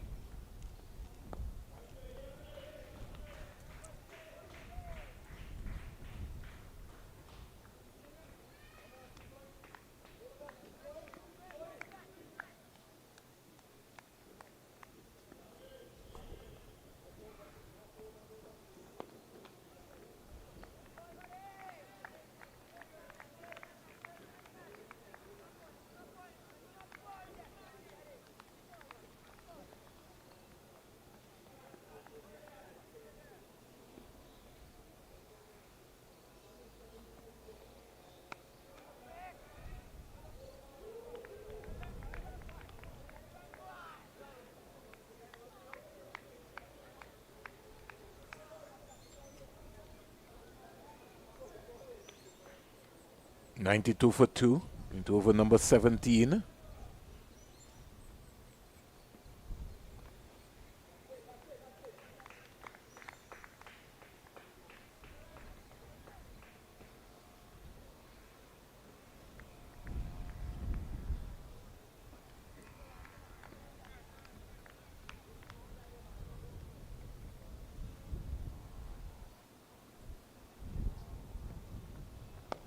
Driven. Can't beat the cover.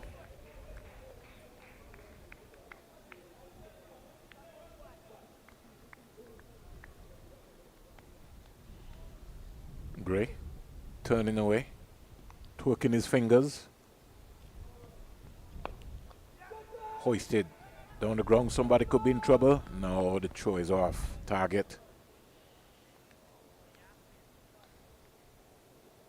So over number 17 comes to an end. Trinidad and Tobago, they are 93 for 2.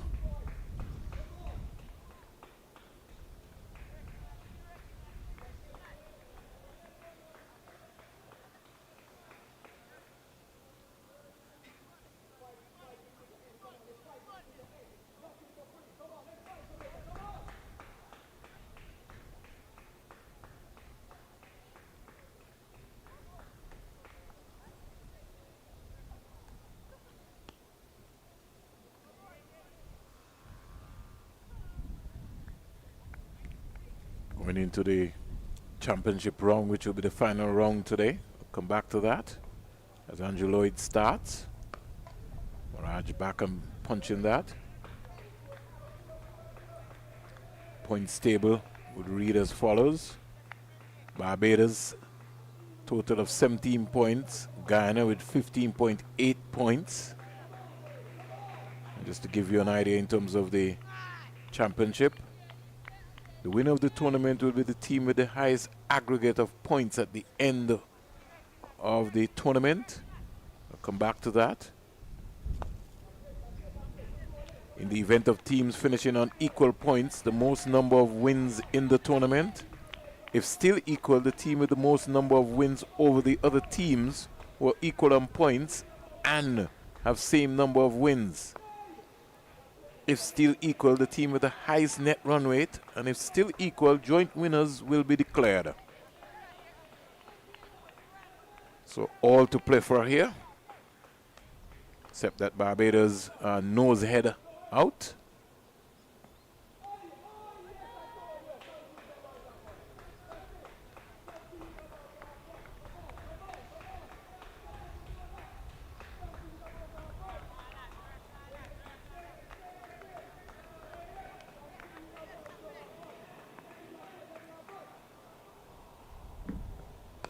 On drive by the Trinidad and Tobago captain, Zain Mirage, picking up his 25th run. Score in the meantime goes up to 94 for 2.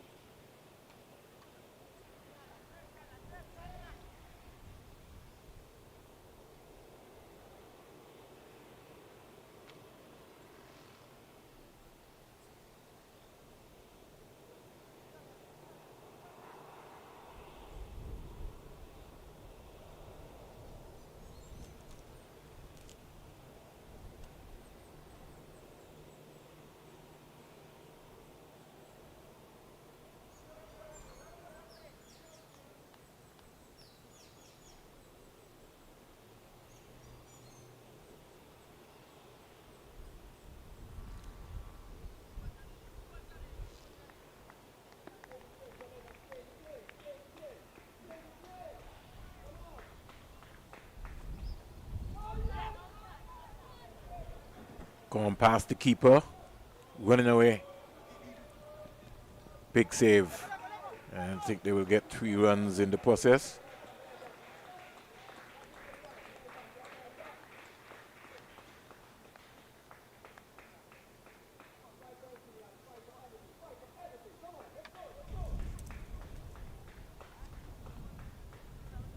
.97 for 2.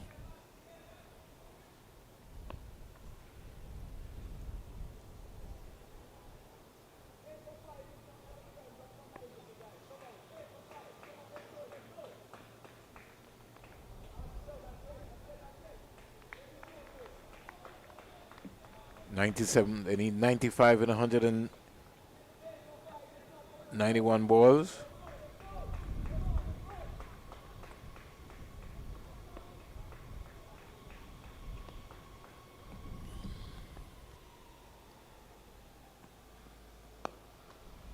Driven again. Gray. Not feeling to his own bowling, but he had cover in the end.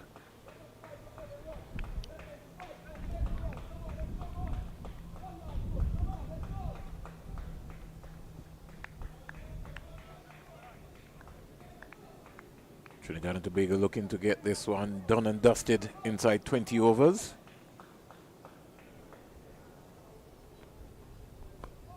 Pushed on the offside, getting a very easy single in the process.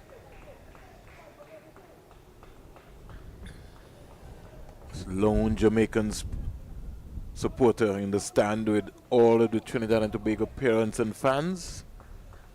He's been standing and just going all day. Our cameraman won't be able to pick him up. Here he is.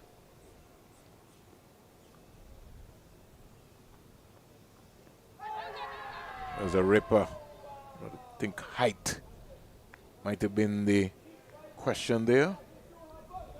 98 for 2. Partnership is 68 from 87.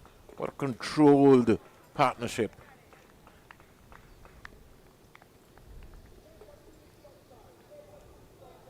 Gray. And Raj is charging it, hits it over mid-on. And down to the boundary for 400 up for Trinidad and Tobago. Victory for the Trinidad and Tobago under 15 team, the defending champions.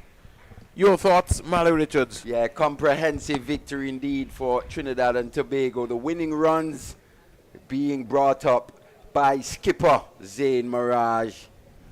At the end of the day, I think that opening bowling partnership between Owen and Mohammed would have been the match-winning partnership today, taking some 7 wickets between them. Bowling out Jamaica for 101. Trinidad and Tobago winning by some 8 wickets. 101 in 38.1 overs. Jamaica under 15 captain Damari Hall, 49 minutes, 6 fours, 50 of 104 balls.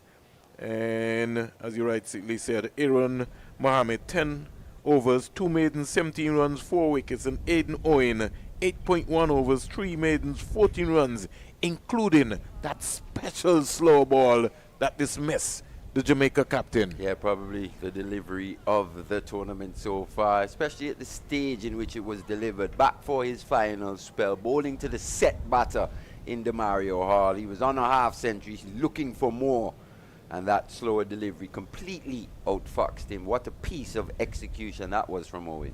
And as Trinidad and Tobago under 15 close out this tournament, the bowling combination of Aaron Mohammed and Aiden Owen, 61.2 overs between them, 6 maidens, 242 runs, a completion of some 18 wickets. Stand out. Yet another bowling pair here for us to be excited about here in this under 15 championship.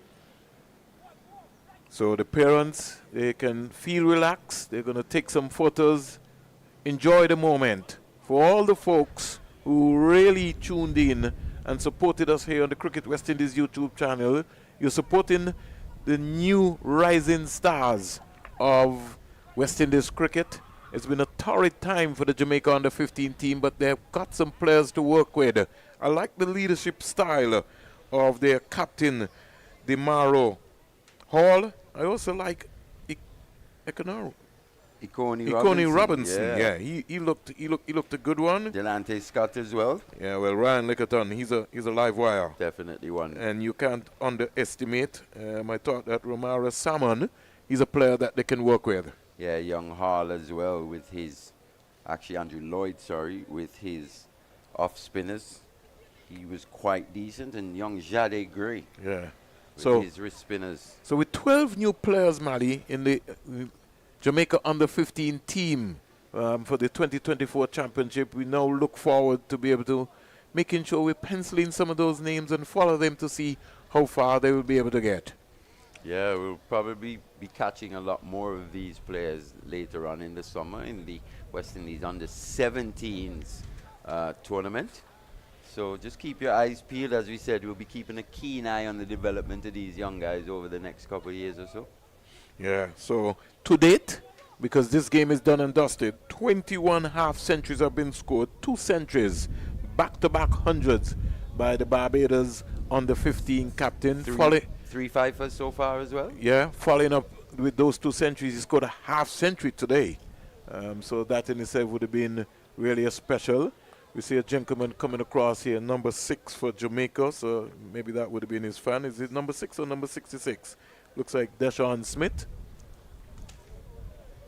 It's Ward. Yes.